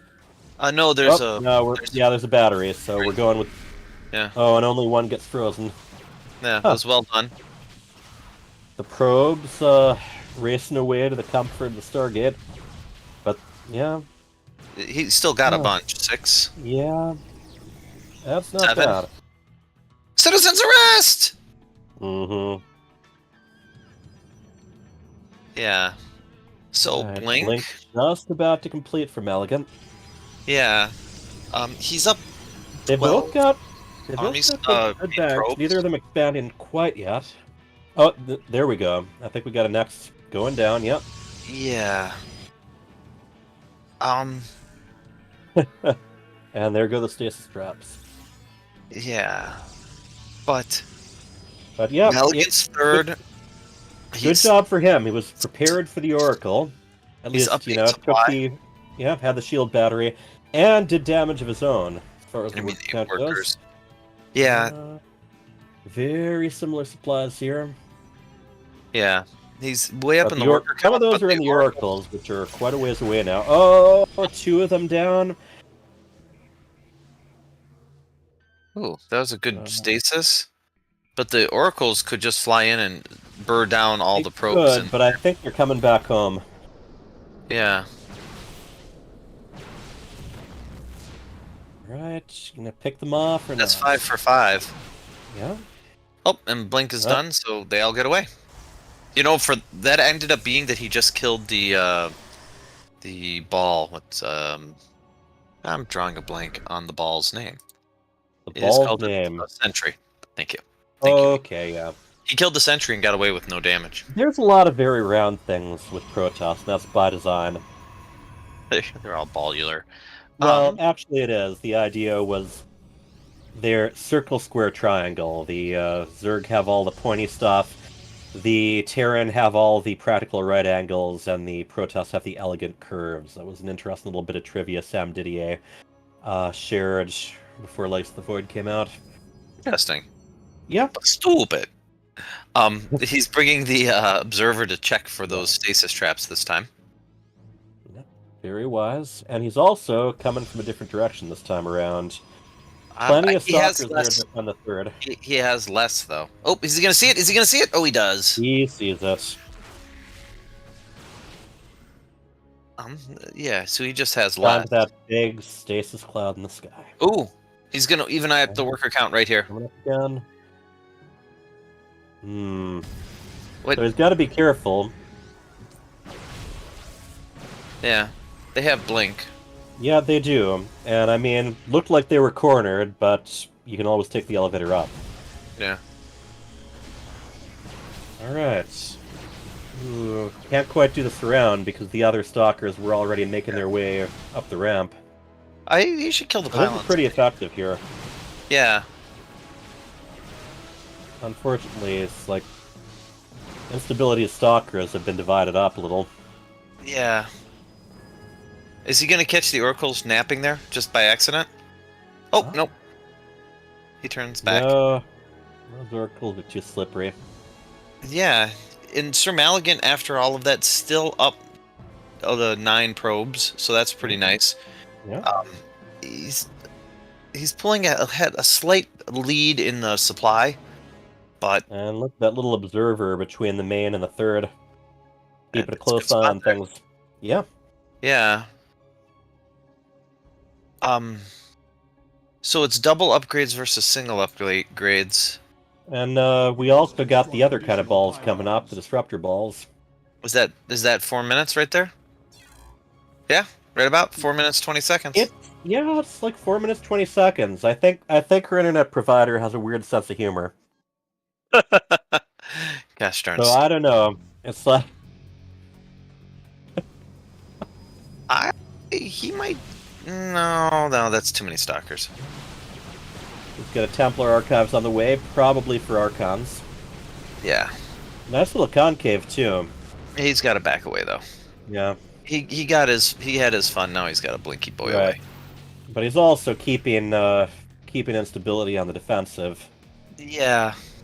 I mean, she did get a lot of work done with those oracles in the midst of it all. Yeah. Not that time around, but Are the oracles dead? Yeah, he's taking his fourth now. No, the oracles are still around. Where are they? I think isn't there one in the here. Units. Can I click on them?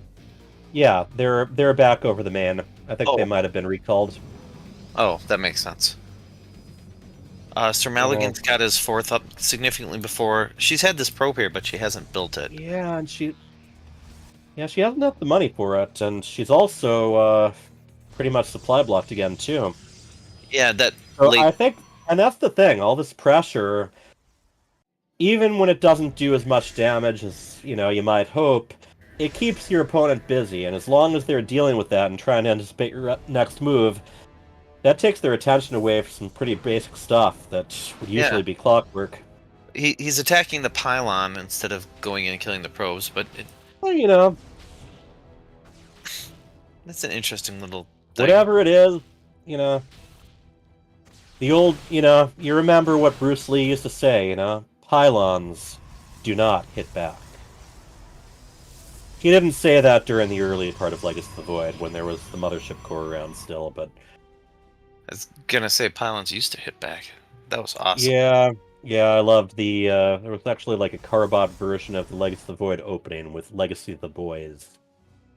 The pylon overcharge. So, instability's caught up in workers. She's a little behind in base, obviously. But he hasn't really transferred any of the workers over there yet, so it's not that big of a deal.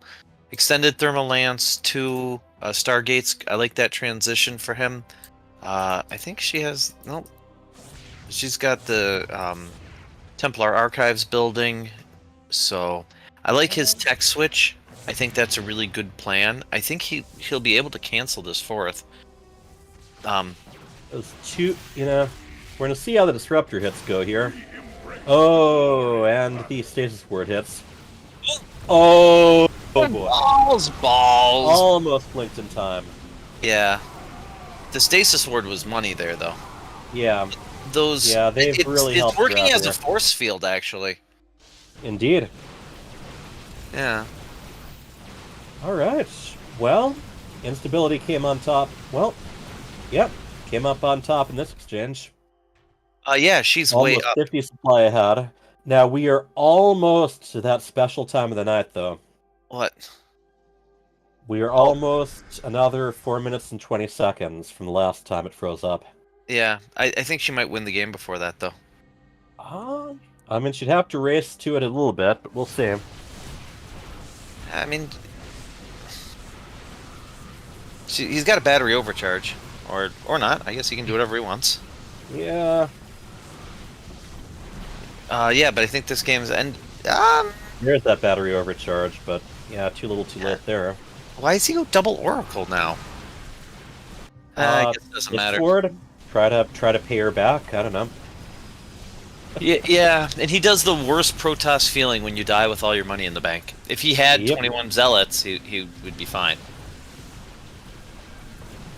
The oracles do theirs, Old Faithful. Yeah. You were almost right. She almost won the game before it hit again. Pretty brief one there too. Yeah.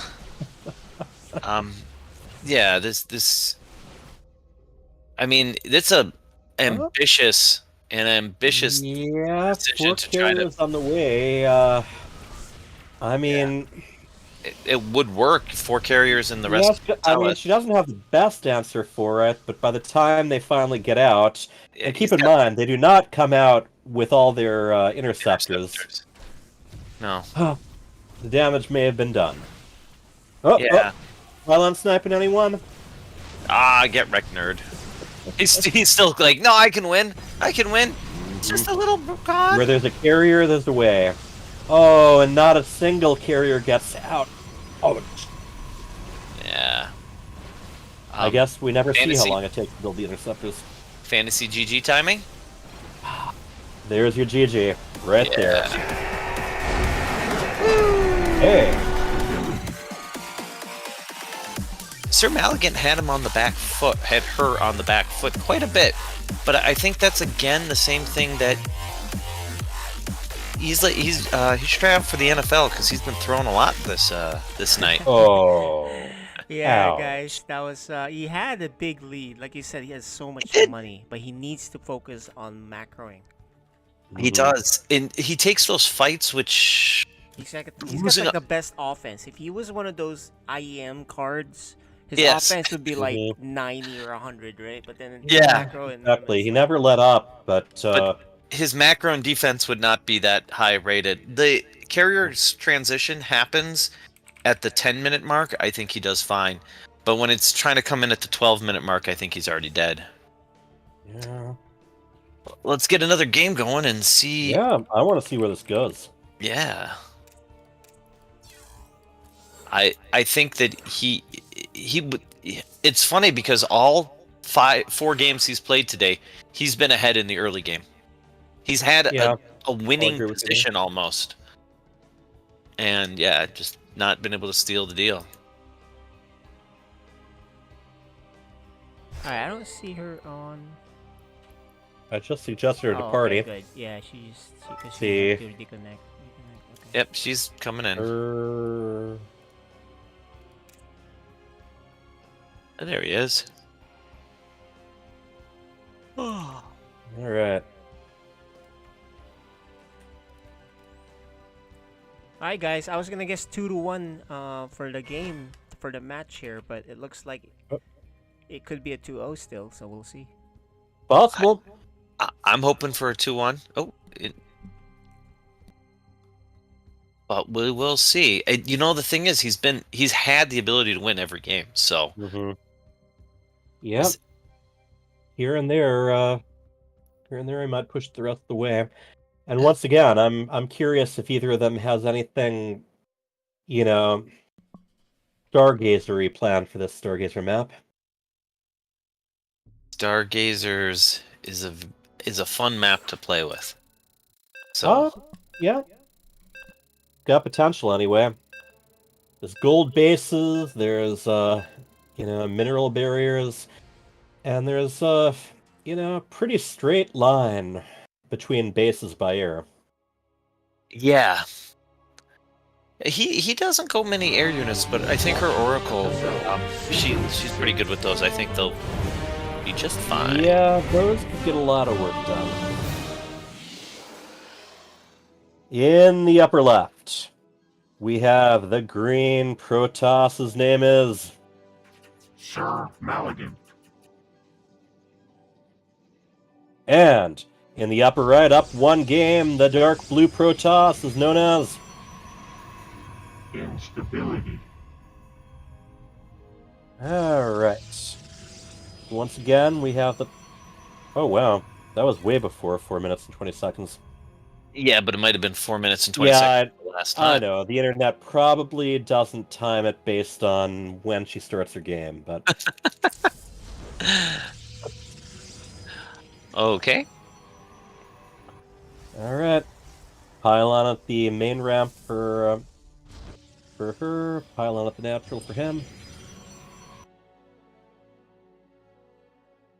Probes waving a little hello with their non-existent hands, and... He hasn't put down his spray yet. No. No, he hasn't.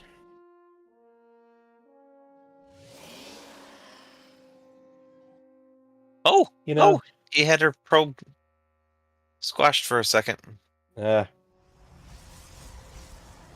Chased it away. Oh, he could have put the pylon at the, that's such an annoying thing. Yeah, he could have done a pylon blocker. No, not the pylon block there, at the top of the ramp. Yeah. Yeah, it just walled him in. Yeah, it's completed the wall. Alright, well...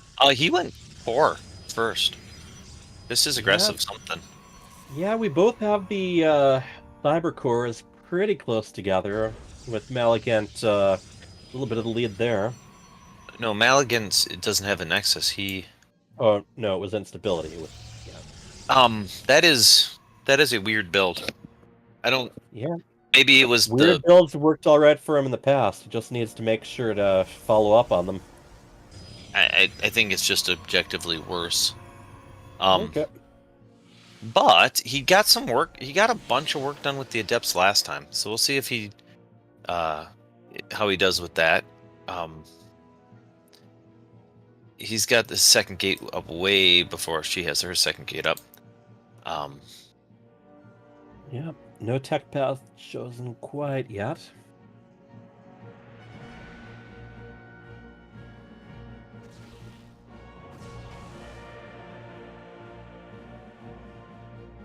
Oh, hey, he drew the Adept out of the Stalker out of the wall.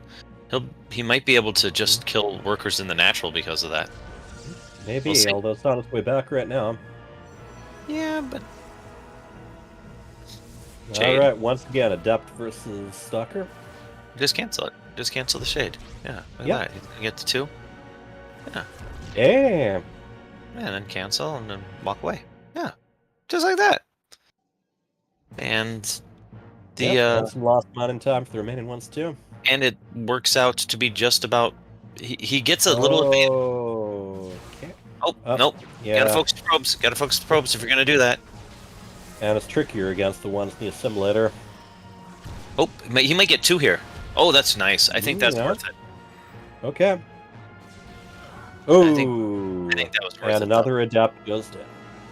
Yep, and he can just I think that... Oh, and here's her sister. Yep. It's gonna get both of them.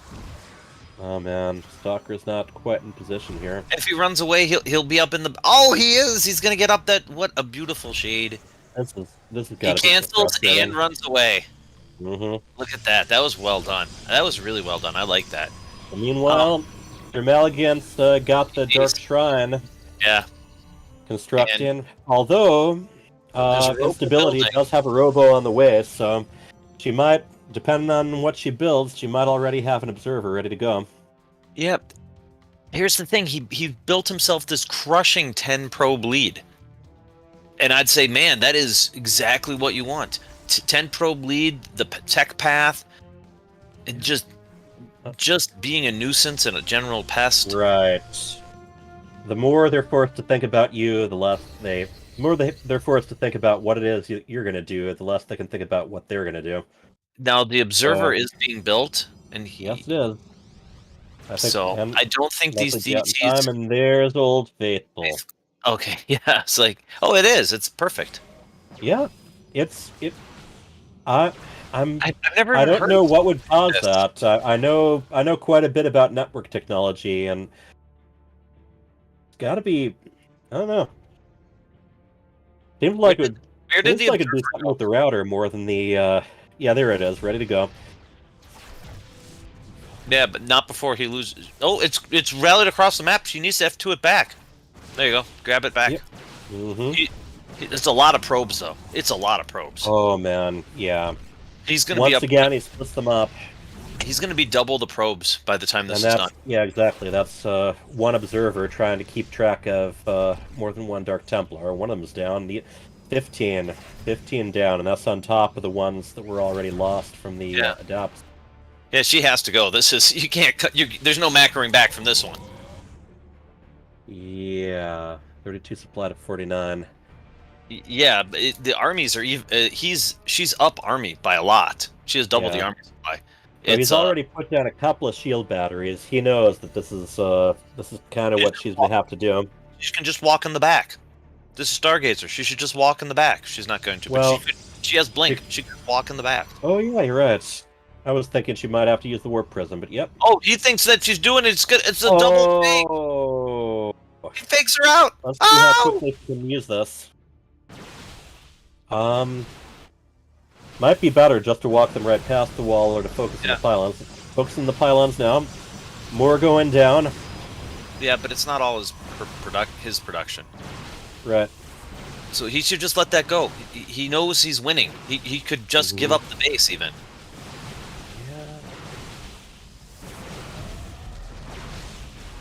He should build the pylons in the back row. He's got to build pylons in the back base. Yeah, there you go. Blocked. She doesn't have anything else building though. But she can't afford anything. Right. That was my point. She can afford a few slow zealots. Alright, battery goes down. Oh man. But there were options to defend this, but I think he'll be fine. The boy, you can just pull the boys. Yeah. Let's see. The thing is, yeah, exactly. He can make more units. She can't. Right. Just he's got 2.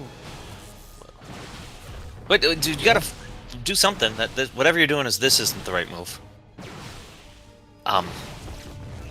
Right. She's got blink, but well, he warped in all these slow Oh zealots. yeah. Here's where the slow zealots aren't as useful. He has all this money though. Oh, Why but didn't he's getting this around though. Yeah, but they can blink. Yeah, they can. Man. But he's still up with workers. All 31 to 17. He could have just built stalkers.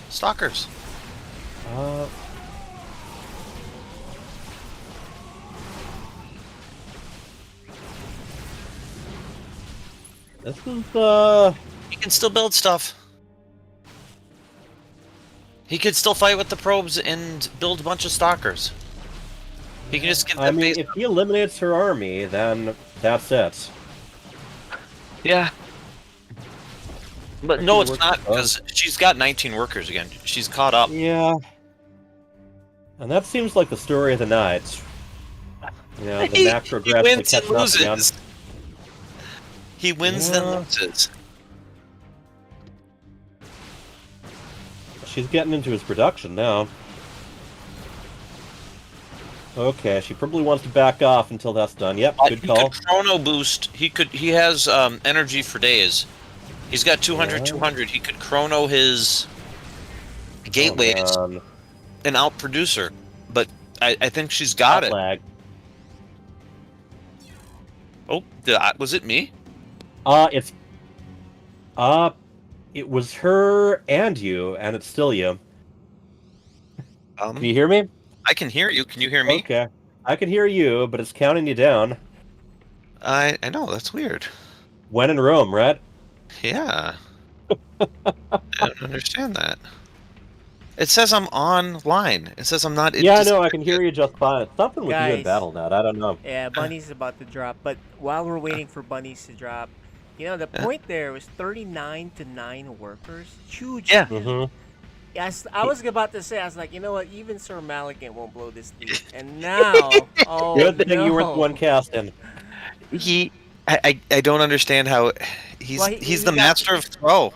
She got lucky though. He went up. Yeah.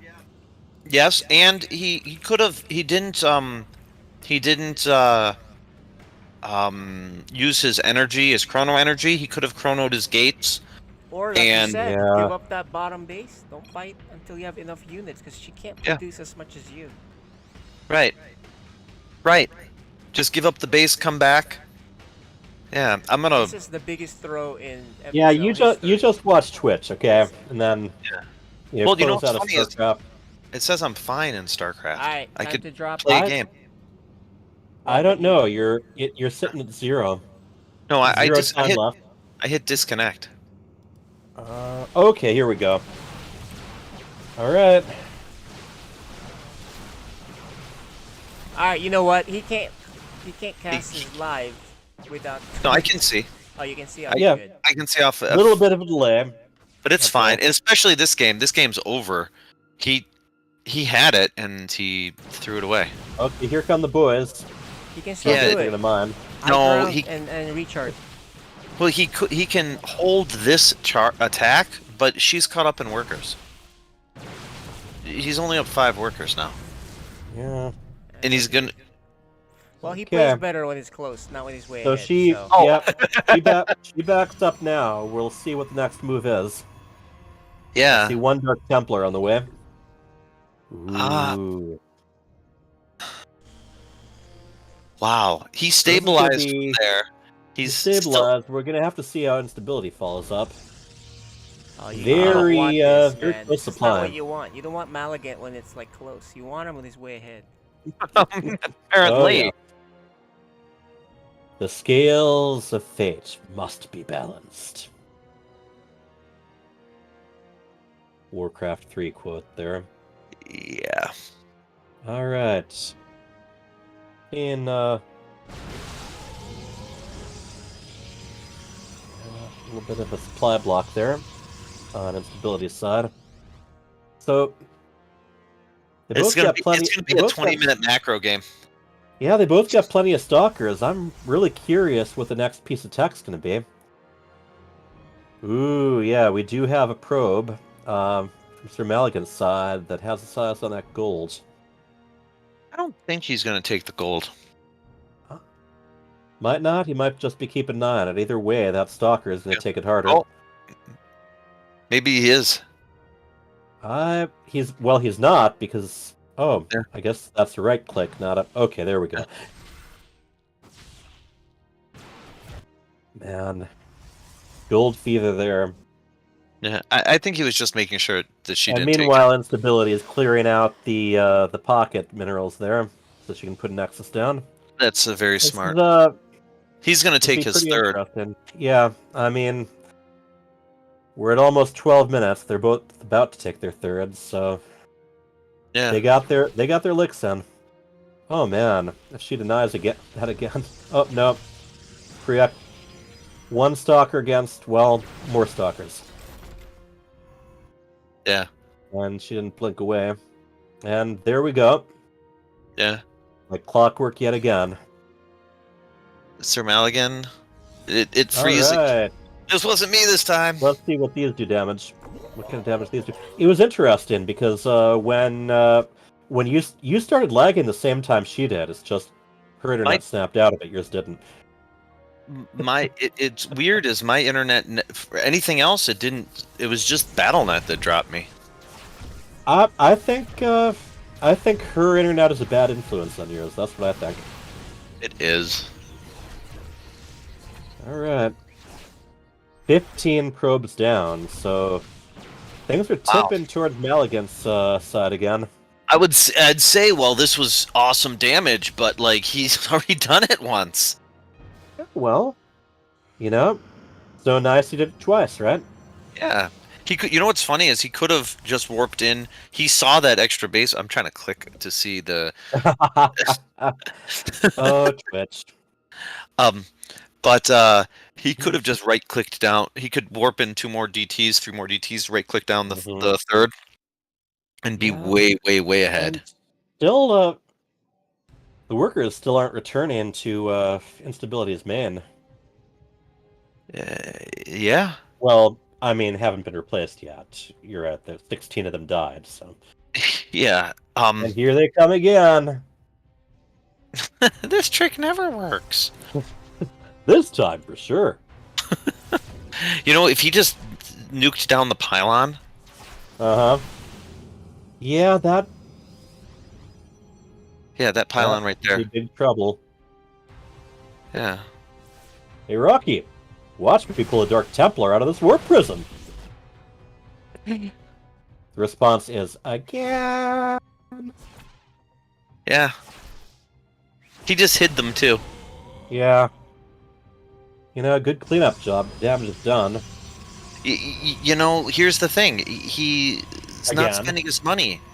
He's got to just pick what he should do right is now build we got double robo. 49 probes to 26. Right. What he should do is double robo, build just an F ton of immortals, because her army is complete stalkers. Oh man. Well, he's teching up right now. She's gonna have She's gonna got have the Robo Bay and another robotics facility on the way. She's gonna have the Fist of Neeb. She's just gonna let her max out on no workers. Yeah, she's gonna take the gold, Fist of Neeb it. Screw it. Yeah. Sir Maligan's got 800 minerals now. What's he doing with them? I think he wants to get some more robo units out. Maybe disruptors. I don't know. Or just build 100,000 charge lots and go.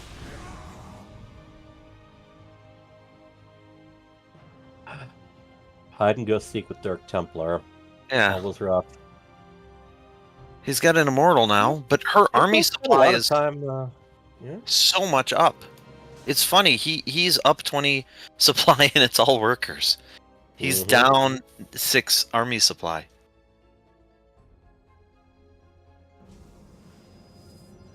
And can you check the upgrades? I'm very curious on that. I'd be clicking on it. I will check the upgrades. So they've both got Warp Gate, Charge, and Blink, but Sir Malekith also has +1 attack, +1 armor, and Dark Templar Blink. And Shadow Stride, yeah. Shadow Stride, yeah. You Yeah, want to get really tactical, which I do like to do. He's taking his 4th, but he's gonna go. Is he gonna go throw his army? He's getting the balls. He should just. Yeah. I think just Immortals, don't you? Immortal Charge Lot. Like Immortal Charge Lot Archon. Pretty much more of anything. Yeah. You know, he's got all in a that position gas. where he can have the bigger army. And He's got all that gas. Yeah. Yeah, She has Archon's with the box right now. She has the bigger army. And she has Old Faithful. She has the bigger army. It doesn't make sense. He's been up 20 workers for like 5 minutes, and he's got the high ground here. We're gonna have to see how they use their abilities here. Yeah. How they use. Oh, yep, that was a very well timed blank. And the what do you call it? Guardian shield is up. Yeah. Yeah. He's got to build something. Build something. Anything. Dark Templar having a little bit of trouble getting around the. But the Immortal, yeah, the Immortal is doing work. Oh, really great timing on those blinks. You know, just enough to make you panic, but yeah. But it's not. It's not enough. Could have enough. done a lot more damage if she'd gone for one of the expansions. The main is what's most excited right now. No, he was up the hill. And he Here has comes, bigger army supply. Here comes the hat again, the warp hat. Yeah. He's And gonna like get all magic. 5 of these workers here. Like magic, he makes those 5 workers disappear. Yeah. Oh, I think he's gonna get the base and yeet out of there. He's gonna be up 4 bases to 2. You know, I don't know. I'd give him more style points if he blinked them out of there instead of put them back in the warp prism.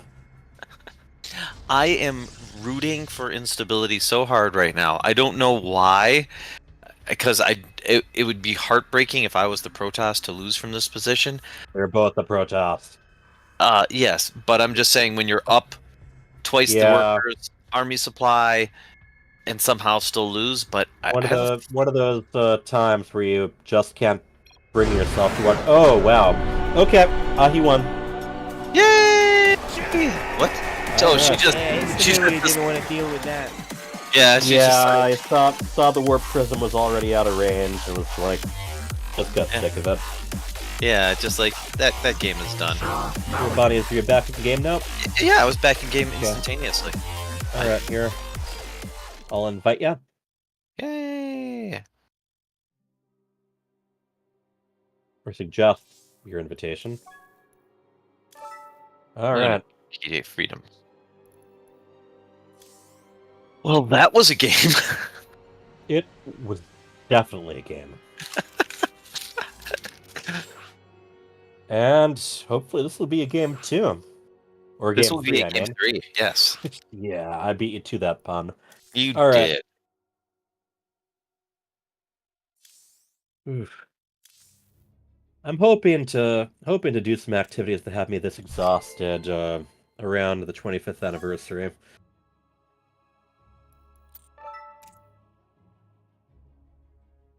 I had an exhausting day just in general. I haven't eaten lunch yet. I actually had a fairly quiet day as far as my work went. Yep.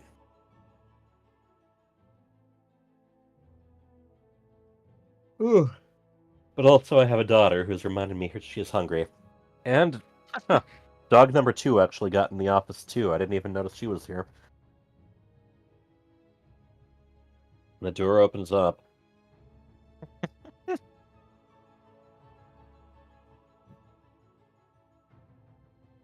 Someone executed a Australian cattle dog drop on me. Oh. And I wasn't ready for it. Yep. After this game, is it just our game, or is there one more? Is there a Stu Blue game? I think the Stu Blue game can't happen. So I think it's just our game. And I don't want to talk about that, do you? We did fine. We were out fast. We didn't expect it, yes. Definitely an improvement of some of my matches earlier in the season. But it's not about me right now. It is about the green Protoss in the right. His name is Sir Maligan.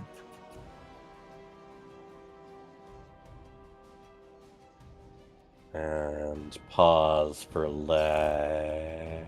I'll be this time. And the left, the red Protoss. Her name is Instability. Okay. So her So internet both is regularly it's not unstable. It's very stable. It's very stable, yes. It's just poopy. I'm gonna have to Google that kind of issue. It can't be the internet itself. It's got to be her hardware. But I mean, I'm sure they've looked into that. Who knows? Yeah. Their family's Have pretty. you tried unplugging your router and then plugging it back in? I should do that. Well, yeah, you should. Definitely.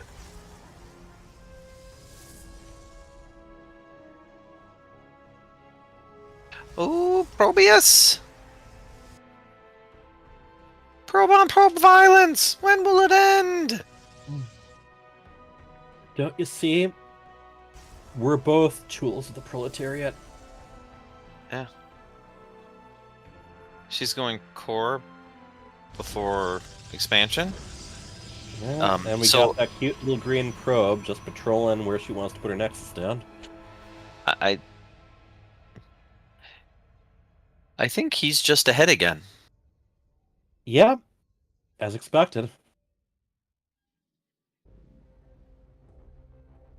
I mean, he is. It's just his early game is so good. Yep. And yet he could be up 15 workers, and I have no idea who's going to win. Yeah, that's what's special about all of it. Yeah.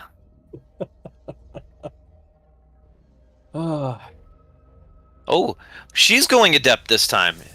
Oh, and look at this. I'm Proxy. interested.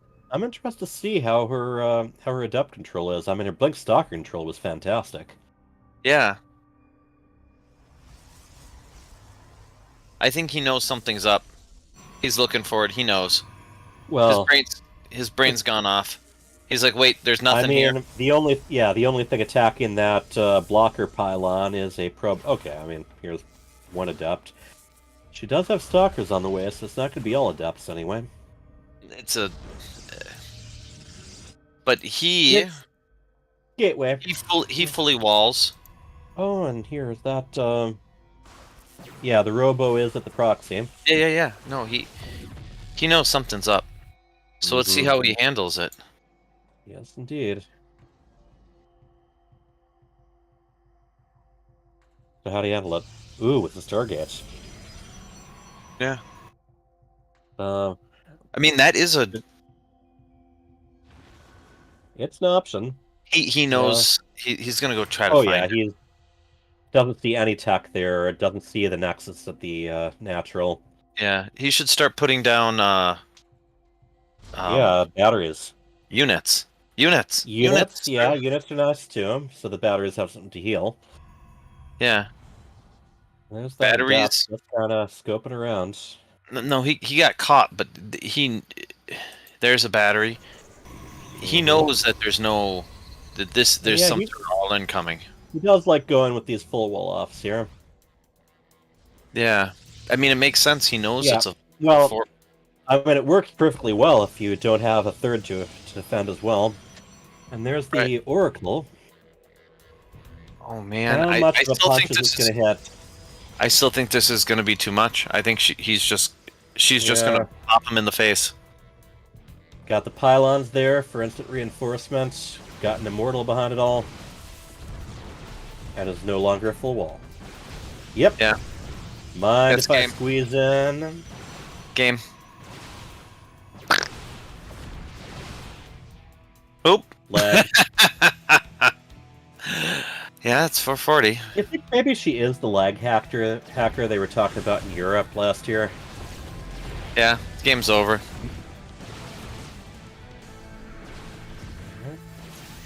Oracle out of energy to top it all off. Yeah, it doesn't matter. Game's over. He's No, got it doesn't matter. I'm just saying, just to the extent it doesn't matter.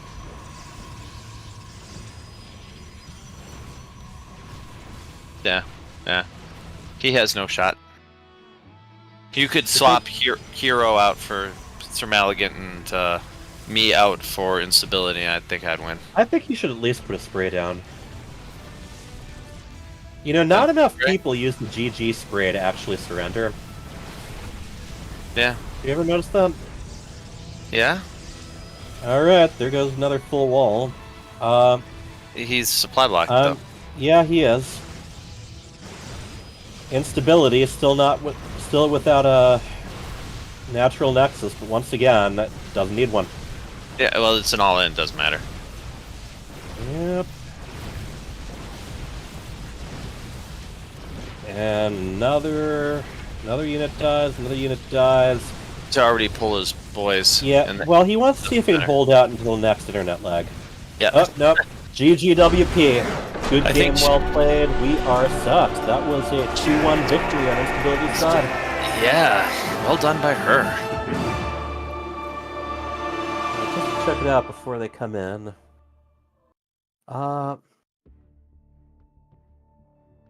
Woo! Yeah, I think our game's the only one left, so I'm actually gonna step away because my daughter wants some chocolate milk. Okay. So, proxy chocolate milk coming up. Congratulations, Instability. I gotta step away, but good games all. So, Sir Maligan, I'm going to start asking with you some questions. You were up all 3 games a little bit, and in the first game, you managed to throw. In the second game, you nearly threw, and in the third game, you saw it coming, but you weren't able to hold that off. Do you have any game that sticks out in any of the games stick out in your mind? Kind of wandered there.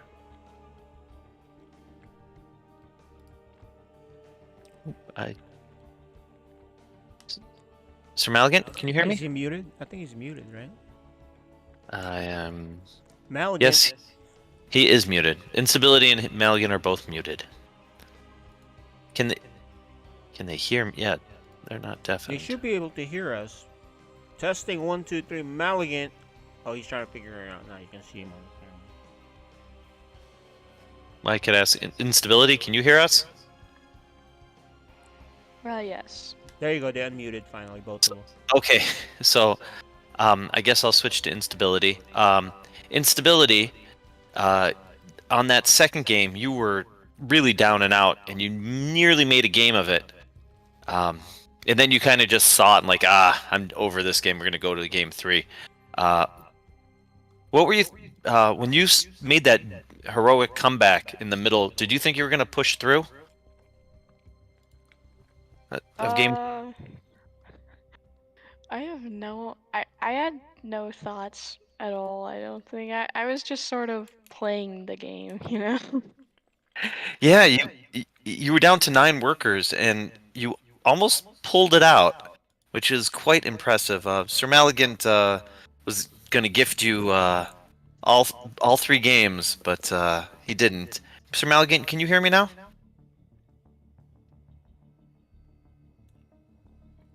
Sir Maligan? I thought he was unmuted. He's still muted somehow. So, back to Instability. Are you happy with the way you played? Instability? Am I muted? No, you can hear you. Oh. I can't... I don't think anyone wants to talk to me anymore.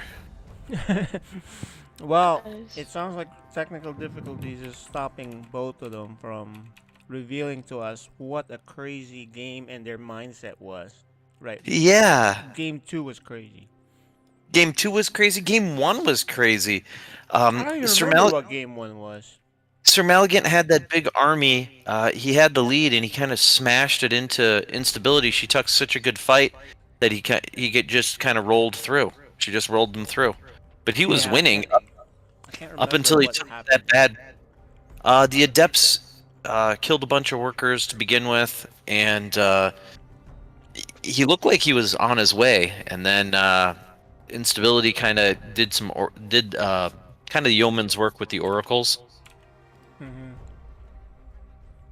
Doesn't stick out in your mind because game 2 was so nuts. Game 2 and was the one that I could not get out of my mind. 39 versus 9 workers or something like that.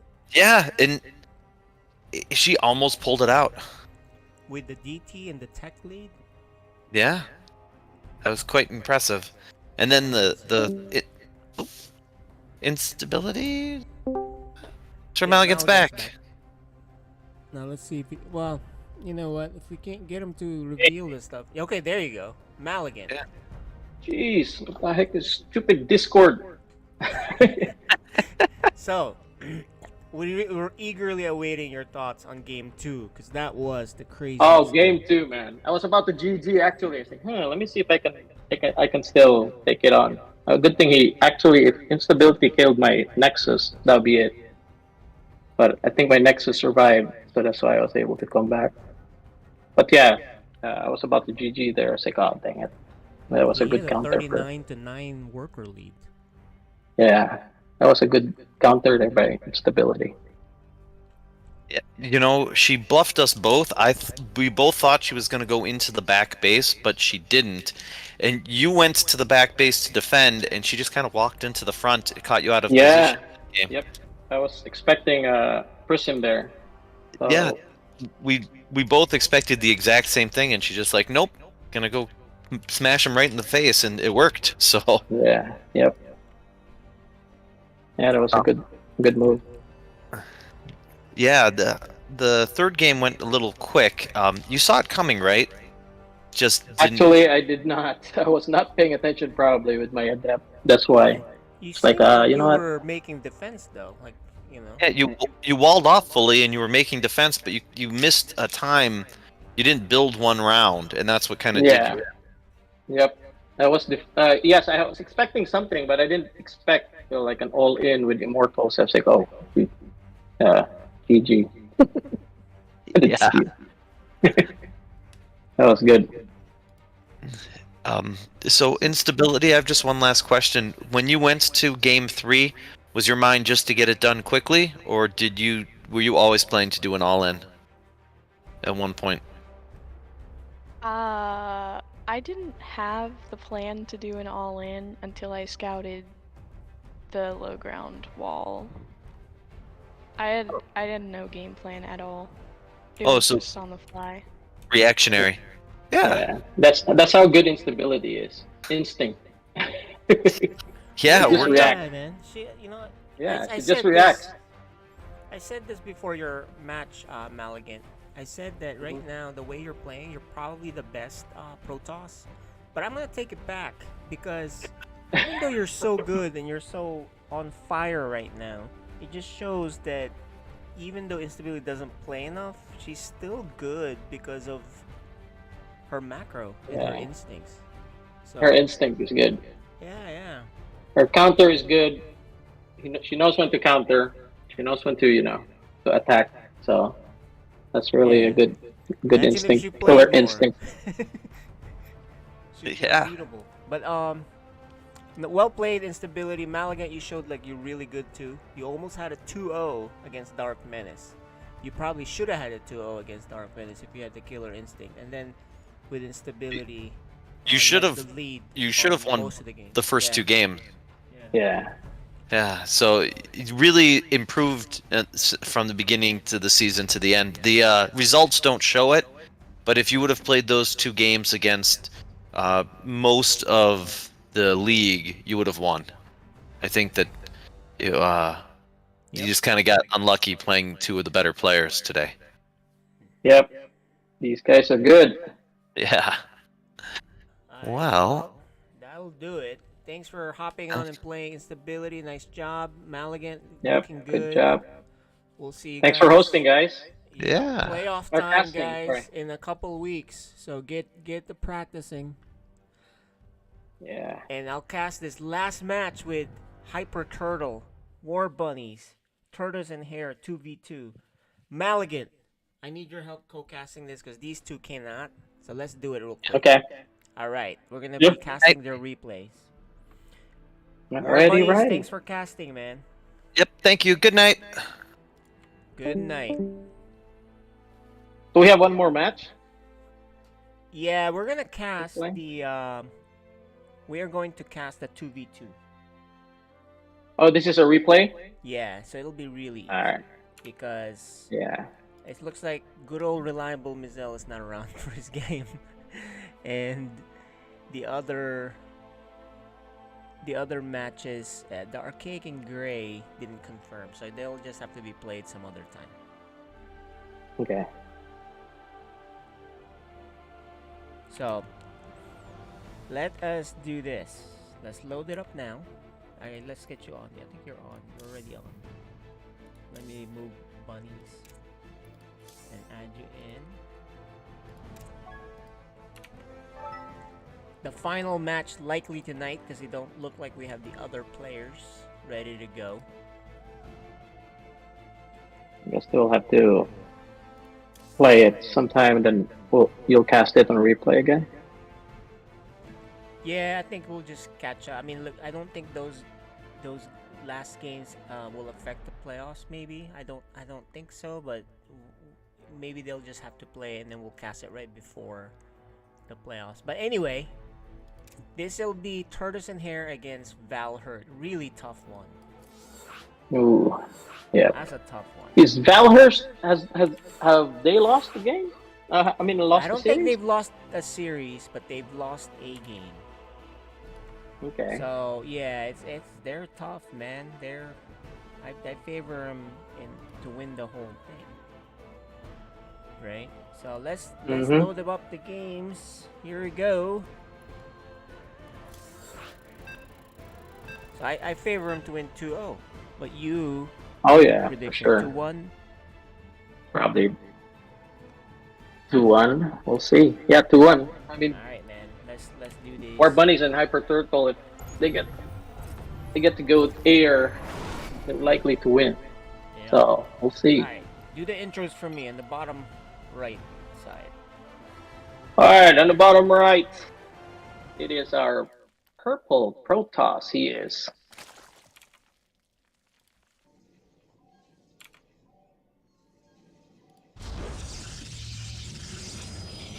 War Bunnies. And his red Zerg partner, it is Hyper Turtle.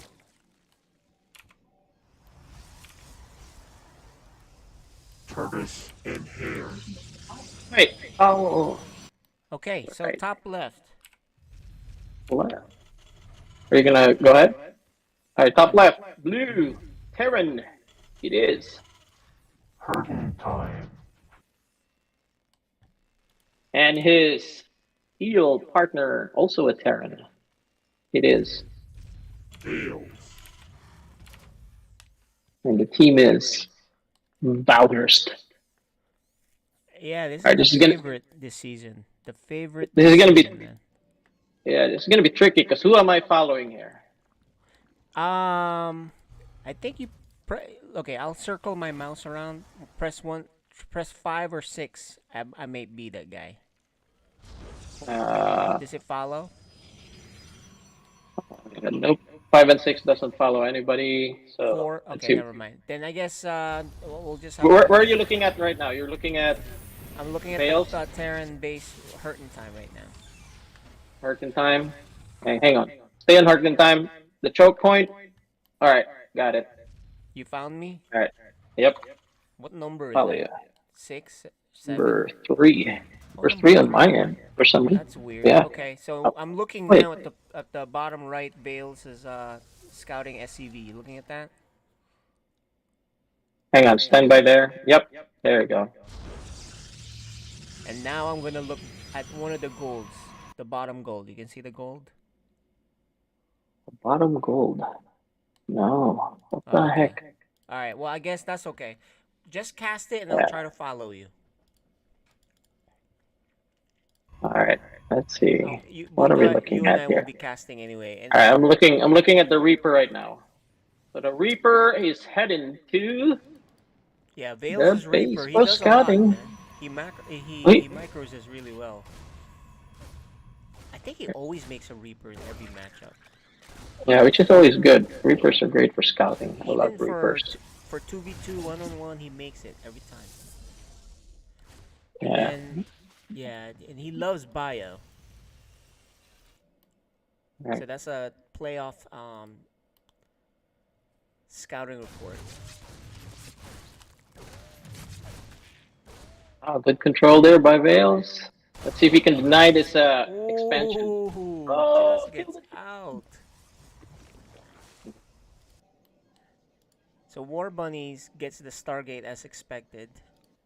I love Hyper Turtle getting a 3rd fast. That's because they can't stop you as Zerg, right? Unless they're rushing. So, Yep. which they were. There it goes. There we go. With Void Ray. Interesting. Would love to Yeah, see. Void I've Ray is never really seen good him. for defense. Yeah, I've never seen him do Oracle Harass. Well, He loves his this, APM is low, right? So it's gonna take Oh, away I too see, yeah. much. It Yeah, takes it's away take too a- much for him. So it's no good for him to get an Oracle, and then he screws up his macro behind it, right? So Yep. that's why he says, and it makes sense. Oh, Just interesting. make the Void Ray. Armory. Oh wait, Armory for the Terran. What's Terran doing? Probably gonna do Look. Hellbat. That's Yeah, Hurt in I'll Time go back. usually does that because he does mech. That's why. Oh, he loves mech. Yeah, the combination there is mech bio for these two. All right. Nice harass. Reapers on the side. Yeah, the late on the Aliens worker on the left. there, but so far so good though, to be honest, right? This is a very Yeah. heavy aggression. So far, our bunnies and Hyper Turtle are holding the harass real well. Yeah, this is the kind of game they want. As long as Hyper Turtle macros. The thing you would notice with him is his drone count is usually super low. He does have a 3rd base, but look at the worker count. He only has like so many. Oh, that's right. He You only cannot has. be a Zerg with this little amount of workers, right? Yeah. He has the lowest number of workers among all the players, and just that can't be for a Zerg. Yeah, right? that's right. Yep, So you have that's to be a ahead of big- the workers. That's a big problem. I think So he's probably expecting a rush or something. He's probably making too much yeah, and I units. Just suppose a lot that's of. okay. Yeah, because he wants to survive. Yeah, he you has know, a and, lot kind of get back things there. So and- that's okay. He's droning now, so he's catching up. But he's still behind, of course. Still Void Race. I don't like Void Race against Terrans, man.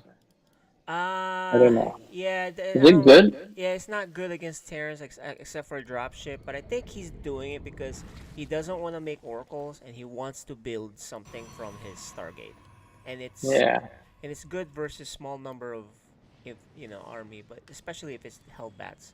But this is a nice attack. I think they can crush this if they fight together. They have to be together. Look at the Banelings, man. The Banelings are there. Although he only has... Oh, no, he has 5 Banelings.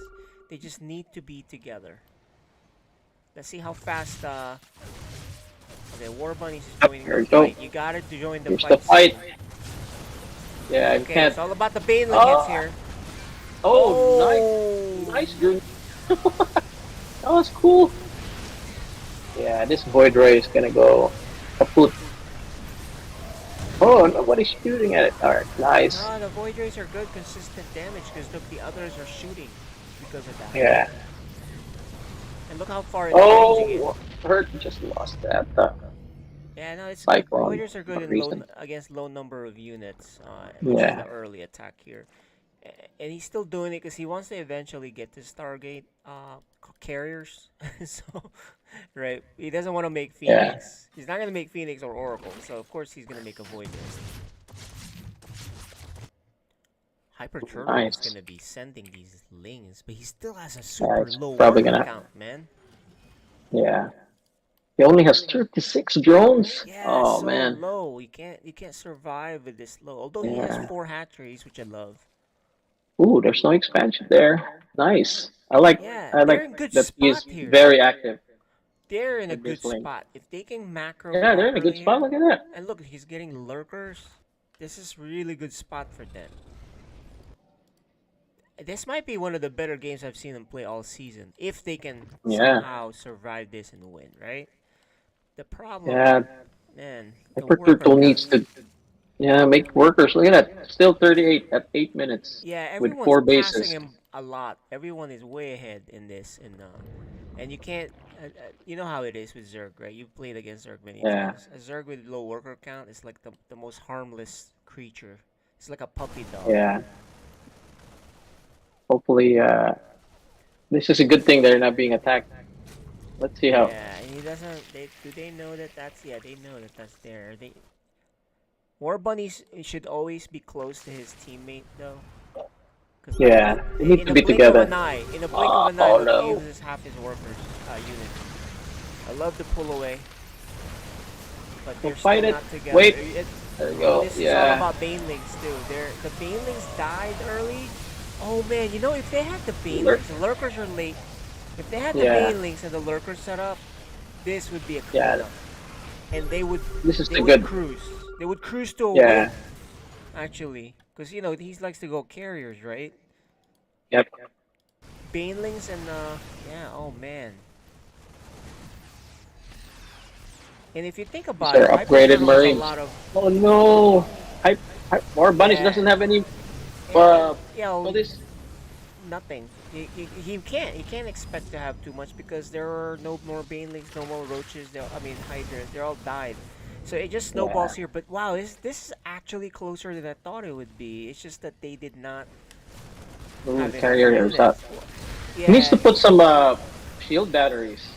He has no shield. He only has one shield battery, and that other base he had none. Yeah, the problem though that now it's too late.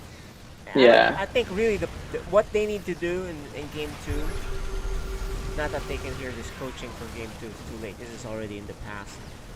Is he needs to have a lot of, you know what's coming, right?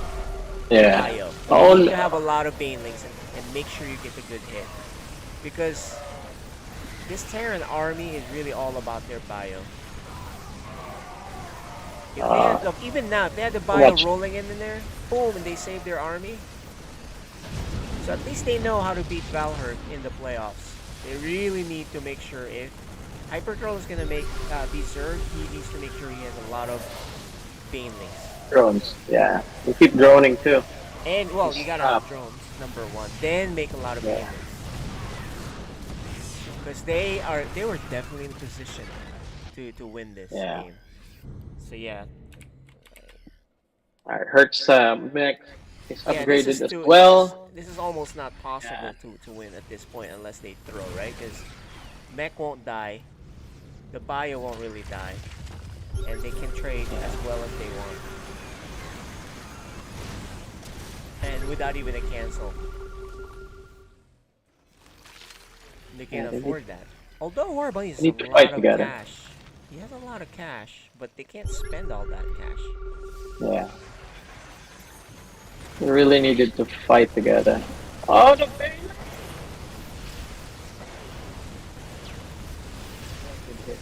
Okay. Yeah, I don't know what the playoff situation is for sure. We'll have to Yeah, look check at that. out. There's no shield batteries. Yeah, but you know, with the it's all moot at this point, right? Yeah. If he had a lot of money, he could have dropped it. Yeah. But it was a good start for War Bunnies and No, Hyper this is Turtle. one of the better games. They probably had. That's one of their better games. The first few minutes of that game, and I'm not talking just 4 minutes, right? So. Yeah. All right. Well. That was.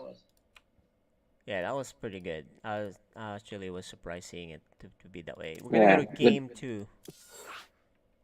good hold. Yeah, it was good hold, man. Roscallion is game 2, which is Roscallion. Yeah. Alright. Yeah, too bad. It sounds like War Bunnies is saying they didn't make the playoffs. I thought they would have, but we'll see how they do in this game 2 here. I think it's a little bit bigger map, is it? We'll see. All right. You're watching FSL Season 6. Let's start on the bottom right. The bottom right, we have the blue Terran. He is. Hurting time. And his teal partner. Also the Terran. It is. Fails. They are called Valhurst. Valhurt, yep. Just their names. Valhurt? Yeah, all right. Just their All name, right. On the top left, we have the red Zerg. It is. Hyper Turtle. And his Protoss partner. And they are called Turbis and Hair. All right. I love the fact that Hyper Turtle got his hatcheries. He got the tech out.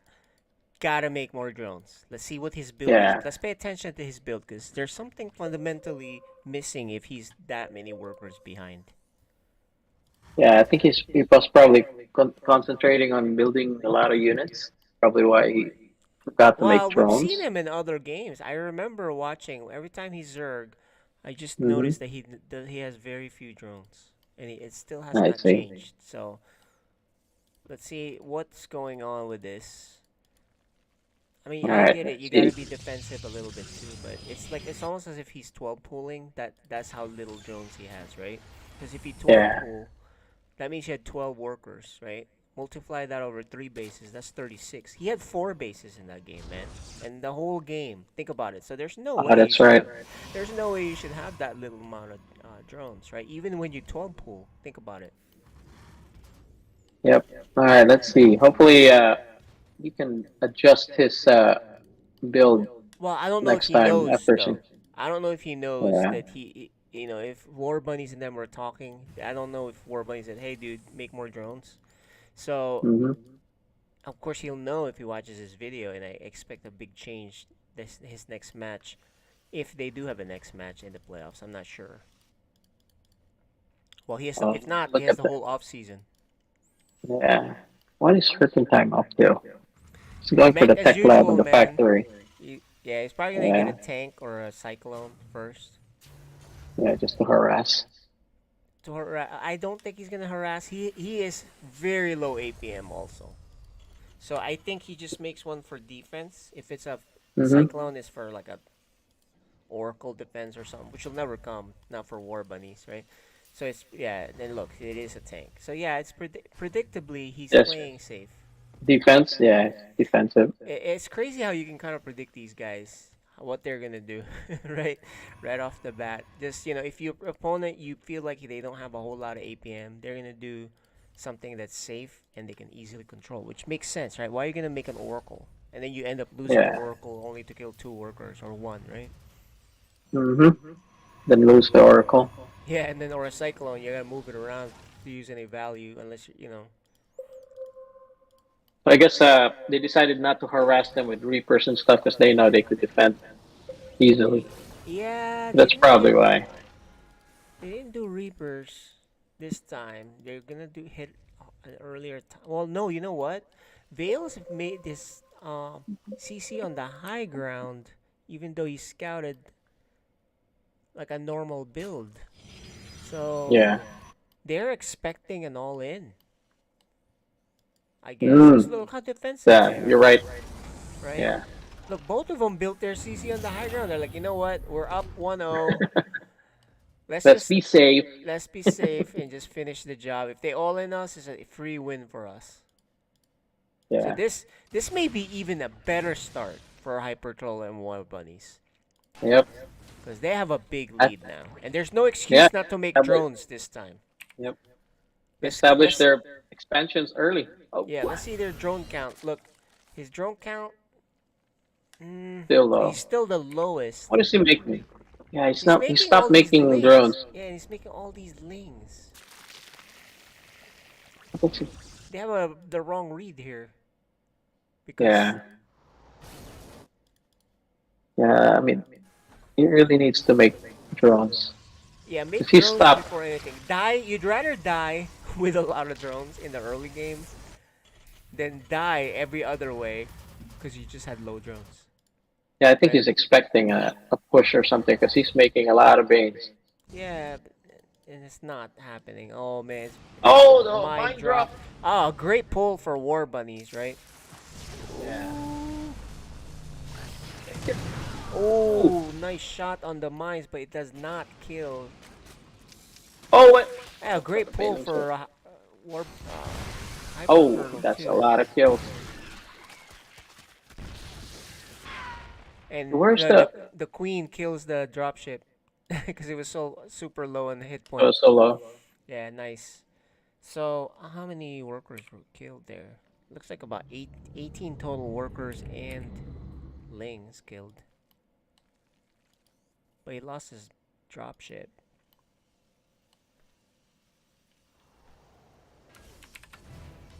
Alright. What's going on with the supply count here? Still not bad for Hyper Turtle War Bunnies. They lost quite a bit of the dropship, but they're still there. Let's see if they're droning. Oh man, he's not droning. He's making more lings and banelings. If he has extra larvas. Yeah, he's got all these larvae. He's still making. All right, let's see what the. All right, Fleet Beacon for War Bunnies is getting ready for transition. I mean, not transition, but to go carriers. Yeah. So yeah, that's his modus. He didn't lose any void rays. Yeah, but that single void ray there is really damaged. Yeah, but at least he didn't die. So it's very, very useful. Yeah, I'm looking at the Veil's natural. That's a lot of mines. What's the? Hey man, look at this. This whole time we've been talking, still more lings, no drones. Yeah, and he just finally added 3 drones, but not bad. Look at that, because everybody's at 40 plus. Yeah, but listen, count, so. Zerg was not harassed this whole time. Yeah. He killed that last one, so. Dude, But his creep spread actually, is really good. War Bunnies and the Hyper Turtle next time need to just rally their troops together. Yep. Because if the Terrans go and push on the Zerg's third, it'll take a while for the Protoss to get there. support, right? Yeah, and he has his like army here. Okay, he's moving now, so this is good. He's moving now. I guess he was a little worried still about the drop, but look at the Hyper Turtle's positioning, which is really good here with the Overlords. Right, this spot. And he's getting a 4th base. I love the fact Hyper Turtle expands a lot. He just needs to make workers. Oh, I like that. Look at that. Hyper Turtle now is at 51 workers, which is good. Yeah. All right, here we go. There's the big push. They need to be together. Oh man, the Baneys are so far away. War Bunnies. The Protoss is gonna die real quick. Okay, there you go. He's reacting. War Bunnies is there. Why is man, he's so far away? The tanks are here though. Yeah. Oh, they're not fighting together. What the? War Bunnies left. Oh man, imagine if those banelings hit. Yep, that'll be the end of that's it. the thing again. Again, same story, right? The banelings, Yeah, you really gotta hit the bio. If you don't hit the bio, you're gonna lose to the bio. Yeah, they needed to be together. They need to be together. Or let go of that base. Let go. You don't need it. Yeah. It's like you either defend it or you let it go. But don't do the half and half. They needed to be together. There's just no way stopping this now with a couple dwarves and the tanks. A couple tanks too. Look, imagine imagine this army without the Marines, right? Yep. You crush it. So I think that's homework. If they're gonna play this kind of composition, the banelings need to make a big punch. They really and they really need to be rallied together. Yep. Because of an army being, no matter how good you are with two armies against you, there's Yeah. no way. Yep. And you gotta fight like that one. The creep was too far away, so it's not worth saving it, right? Yeah. So at least we know what happened. They are good enough. Yep. To me, You they're just good need enough to- to beat these guys. If they just, Yeah. do that minor change. If they do their minor change in their strategy, they're good enough to beat this team. But Yep. that'll really do it for tonight's games. It doesn't sound like we have yeah, Mizel didn't make it, Mizel. so yeah. All right. Okay. Yeah, good games. Yeah, it was Yeah, it was good games. the only thing that War Bunnies and Hyper Turtle need to adjust is probably just stay together. Stay together. Well, I would do this. If you're gonna play Zerg, drone as hard as you can, as long as you can. Right? That's number one. And then just play together, like you said. And of course, you just gotta get those bailing hits for sure. Yep. So, yeah, it's If pretty they were close, together though. at that last attack, that could have been a different game. Yeah, and you know what happens? The Protoss carriers get too powerful, so that's really where they will have a nice win there. But now we know what's going on there. It's not too bad. I mean, look, they did well enough. We know how close they are to just beating these guys. So yeah, let's recap tonight's games, man. Why don't you do me the honors of talking about tonight's games? You probably saw some of it, I think, on. No, I didn't. I had it playing on the phone, but I was driving the whole time because I was in. I picked up Danielle from FMU. I see. Okay, well here you go. Going over, and I'll tell you each games, right? So Gray and Dark Cake did not happen, right? Okay.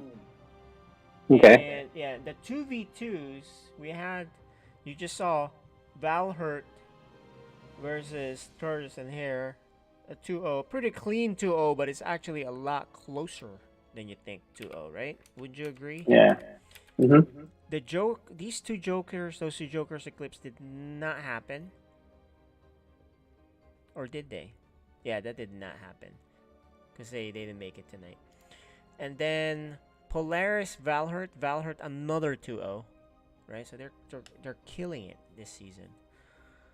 For Code B, we had Cloak 2-0 Miss Uber XL.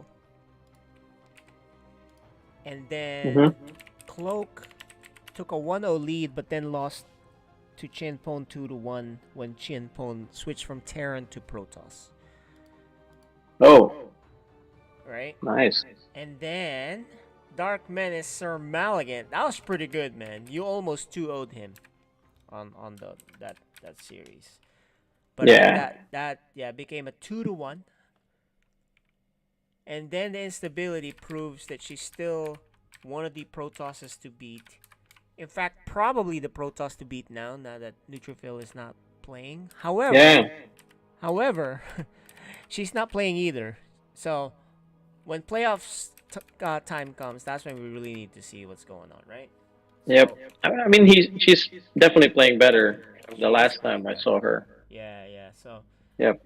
Yeah, that'll do it. Hopefully, hopefully the playoffs will be interesting. Hopefully, these guys will start playing, practicing. Well, yeah, playoffs are going to be really good. I will have to figure out what the playoff picture is. We'll have to post something online when we take a closer look what that looks like. Because I'm not 100% sure what that is. I don't even know if the Wikipedia is updated just yet. So let's postpone talking about the playoffs. So what we can do is just maybe we can talk about the ones for sure that's in the playoffs, right? So let's do that. Let's show it on Wikipedia. We have a page there. I don't know if it's completely updated, but the code S. Vales is 8-0 with only one loss, and that's the Dark Menace. One loss game. He's 8-0 in the series. 16-1. Wow. Dark Menace is 5-1. And it doesn't count the instability game yet, so. And it I don't even see the Sir Maligan game. How come that's? I wonder if they already updated that. And then Neutrophil still 5-2. Ghost Chant is 4-3, so he's in the playoffs. Instability by winning for sure, because I wasn't sure before. Now he's in the playoffs. Okay, so Code S is pretty set. Veils, Dark Menace, Neutrophil, Ghost Chant, Instability.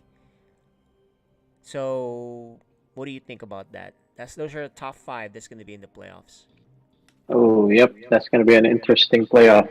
Looking forward to it, actually. Yeah, that's going to be fun to watch. That's Code S. But before we get to Code S, we have to clean out all the Code B and Code A. So, starting with Code B, it looks like Chanpone is killing it there. He's won his last game. Cloak, I think Cloak's in the playoffs now that I look at it. So yeah, I think the playoffs is set. It's Chanpone, Fenrir, and Cloak.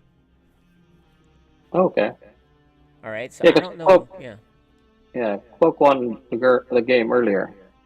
Yeah, and Champone's looking good. So he's the favorite. He has not lost. And now, so they'll play each other, and then eventually they'll play the Code A people.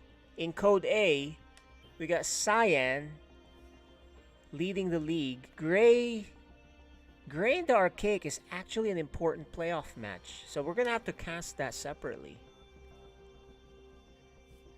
Yeah, they need to play that match. We need to find out who's going to be in the playoffs. Because if the Archaic beats Gray, I think the Archaic jumps in the playoffs and pushes out Nooblord or Deepu. So that's a very important match. We have to play that match. The other matches that did not happen are not important. So the Gray, the Archaic will need to happen. Now that I look at this. So Malignant, we're gonna have to do a special cast just for that one thing. One match.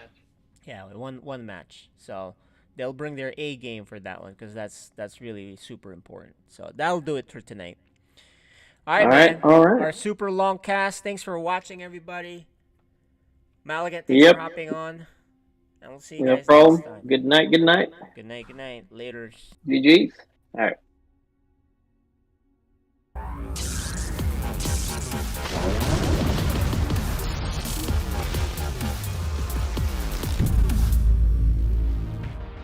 Sarah, what have you done? Kerrigan, the die you cast. This is the last day. Your swarm darkens the sky of any planet. Forget Minsk. Forget all of it. When we are done here, I will return to my people and accept their judgment. Command, we've found Kerrigan. She's holed up in a Zerg base. I made my peace long ago.